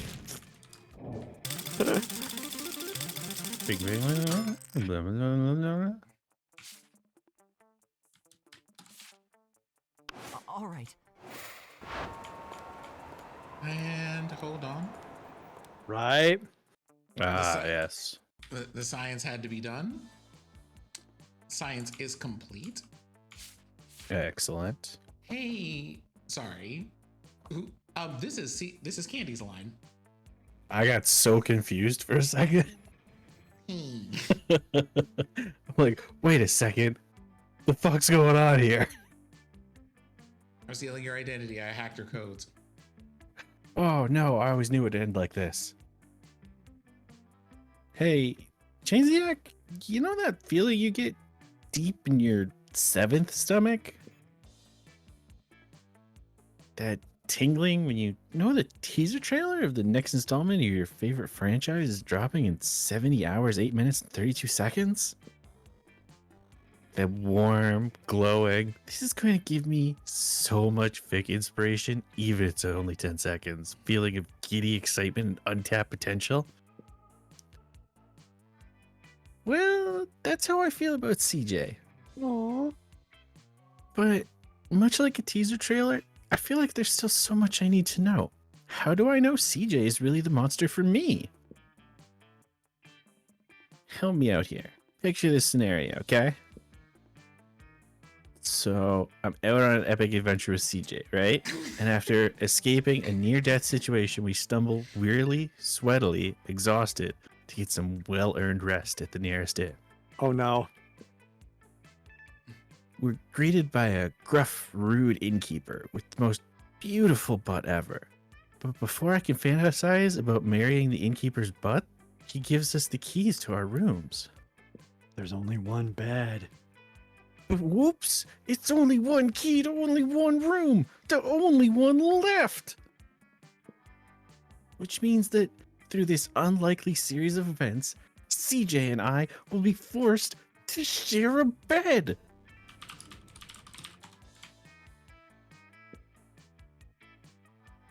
I won't make you read that. Yeah, I would hurt myself. Thank you. Thank you. Yeah, there we go. My voice does not go that way. What would they do? What would they do? What would they do?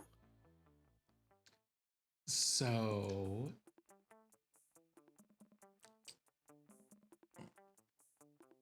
An excellent question. Thrice over. One that deserves an equally excellent answer. CJ would blush. Well, actually, in this case, Candy would blush deeply and shyly and respectfully ask if you're okay with the situation before revealing that they have a rare condition in which all of their clothing disappears the moment they get into bed. Or, oh man, I don't know how to say this, but CJ has an extreme allergy to contrived sexually ambiguous situations.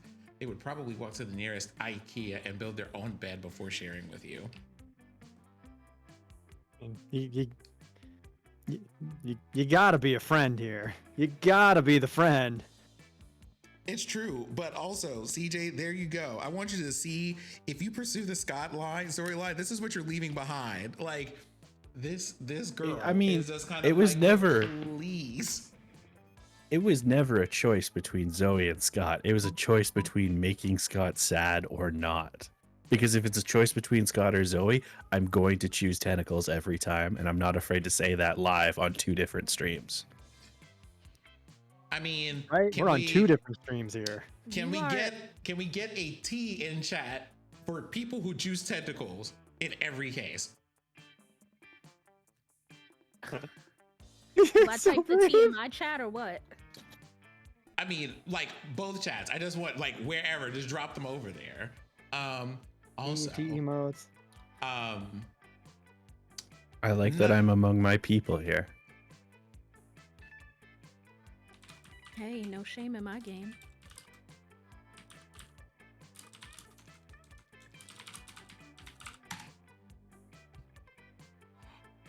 Okay. Oh.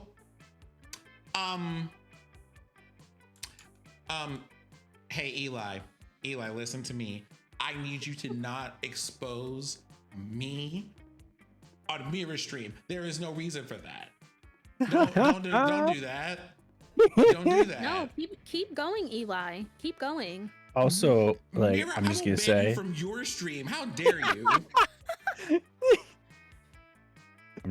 Zoe's got both. I mean, really, Zoe can have whatever you want. I mean, I'm just saying there is a whole dialogue with her that just goes, so what's that mouth do? Oh, that's right. I remember that one. What do that mouth do? That being said, Bites. I will also Putting the. Now I Hold know on. what choice I'm going to make, so I'm not worried about that. But I will tell you that the game does a thing. It gives you points if you decide to screw someone over, you don't get points. But if you decide to help people, both of you get points. Yeah. Oh, that's interesting. Yeah.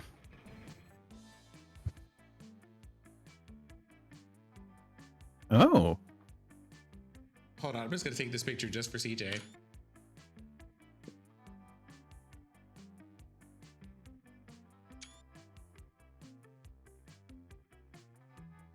Feel free to keep reading. Hold on, I had to reply to a thing in your chat. There we go. Ooh. Oh my word. Oh my goodness. Wow. All their clothes? Like all of them? And they would blush first? That what? Wow. Okay. We can work with that. Thank you for this very important information, Chaziak. You are as beautiful as that imaginary innkeeper's imaginary butt. It's true. And you just got the +3 charm to prove it. So it's funny because you can decide not to help people, but in most cases, it doesn't benefit you not to help them. Yeah, exactly. Unless y'all are literally trying to date the same person. I'm being hate crimed. Why do I keep going last? All right, Sure. the last week. Let's All do right, it. what is that? That gets me to fun. I mean, I guess we just. Well, what does everybody else need? Well, also, it's not going to get you fun because. Yep, can't go I outside. think you're right. I can't go outside. Okay, but what else? What does everybody else need? I need money Yep. and I don't- charm. But I don't really have things I have to work like I don't have things that I worry about it that way because of the person I'm trying to date. Okay. I Oh think right, you I'm just need good. hearts. Okay. Then let's just get some. Let's just round this out. I hate having this like -2 to my, or -3 to my charm. that day, an epic dodgeball match takes place. But the match isn't as important as the human interactions within it. You're at your peak when you decide to go for the overkill and wink at one of your teammates. He's totally mesmerized. It's the most epic wink ever. Damn, you know how to win over people's hearts. You gain +2 charm. And there's, oh, that was a -3, wasn't it? Originally.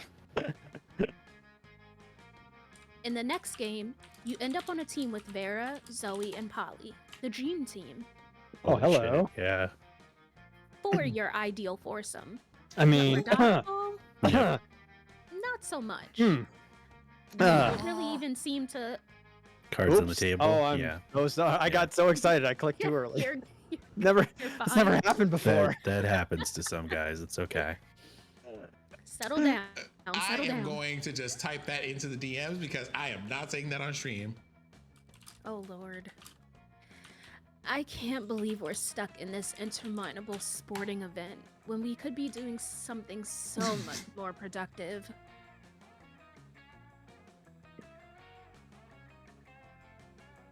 Yeah, like hiding in a bathroom stall to learn my classmates' secrets and add them to my fanfic. Or hiding in a bathroom stall for sex reasons. I was going to say taking over a small South African country, but to each their own, I suppose. Whatever. I bet you could do that in a bathroom stall too. You're smart. We won't be able to do anything in any bathroom stalls unless we stop this ridiculous dodgeball game. It's been going on forever. Seriously, I'm pretty sure I subjected the minds of my victims to eternal torments that were shorter than this match. You suspect there might be a bit of exaggeration, but who cares? This is your chance to get in good with your dream team by dreaming up a way to end the match. Convince coach that dodgeball has to stop because it's cultural appropriation? Mustard gas.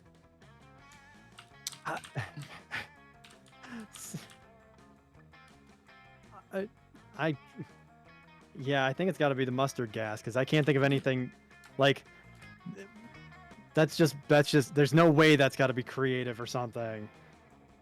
That's got to be bold. I think I'll use up my last lifeline for this one. Because why not? I mean, are you sure that this is worth using that for? Absolutely. I don't want to fuck this up. Look at these three. You gonna That's be a fair okay? point. I mean, yeah. Fine. Are you sure about that? But wait, are you telling me this isn't a boldness move? Which one? Mustard gas. No, I was just asking if you're gonna be okay. Oh, yeah. Well, yeah. Right. Two conversations at once here. So, I'm going to be fine. I'll be fine. like, it's one of those things, like, mustard gas. I mean, What it was that? might be. It might be. That might be the bold option.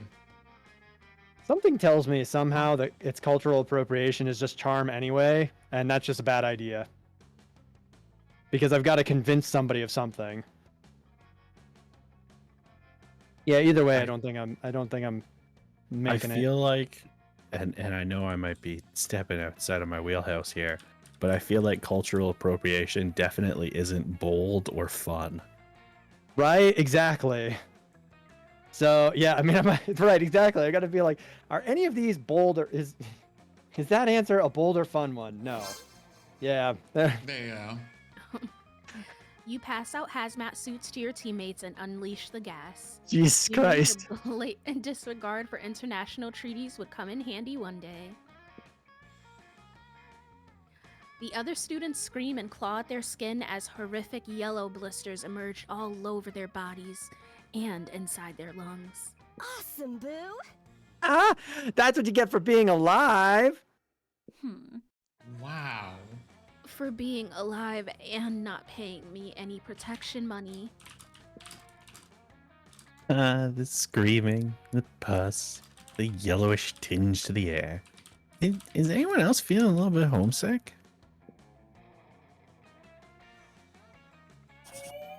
This atrocity will forever be a black mark on your soul. On the other hand, it totally gets you out of gym class. You gain +2 fun and +1 creativity. Let's go! All right, Candy, you're up. Yes.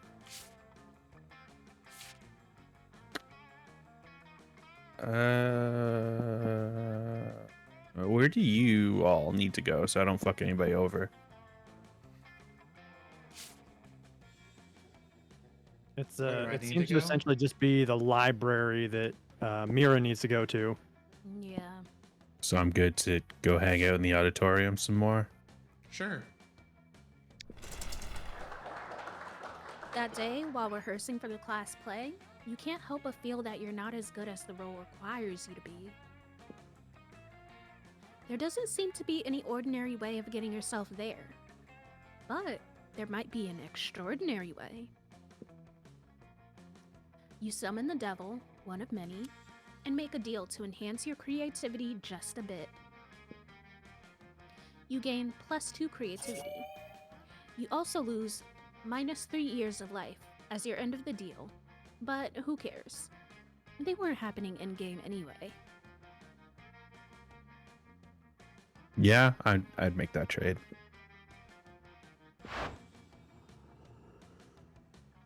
Later, you head by the local pizza parlor to help Vera collect her protection money. You notice Scott moping around outside. Damn it, Scott. Hey, you. Hey, Scott. What are you doing outside the pizza parlor? Don't you normally prefer to be inside the pizza parlor? Well, it all started when I did some research into wolf mommies and daddies. Ah! It turns out wolf parents are responsible for providing food for their children. Then it hit me. The pizza delivery guy provides almost all of my meals. And you know what that means? Oh no, Scott, please. I know what you think it means. It means the pizza delivery guy is my mother. What? Or maybe the pizza parlor itself is my mother? It's hard to be sure. Look at this beautiful man, covered in birds, head completely empty. There's nothing between those ears. Not a single thought, not one. Just floof.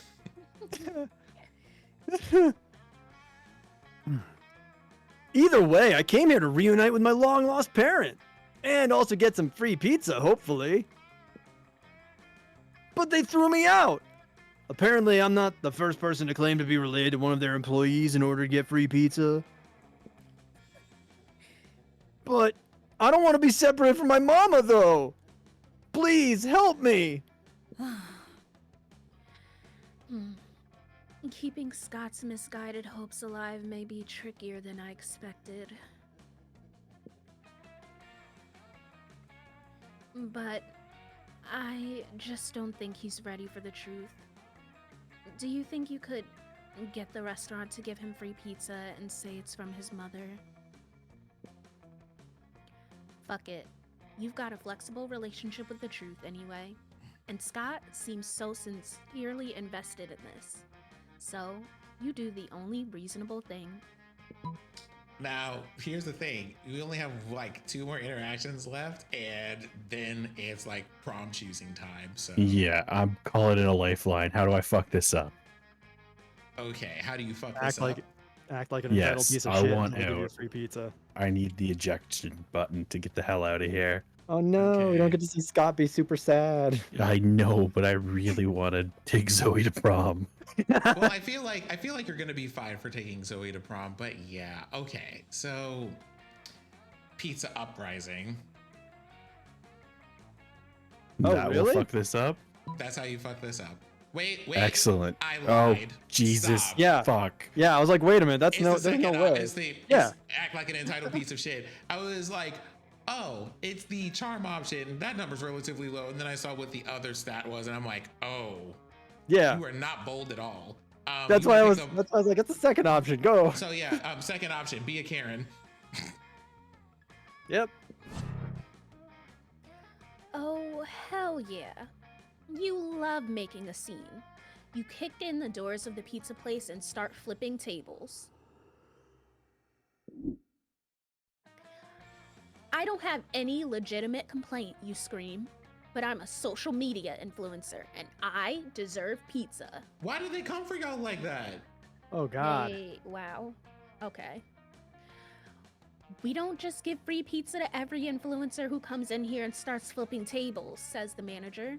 If we Leonard's did, out here we'd fucking be up the bag broke. for everybody. Oh my God. I got this. It is me saying it. Don't worry. Eat crust, tiny dick. Give me pizza or I'll burn this motherfucker to the ground. Wow. Oh. Oh. Okay. There we go. Don't you dare threaten my mom! Scott punches you so hard your skeleton comes out. You weren't even sure you had a skeleton. Fuck. You appear to have lost your skeleton. I can put it back in for you, but it's gonna cost you. Yes, Vera, please handle my bones. God damn. Oh my Vera god. and her for-profit surgical schemes. You get your bones back, but you lose -2 fun and -1 money. All right. Not for Listen, zero Scott fun. got to beat the shit out of me, so I'm sure he feels fine right now. How do you feel? I feel great because I managed to get out of that situation without causing lasting harm to Scott, just to myself, which is probably a metaphor for how I handle friendships or whatever, but we're not going to get into that right now. We got monsters to date. Wow, I'm feeling a little bit targeted right now. I'm gonna need you to lower your voice. No. It's the way that Mira said, cut his mic. Cut No, the sorry, camera. cut their mic. Deadass. Cut their mic, dead Deadass. ass. That day, you learn a ton of spells that are all as cool as they are seemingly useless. A spell to renew sticker stickiness. Actually, that's useful for me. Yeah. Because I never know what the fuck to stick it on, and then when I choose something, I'm like, oh, I should have stuck it on this instead. A spell to turn chocolate and vanilla ice cream into vanilla and chocolate ice cream. Crow, I'm gonna need you to stop that. Oh my god. Oh my god. Mira, I'll let you read that whenever you get a moment because the gasp. Oh no. A spell to gain +2 smarts. You actually used that last spell, and you gain +2 smarts. Vera's giving an informative presentation today in speech class.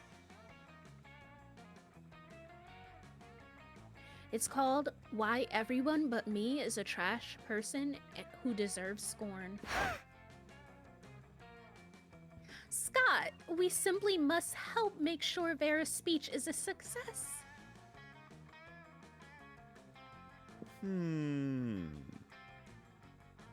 Why? Isn't her speech about how we're all really bad and fools? Because Vera is our friend, Scott, and friendship is the greatest treasure of all. Understood, Candy. Also, my parents owe money to her father. Oh yeah! Yeah! Okay! This calls for some good old-fashioned cheerleading. Gods. Cheerleading! Yes! But how does one cheerlead? It's simple! It's simple! You just... oh no! I don't know how to explain it with words! Oops. Please, somebody help me do words good! Precious baby. Also, shout out to Noob for remembering the rest of that line. You think if you give Scott a sensible suggestion, it just might stop this from getting any sillier. Thank you. So you tell them both to build a human pyramid or do the wave. Okay, so pyramid or wave? Pyramid, wave. Pyramid, wave. Pyramid sounds creative or smart, where the wave sounds like it's supposed to be fun. Something tells me the pyramid is your best choice. And since Candy's no longer going to be taking Scott or going through Scott's story, we need to make sure you finish Scott's story. So I'm saying the pyramid. Mira, what are your thoughts here?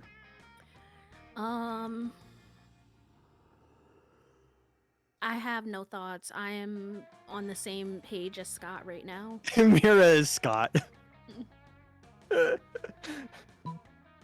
We're too far in to be asking me for help, so Okay, CJ has gone to have a snack, so I'm going to give their vote to chat. Pyramids or the wave? what do y'all think, chat? We are all Scott sometime.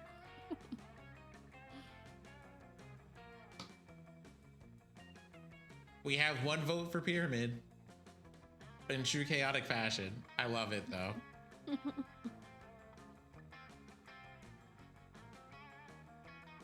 I love how everybody's just kind of like, homie, I have clocked out of any decision making. I'm like for the rest of the day. Right?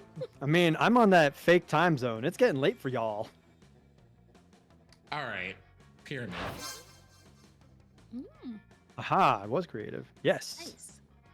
But how shall we construct this pyramid of which you speak? Why does she speak like fucking Starfire? Somebody answer that, please. Right. Because she's a fairy tale princess. Yep. Lord have mercy. Easy. Just follow my lead.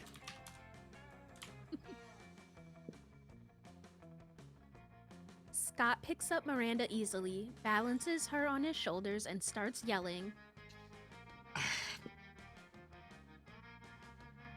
Pyramid! Pyramid! Pyramid! Give me 1 second, y'all.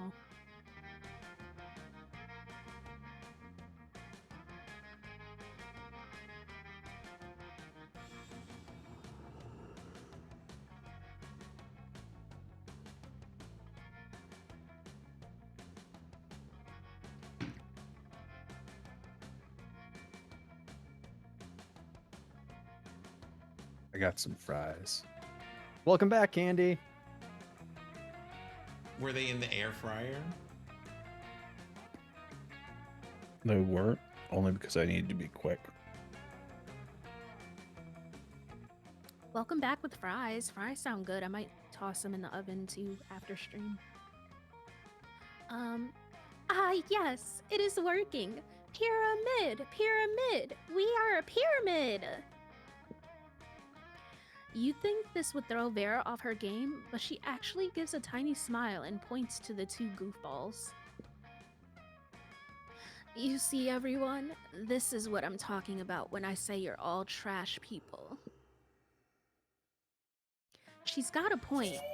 Her speech is actually really convincing, and Miranda and Scott feel like they helped. You gain +2 smarts and +1 creativity. Let's do this!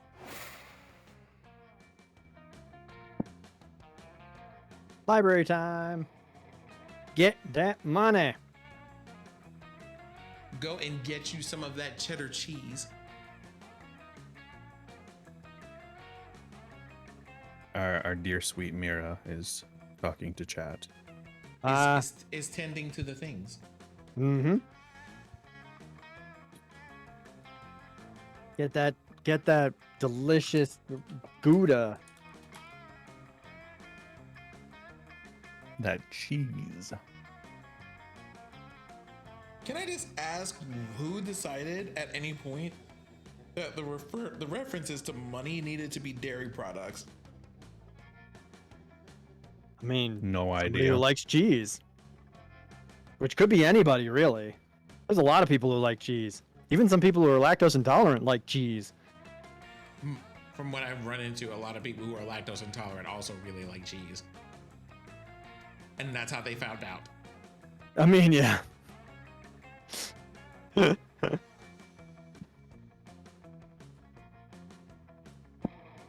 That's true. Bacon isn't dairy. Dough isn't dairy. Bread isn't dairy. That's true. That was another thing to ask, but I'll get to that later. Not start kicker. Yep. 420 backers. Love that. Oh my god, this is supposed to be... Oh my fuck. I didn't even realize that it said boom at the top. I was just looking at the picture and realizing that it's fucking Doom. My god. Hold on a sec.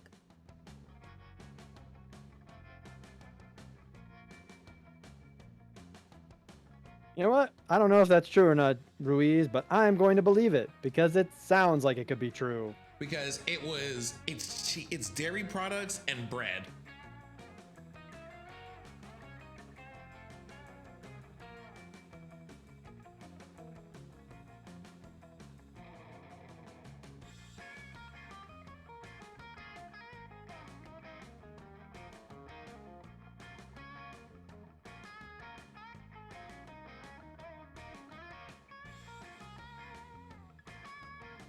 Don't you put that evil on us, man. Mental. Yeah, right.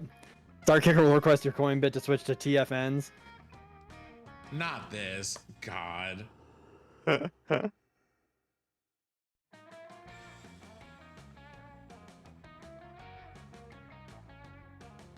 Like, just the oof.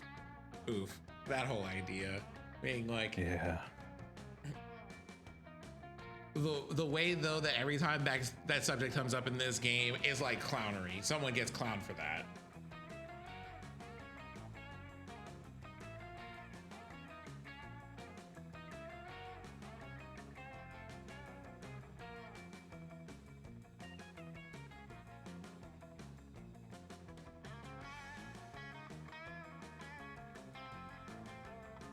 But also,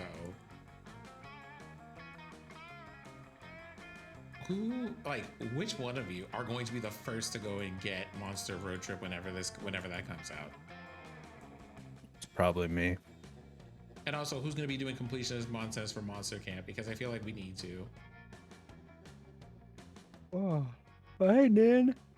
Oh, God. Oh, no, not that. Yeah. Hello there, Sir Nind. Good evening, greetings and salutations. Okay, I'm back. Welcome back. Thank you. That day, you spent some time on the library's PCs managing your start kicker. You deceive lots of people with sensationalist video and impossible promises. Nice. You gain plus 100,000 money, but almost everything goes to cover costs, and you only keep plus 2 money. You see Vera looking at her phone. She's obviously pissed, so you decide to go talk to her. Oh, good, yeah, smart. Ugh, not another dick pic. I mean, I know that's what you've got to expect when you look as stunning as I do all the time, but still, not fond of dick pics, not at all. When are guys going to learn? Dicks look gross. Sending me a picture of your dick is not a treat for me. I'm not going to frame it and put it on my wall. I'm gonna put it in a folder called Sad Losers, and then delete the folder, and then I'll probably set the phone on fire, just in case. I was hoping she would say blender, honestly. Right. Will it blend? Mm-hmm. I'm gonna put it in a blender. Hey, you're pretty unpleasant, right? Help me figure out what to say to this guy so he'll stop trying to make me look at his wiener. Just send back the thing that, like, cuts hot dogs, that's all. Go for the burn. Sorry, I'm having a hard time seeing anything. Does your phone have a zoom function, or maybe a microscope attachment? Destroy his life, photo edit all the pics into a silly looking monster, make it the star of a weird kids show, and make millions with it. You make a joke out of him, become rich, and you own the copyrights to his dick. Fuck. Ooh. I was going to ask if you wanted guidance here. I know, but I'm running out of lifelines. I only have one left. Fair enough. So your solution to this is for me to make a career out of it? You do realize you're basically making it so I'll have to spend the rest of my life depending on this fool's dick? And if I get lucky and he doesn't send me any more, I'd need to start asking for them. I would be financially married to this dude's dick. Does that sound good to you, genius? Goodbye. Be my guest and go marry his dick yourself. Huh. That definitely backfired. Next time, let's try not to mix dicks and kids. It Doesn't seem like a smart move. You lose -2 fun and -1 creativity. The petty is chef's kiss here. It literally is. I can't even be mad.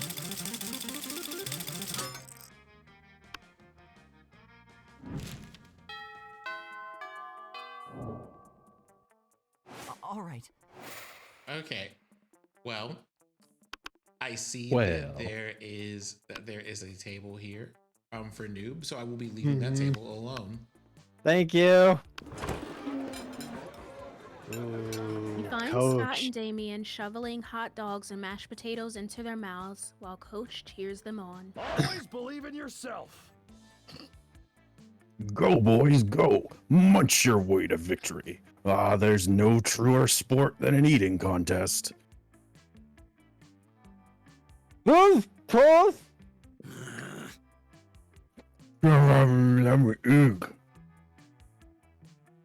It looks like it's a pretty fair fight so far. But where's the fun in that? Time to step in and tip the balance. Distract Scott with surprise fireworks or slather Damien's dogs in holy ketchup.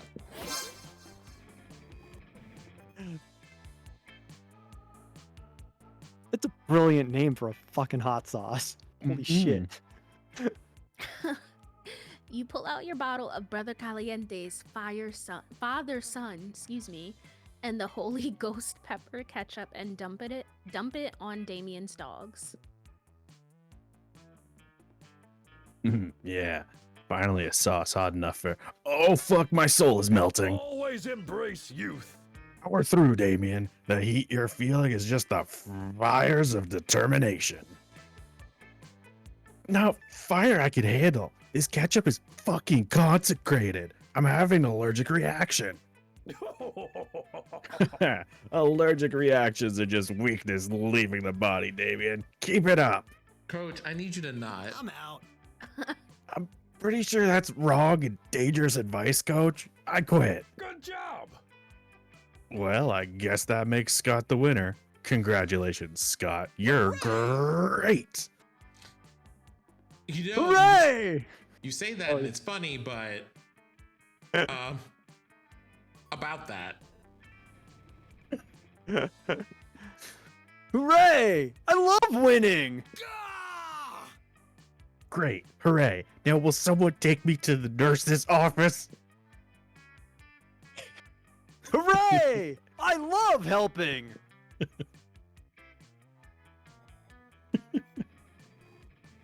Scott rushes off carrying Damien's smoking body. Yeah. And you rush just a little closer to Scott's heart. Let's go.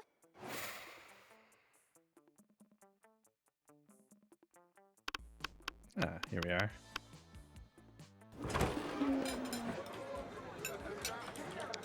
You find Liam bending over his burrito with intense concentration. Yeah, He's he is. obviously taking a food pic for the momentgram. He channels the silent energy of the moon. Zoe is right behind him, peeking over his shoulder and giggling. She channels the giggling energy of the moon. Aww. Oh, hey. Liam, this pic is all wrong. Tell the burrito to smile with its eyes and make its cheese look less melty. And add a filter. Filter more. Filter again. Why must I constantly be disturbed while taking my refined food pics? No one understands my superior sense of frame. Maybe because that's my phone you're using? A fair point. But my phone is charging. What am I supposed to do with this food in the cafeteria at lunchtime? Eat it? I think not. You purple dork. I'm just saying, if you want to reach true levels of Tex-Mex beauty, you should add this sticker of Jimin to your food pic. Nothing says good taste like pasting the face of a K-pop superstar next to a high school burrito.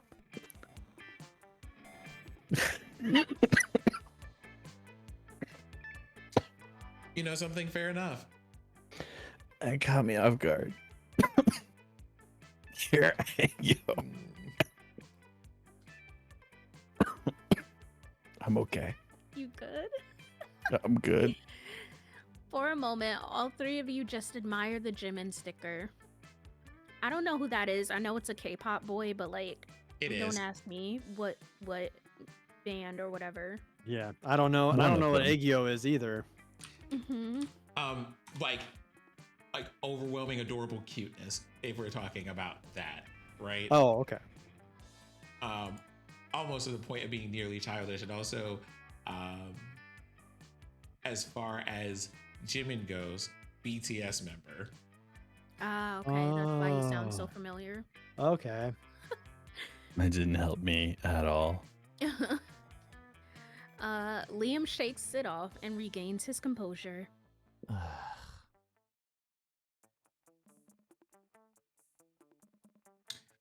Sorry. Let us agree to disagree, timeless horror. That's so romantic. I wish somebody would call me a timeless horror. Right? Actually, it'd be kind of, yeah. It's a pretty great, pretty great name. Mm-hmm. Trying to decide whether or not to read this line or start calling people timeless horrors. I mean, why not do both? We're flexible around here. You know what? This is. I'm not saying everyone in this voice chat currently is wonderful, timeless, and a horror, but I'm not saying that. Love that. Aw. Or let's put Jimin in your silly food pick.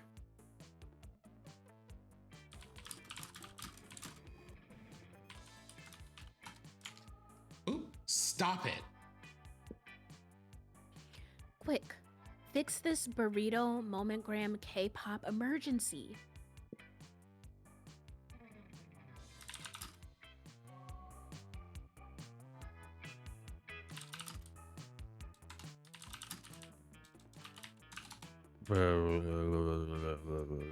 Oh, okay. I was like, wait, these both seem like I don't know which ways, and it's leaving Liam so alone. I would say it's the top one. Yeah, it took me a second because I'm like, this is just void, and this one is enchiladas, and it's like Specifically because it ends with leaving Liam alone. Yeah, and it's like that's for Liam, but fuck that guy today. You had me at meaningless. I'll allow this nonsense.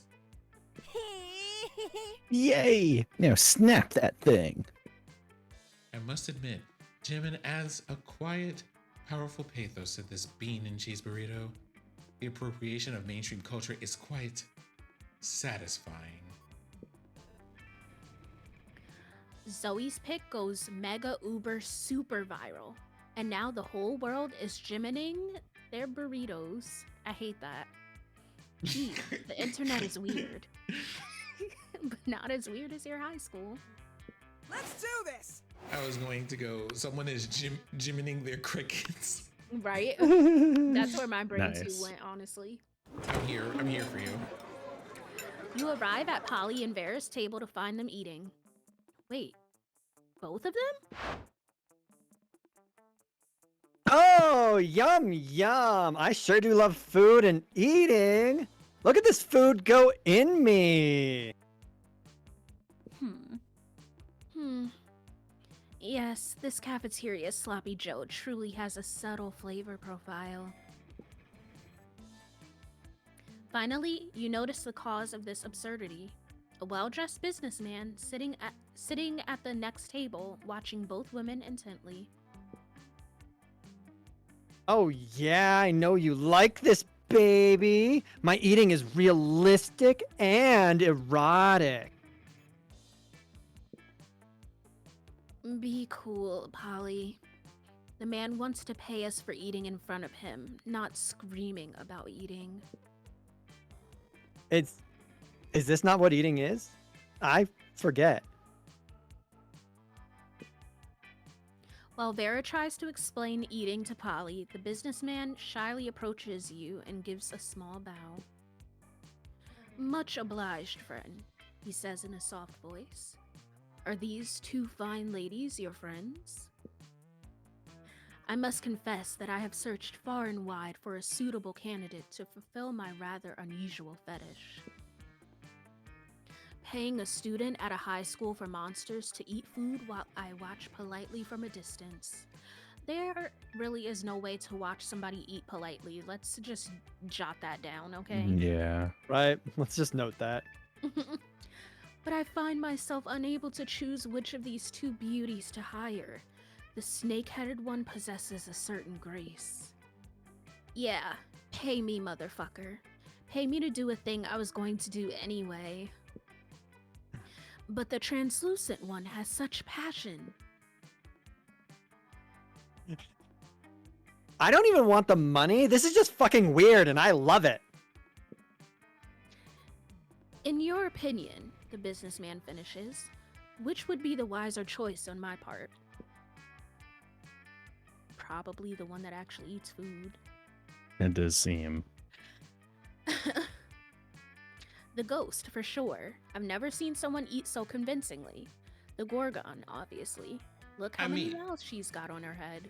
I'm just gonna say, for the things that I am seeing in chat, I will respond in the following manner. Don't let your dreams be memes because people literally do that. It's true. Also true. If it's Do y'all remember the era of mukbang streams?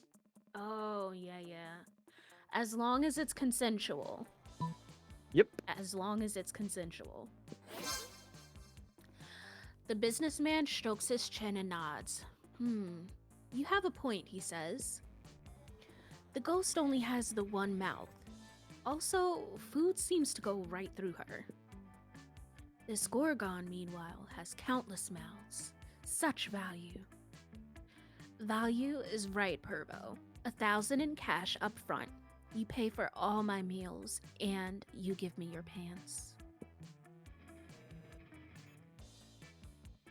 Holy shit, he's doing it! He's doing it! He's getting naked! Farah's able to convince the businessman to pay for a fancy dinner for you and her. It's a little creepy with him watching the two of you, but you get over it. Sure. I really hope he was wearing pants during the dinner. No one really wants to sit with Dahlia, which means you get half a table to all to yourself. Sweet. Right, it's me now. The How less dare sweet you, part- narrator? The less sweet part is that you have to sit at a table with Dahlia. Everyone behold Dahlia. Holy shit. Right? I love buff people. Yes. I mean, who's voicing her? Hey, look at me. I'm worried about you. Don't look so surprised. I care. I am a caring person. I care about my allies. You get the feeling she doesn't have that many allies. So scrawny. Look, the point is, you look pretty scrawny to me, and that's a problem. How are you ever going to defeat your rival if you're scrawny? You try to explain that you don't really see anyone as a rival, but Dahlia presses a finger to your lips, shushing you. Oh shit. Don't talk. Listen. I've seen you prancing around school, flirting with all your classmates, trying to take them to prom. Sure, you're not fighting any glorious battles like I am, but I think you do have a rival. A rival named Rejection. And I know the best way to defeat any rival. Through a good old-fashioned anime workout. Shit. You're kind of starting to think she has a point. Hey, it couldn't hurt to try, right? Dahlia offers you a choice between two workouts.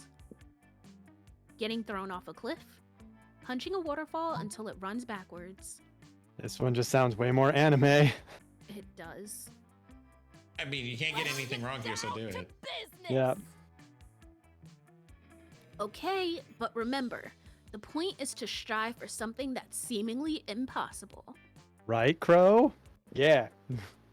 You probably won't actually make the waterfall flow backwards, unless you achieve some kind of unmatched power level and start glowing with key energy or something.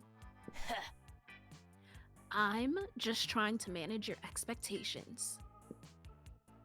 But little does Dahlia know, in addition to being a monster and a high school student, you've actually also been a Super Saiyan this entire time.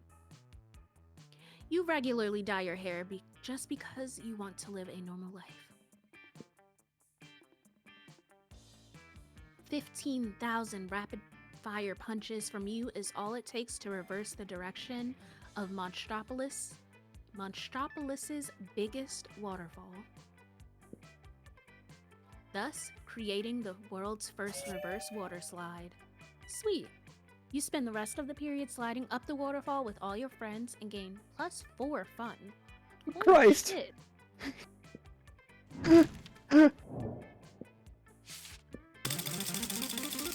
Y'all, this is it. It's the final day. The final day. There we go. The final countdown. I'm still recovering from I the love buffness. There will be no recovery because in Monster Camp, she's a person that you can just date normally, regularly, and comes with special endings. So enjoy Wait. summer camp. Okay, hold on. Holding. What about Milo? I mean, they're both right there for the taking, and I'm sure they do not mind taking turns. Yep. The first time I ever dated Dolly at Monster Camp, it was also a secret ending. I should play Monster Camp.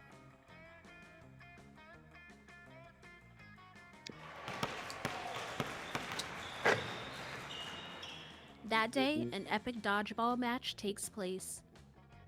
At one point, you're about to be eliminated by a player from the other team. But suddenly, you convince him to not throw the ball at you with a heartfelt speech about the importance of everyone's lives. The player bursts into tears, and you take advantage of that moment of weakness, throwing a ball at him. You lose -5 mercy, a stat that might be useful in Monster Prom sequel, but isn't now, and you gain +2 charm. Scott catches up with you afterwards, panting with excitement. Bro, I was just thinking today about how much I like you and want to share all my favorite things with you. Oh. Oh, baby. I thought about sharing my phone with you, but I don't remember where I buried any of it. They're buried in people, Scott. Then I thought maybe we could go out peeing together, but peeing on each other's territory would be wrong. And I don't know how to share the moon, or even where it is right now. So I guess that just leaves my two favorite things in the whole world: cheerleading and sports. And since you're not on the sports team, cheerleading it is. Let's cheer together, bro. What's that? You want to know what we're cheering for?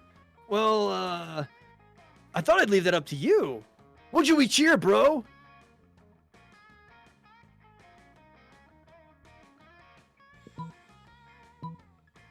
Okay, so, I will leave this for you. We should cheer for the working class, or we should cheer for each other because friendship is the greatest sport of all. Nothing will aid the rise of the proletariat like a healthy chair. That, the working Listen. class one sounds like it's smarts. I am pretty smart. That is my highest stat right now.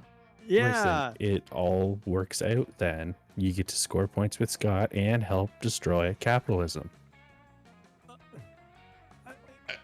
So Yeah, I think that's the only one, because it's either bold or smart to do that one. I can't see it being fun, charming, or creative. Mira, any thoughts here? The chaos in me goes for the first one. Yeah. Okay, well, it's unanimous votes for the first one. Let's see what happens. Okay, yeah. I don't know what half of those words meant, but I do love cheering. Comrade Scott, Comrade Scott. Hours of rigorous political theory later. Yes. Rule 4, 6, 8. Who's the class to liberate? Labor! Labor! Go labor! Repossess those factories! Fight! Fight! Fight the bourgeoisie! Look! It's working! The workers are totally taking control of the means of production! They're actually just burning down a burger hut, but it's a start. Hell yes. Those fires that are burning the burger hut, I think they're also warming my heart. Is this why Damien likes fire so much? Do you feel it too, bro? Or should I call you comrade?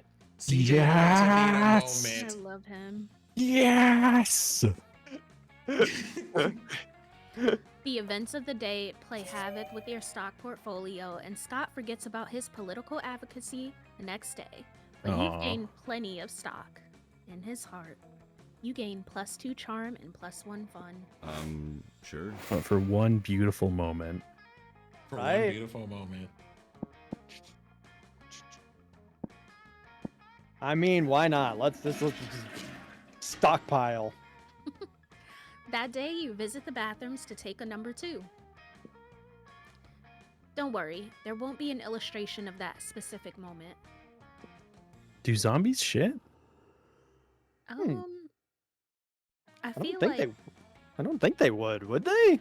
I feel like their shit would just be one of their internal organs falling out of their butthole. Yeah. Yeah. I have so Nobody many likes questions a about loose why we're butthole. pursuing this right now. I have intrusive thoughts and no filter. Fair. You know, Thing that's the most appropriate and honest answer possible. That is a very honest answer, and I respect it because same. Thing is, you make one of the boldest decisions in your life. You don't put paper on the toilet seat before using it. Okay. In a Oh. public That's- one? Oh. Mhm. Look at you silly bastard. You gain +2 boldness and probably +1 staff with a slight chance of +1 STD. Yeah. Not the staphylococcus. But none That's of that not the matters. cock you want. Yeah, definitely not that one. But none of that matters. You're late to meet Polly for more party experiments. Hey, boo! All right. Our research is progressing well so far, but we've got a very limited sample size. I need to know that we can make any party the best, not just some parties. So tomorrow morning, we're gonna crash a funeral. If we can make that fun, we can make anything fun. So, brainstorm time. How can we put the fun back in funeral?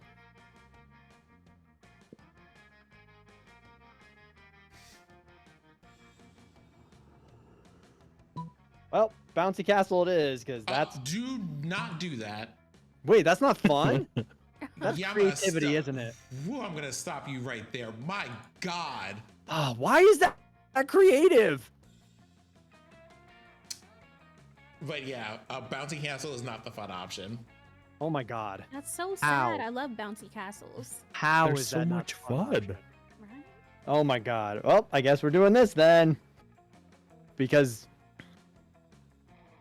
if it's not fun, then The father of Monster. oh my god, Thomas why is that the Duncan. fun option? Later that night. What the shit? Woo! That was awesome. I was totally inside that dude. Mood. And then when they were like, does anyone else want to say a few words? I was all, oh, me! They totally freaked out.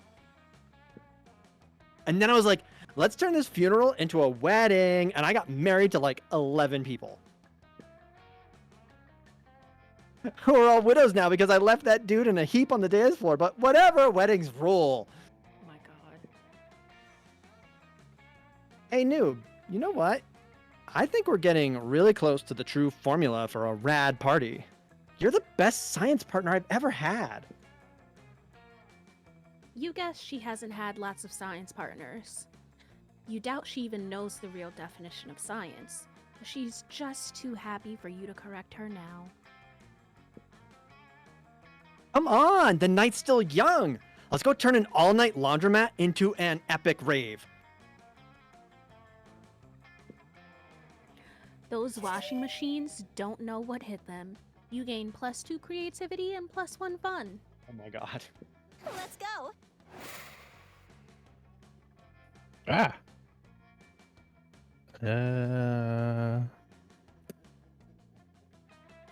I'm pretty damn creative. But I could be more creative.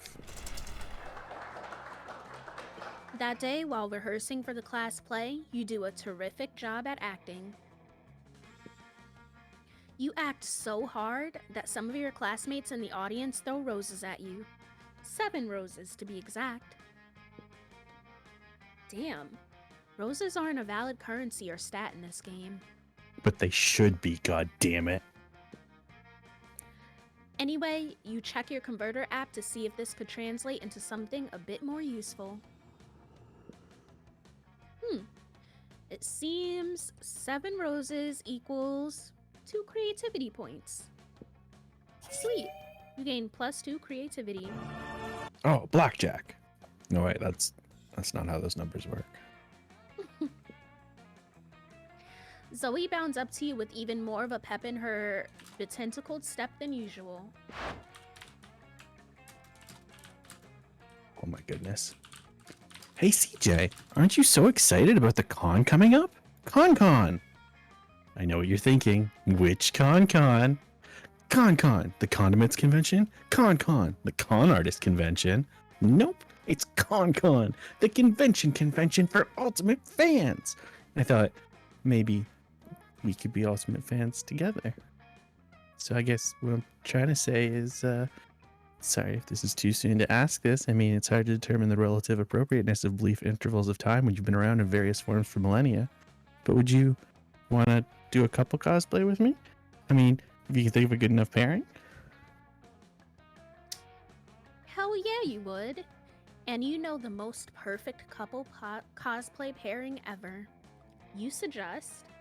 I'm absolutely going to suggest whatever the most cursed option is. Oh, don't do that. Oh no. Oh, there it is. The neoliberal system and unbearable feeling of void that no material good can fulfill. Is somehow Naruto and Garfield not creative? Hold on for a moment. We need... I'll pull in my last lifeline on this because I really want to click on Naruto and Garfield. Because, like, here's the thing. I feel, right, like you would want to, like, pick the option that she likes, you know? I feel like you would want to do that. Which I think is Naruto and Garfield. I feel very strongly about this. You feel very strongly about this? Yes, but only if the lifeline tells me so.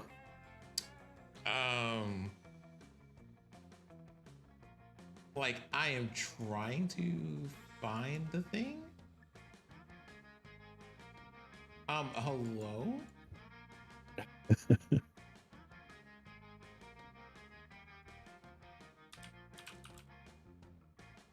Oh, okay.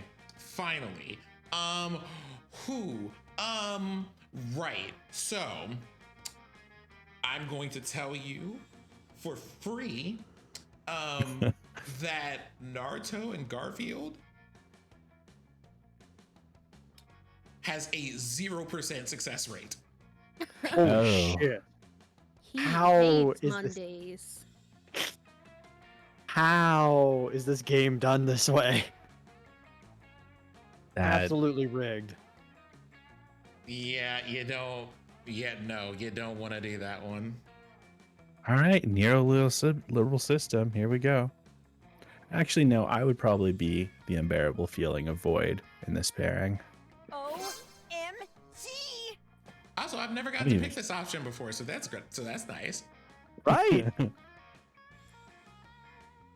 You ship the neoliberal system and the unbearable feeling of void that no material good can fulfill too? They're like my ultimate OTP. I honestly, like, OMG. Like, you don't even know the amount of beautiful, intense, gorgeous tension between the neoliberal system and the unbearable feeling of the void that no material good can fill is like so palpable. And then when they finally kissed at the end of Eternal Love Summer Camp, my heart just melted. The cute little necklace the neoliberal system made for the unbearable feeling of void that no material good can fill for their anniversary? That's such a great suggestion, CJ. I'm gonna go get to work on these wings right now.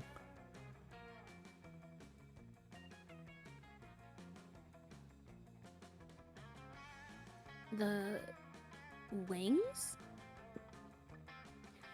You're really going to have to reread some of those neoliberal system.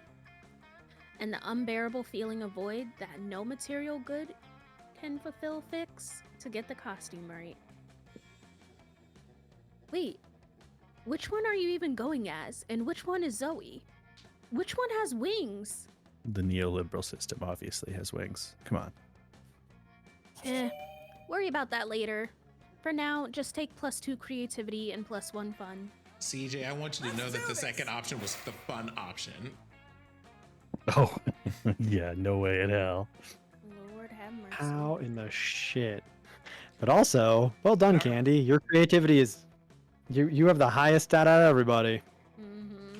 Nice. Well done. Damn, I fumbled. Vera's gonna punch me in the face, but you know what? I'll accept it graciously. Wait, how much Go to money the do you li- need? Go to the library. Yeah, I was like, I think you need at least 10 money. Okay. That day, you spend some time on the library's PCs, playing some good old online poker. Gambling seems like a goofy and dangerous decision, but who cares? This time, it paid off, so fuck it. You gain +2 money. You see a truly rare sight. Vera and Damien are sitting behind a PC, speechless. Fucking metal. Wait, did we just rig an election in the Midwest? I was just trying to change the president's wallpaper to a dick pic. We need to cover our tracks like right now. Well, don't just stand there, you innocent bystander. Help us. Yes, of course I'm talking to you. Damien can't help. Breaking shit is useless right now. Okay. Oof, I don't like this.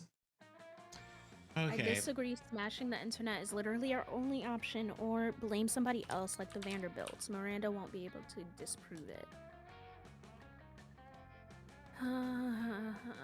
Would you like some help here? I would. Okay. I will say, the bold option is the best option for you because that's what you have the most points in. Oh. And smashing things is pretty bold. Yeah, I was gonna say that means the top option. Because the other one involves you like having to be able to like lie and debate and all that, and Yeah, that's not the bold thing. Yeah, that's more like charm, isn't it? How funny would it be if you click on this and then the game crashes?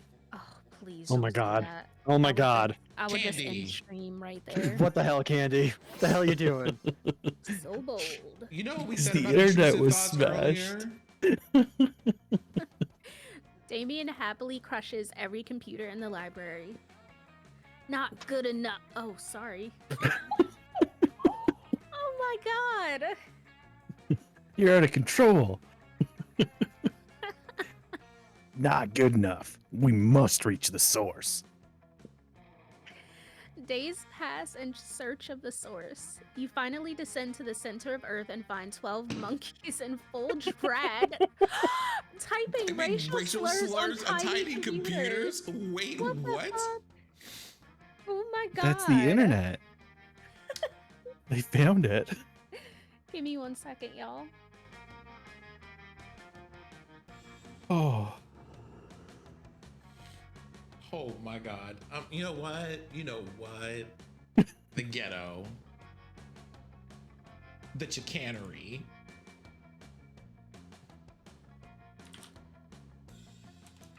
I find it really funny that I've definitely been more out of control this time. And I am infinitely more sober than I was last time. Hi, Cole. Is that a cold brew? You're right, Jeremy. You are right. That is, in fact, a cold brew. Okay, so because it's a cold brew, is it pumpkin spice?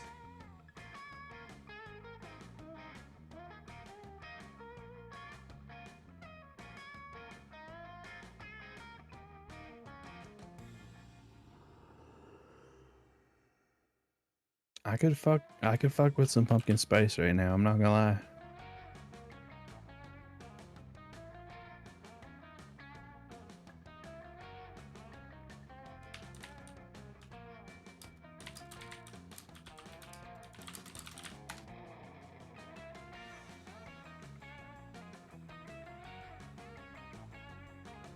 Pumpkin spice is a lie. Not typing that in full chat.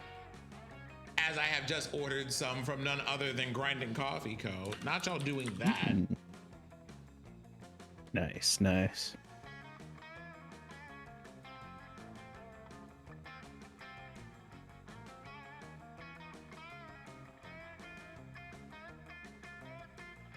I would do unspeakable things for pumpkin spice latte right now. I also need to figure out how to make like cold brew stuff at home. I think you just need like I've not a had large it before and I would like to try it.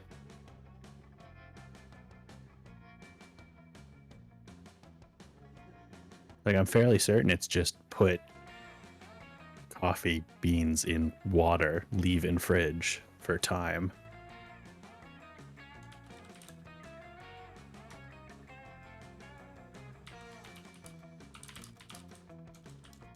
But I've also caused toast to catch fire in the past, so maybe I shouldn't be trusted.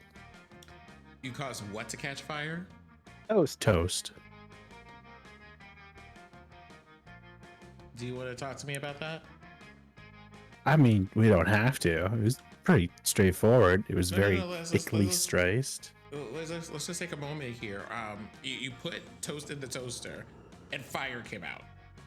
No, I put bread in the toaster and fire came out. Was the bread covered in oil? Kerosene? No, it was very thickly sliced, and so it didn't quite fit in the toaster. And I was like, yeah, you know what? I bet if I like just kind of push it in here gently, it'll be fine. And it wasn't.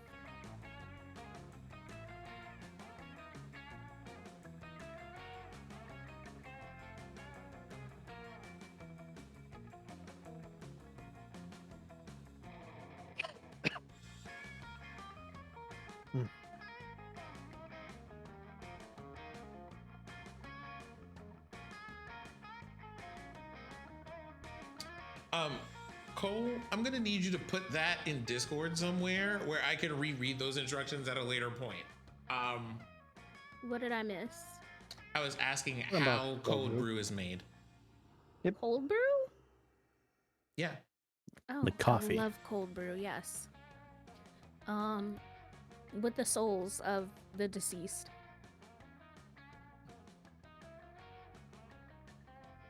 Anyway. Interesting technique.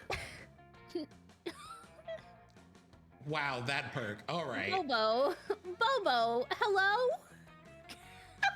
Bobo wants me to hack the game. Like, first of all, we're not playing Dead by Daylight. I mean, but I think you have to now. Yeah, I think we have to switch games.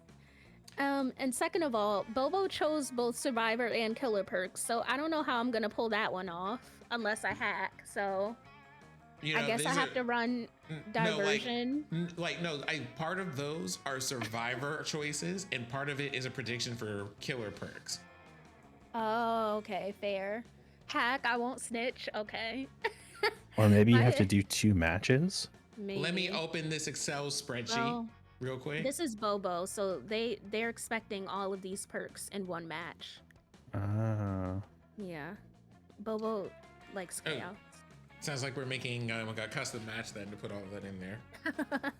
I have gotten pretty good at Nemesis. Oh no.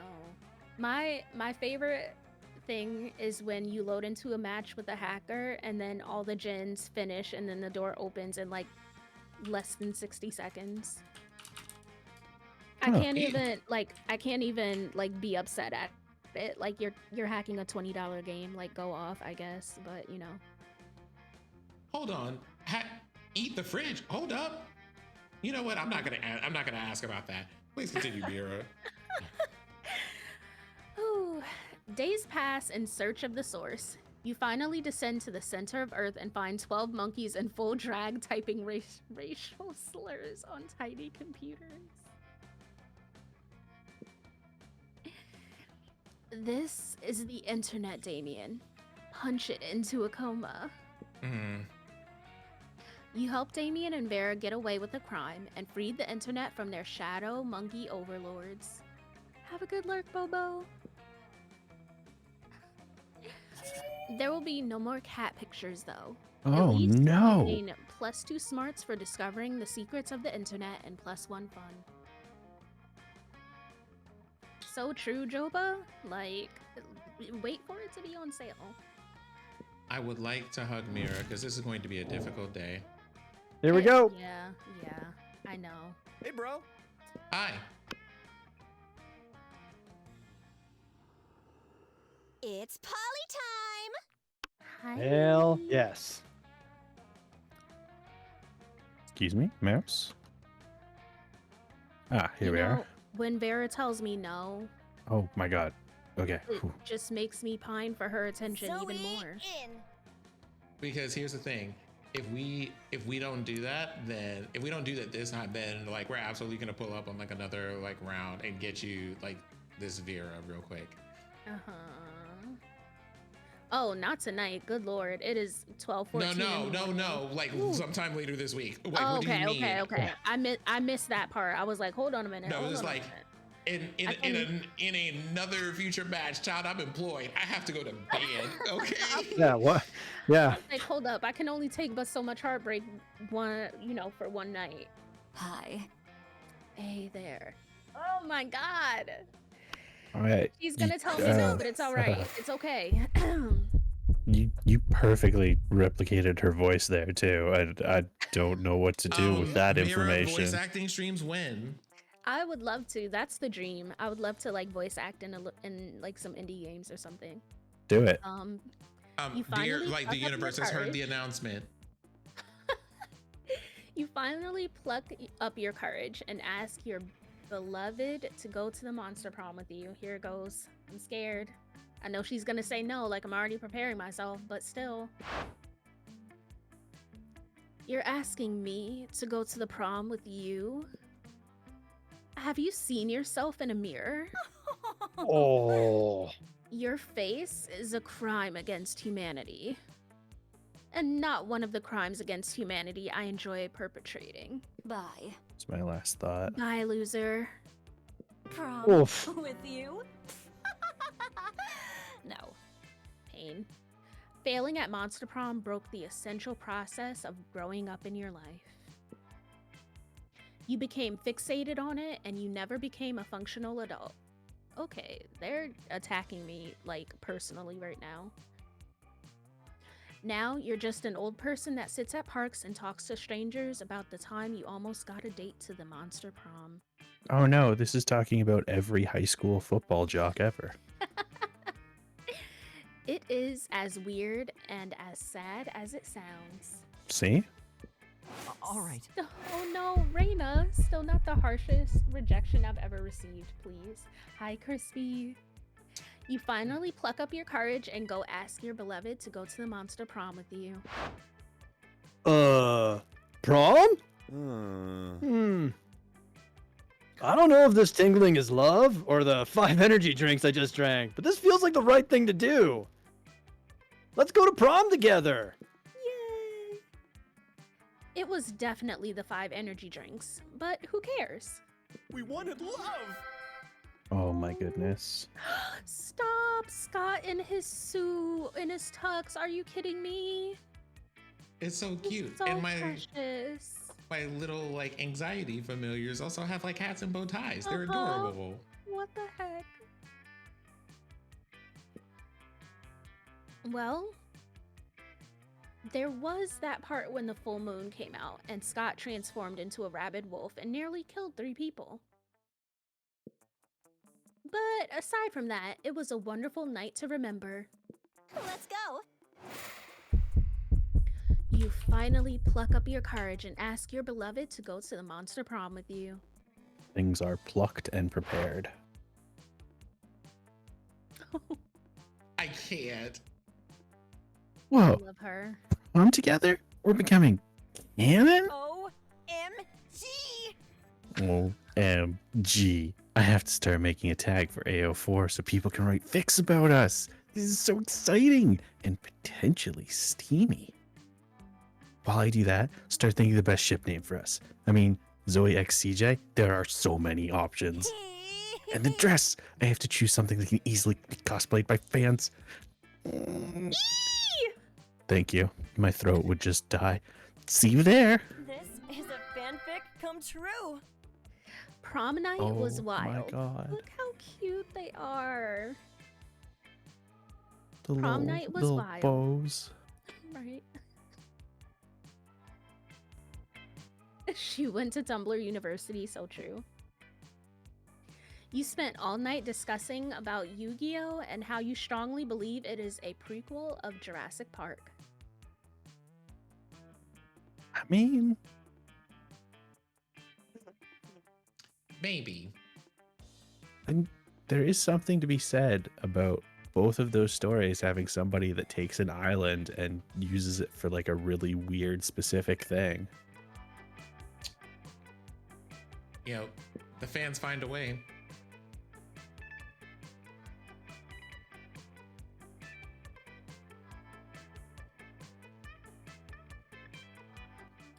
Zoe was skeptical at first, but she surely got aroused by the intensity of your arguments. Putting the trans and sexy transforming eldritch being. Love that. One theory led to another, and eventually it led to sweet intercourse.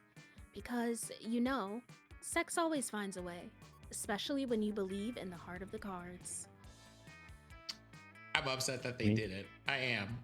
But I Can should we have get a expected clip on less. that? Mm-hmm. Can we get a clip on that? just for me. You know something? I'll just put a marker there so I can look for it later. Thank you. What? Prom? That's me. Right, I'm supposed to hit this button. Of course! Prom night will be another perfect opportunity to conduct our experiments in party science. So clever of you. That's why you're the best science partner. That's not what you meant. But sure, why not? Sooner than expected, prom night is here and the two of you are finally ready to crack the ultimate party formula. You free some wild animals, you do lots of ecstasy, you awaken the dead, you even do the dance of joy. That is a reference to a 1980s TV show. Everything is perfect. You feel floaty and full of energy.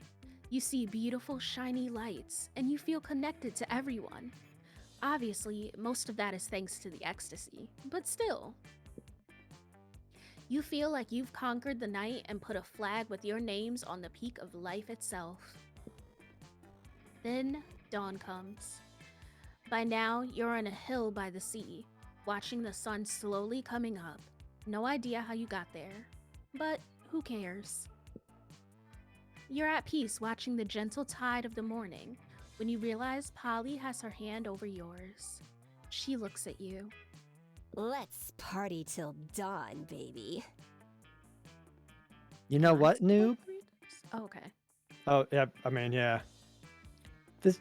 This might be the Molly talking, but I think I finally got it. All these parties have been wildly different, yet all of them have been the very best. I put a lot of thought into it, and I can only think of one thing they all had in common. I think the formula to a perfect party must be sharing it with the right people. You don't answer. You just hold her hand as you spend the morning watching the sun slowly coming up over the sea together. Well, that was an absolute... Okay. But that was an amazing, like, touching ending for Polly. My God. That was. Holy shit. I love that. It is an There we adorable go. time. But Yeah. we did it. Congratulations. Oh. I can't believe we managed to do like the long one too. Holy shit. As y'all have learned, doing the long one comes with obvious risk because like if you're just like clicking through the dialogue and stopping where things are funny, it's one thing. But if you're taking the time to like read the dialogue and to give everything to the story that all of you have given to it, it takes a bit. It does, but I enjoy it a whole lot though. I did too. It was very much worth it. Those 3 weeks were maybe the most epic and absurd weeks of our lives.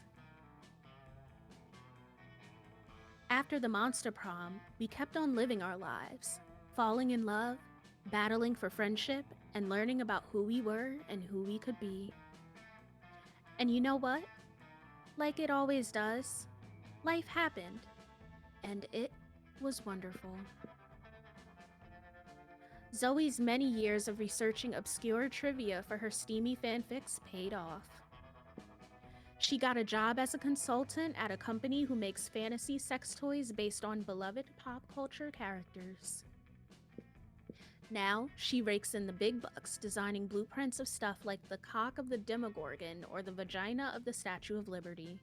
You know oh what? my God. Good for her. Vera kept being fierce, strong, and stunning.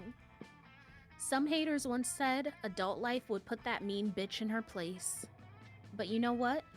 Vera ended up making adult life her own bitch. Scott became a world-renowned athlete, but he ended his career to come back to his hometown and take on the job of the athlete he admired the most. Now, he's back at high school again, working as the coach. For those 3 weeks, the monster prom seemed larger than life, and then it was gone, just like that. The battle for monster prom might have ended then, but there were plenty of battles left in that war called youth. But once again, we were young and unafraid, and we were ready to start.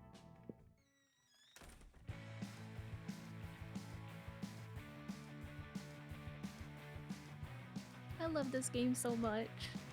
It's delightful. That was a fun time, everybody. It was. It was a fun time. Thank you all for being here and for playing and doing all of the things that make Monster Prom fun. Yeah. Thank you for putting this together, Sen. I know we've been trying to do it for a bit. Well, you know something? Was it worth the wait? Like 15 out of 10? Absolutely was. That was a wonderful thing. Trying to get streamers together, I was saying to my chat earlier, trying to get streamers together is like trying to corral a bunch of toddlers, but when it happens, it's beautiful. Now, at some point, we're gonna have to get together for like future nerdery.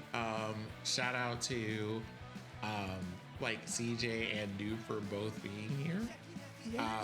And then you know something, Mira, because just real quick, for the sake, for the good people of the world, do you want to tell like the people over here in Mori a bit more about you? No. I don't know. I'm Mira. I am a streamer that doesn't stream. Yes, we exist. Like what she does is she kind of stores up a streaming meter and then just does all of it at once. So it's like 8 hours at a time.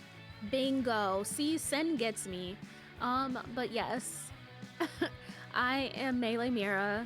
I use she, they pronouns. I am a black queer variety streamer here on Twitch.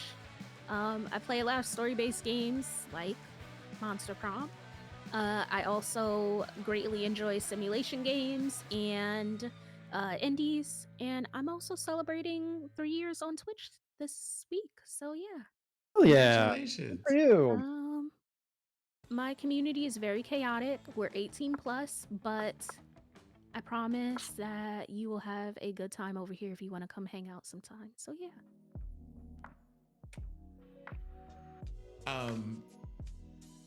As always, our voice talent and video editor and voice of like the alerts and maker of commercials and things, one Perpetual Noob. Do you want to add anything to that list of stuff?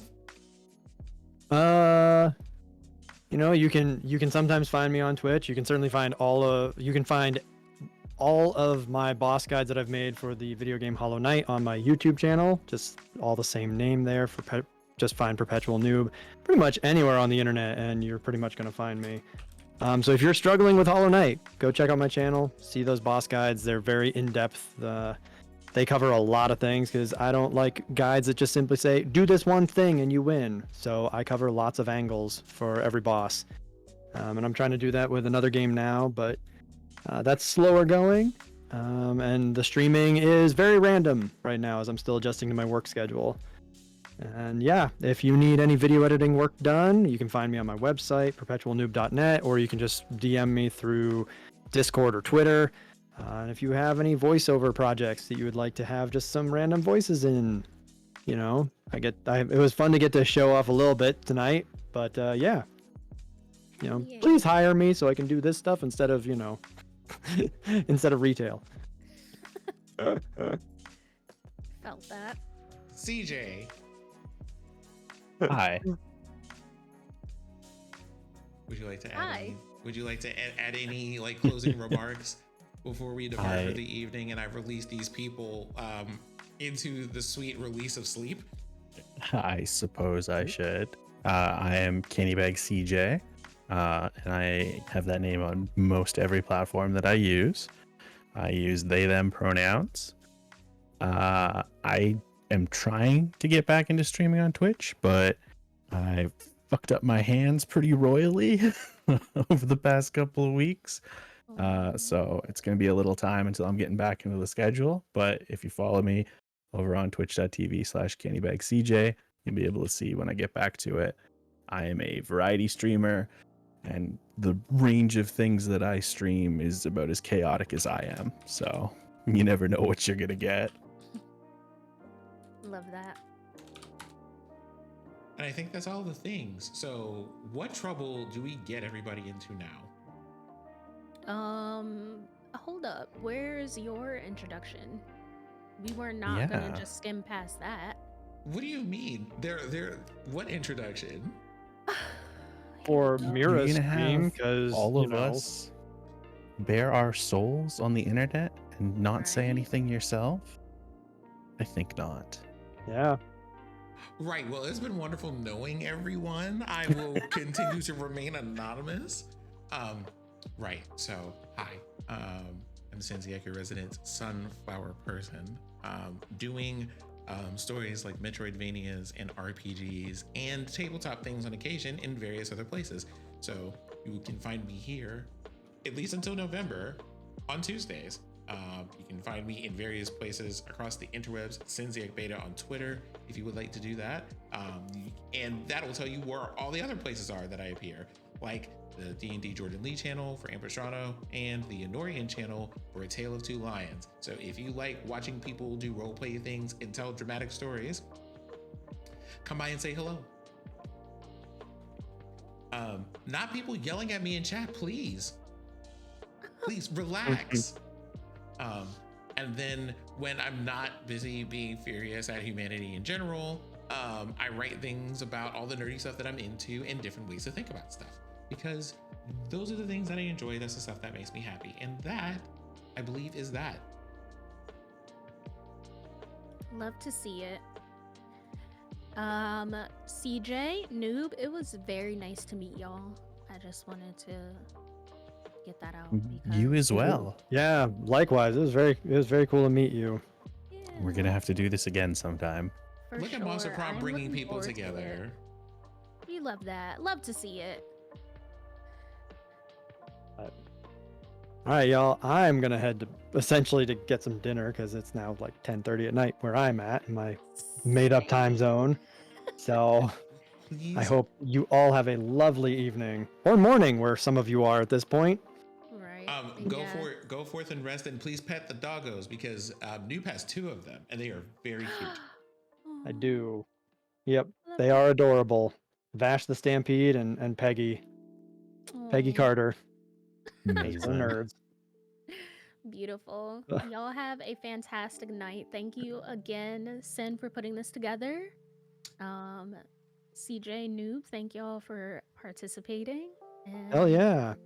I will was a definitely fun catch time. y'all very soon for some more Monster Prom shenanigans, maybe some Dead by Daylight.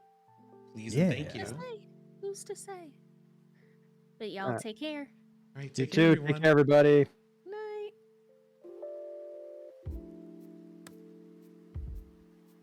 Yeah, so I believe that is all of the things. So as I was mentioning earlier, probably in a little bit more detail now, Thursdays with Major Linux, Saturdays with D&D Jordan Lee, Mondays with Honorian, and Tuesdays, of course, are here where you can see all the things. Also, so many like raids and follows and other people coming by and bringing their audiences here has been absolutely wonderful. So y'all can watch this anime credit screen real quick while I figure out what other adventures we're gonna go on, because I can't leave y'all unentertained. That's not fair. But also, thank you Drip, Baron, Caracal, and Sphinx for the resubs, and welcome Daydreaming Joe to to the party. Also thank you Rook and that J Justice for the raids, and thank you everybody for the lurks, for bringing the most immaculate vibes as you always do for things. Now we got some things going on here. There was a suggestion that I take y'all somewhere, but I'm not sure what's happening there. Oh no. Oh wow. Okay, we're gonna do that. Y'all tell me how that is. We're going to go and see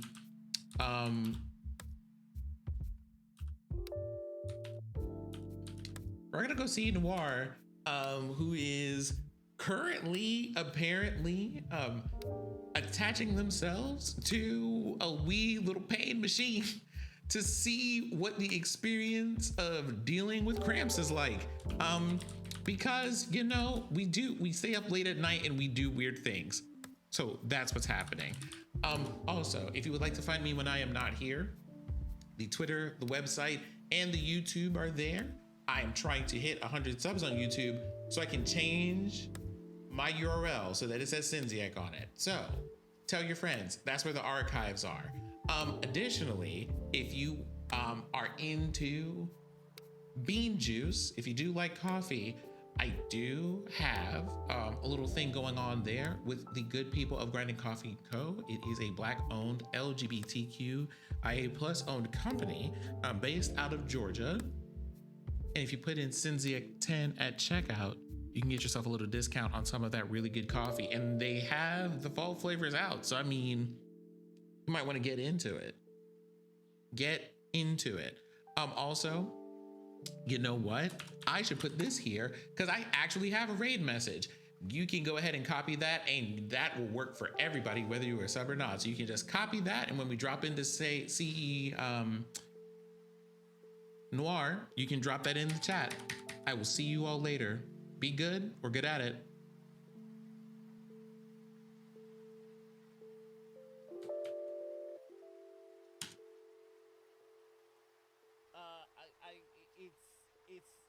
enlightening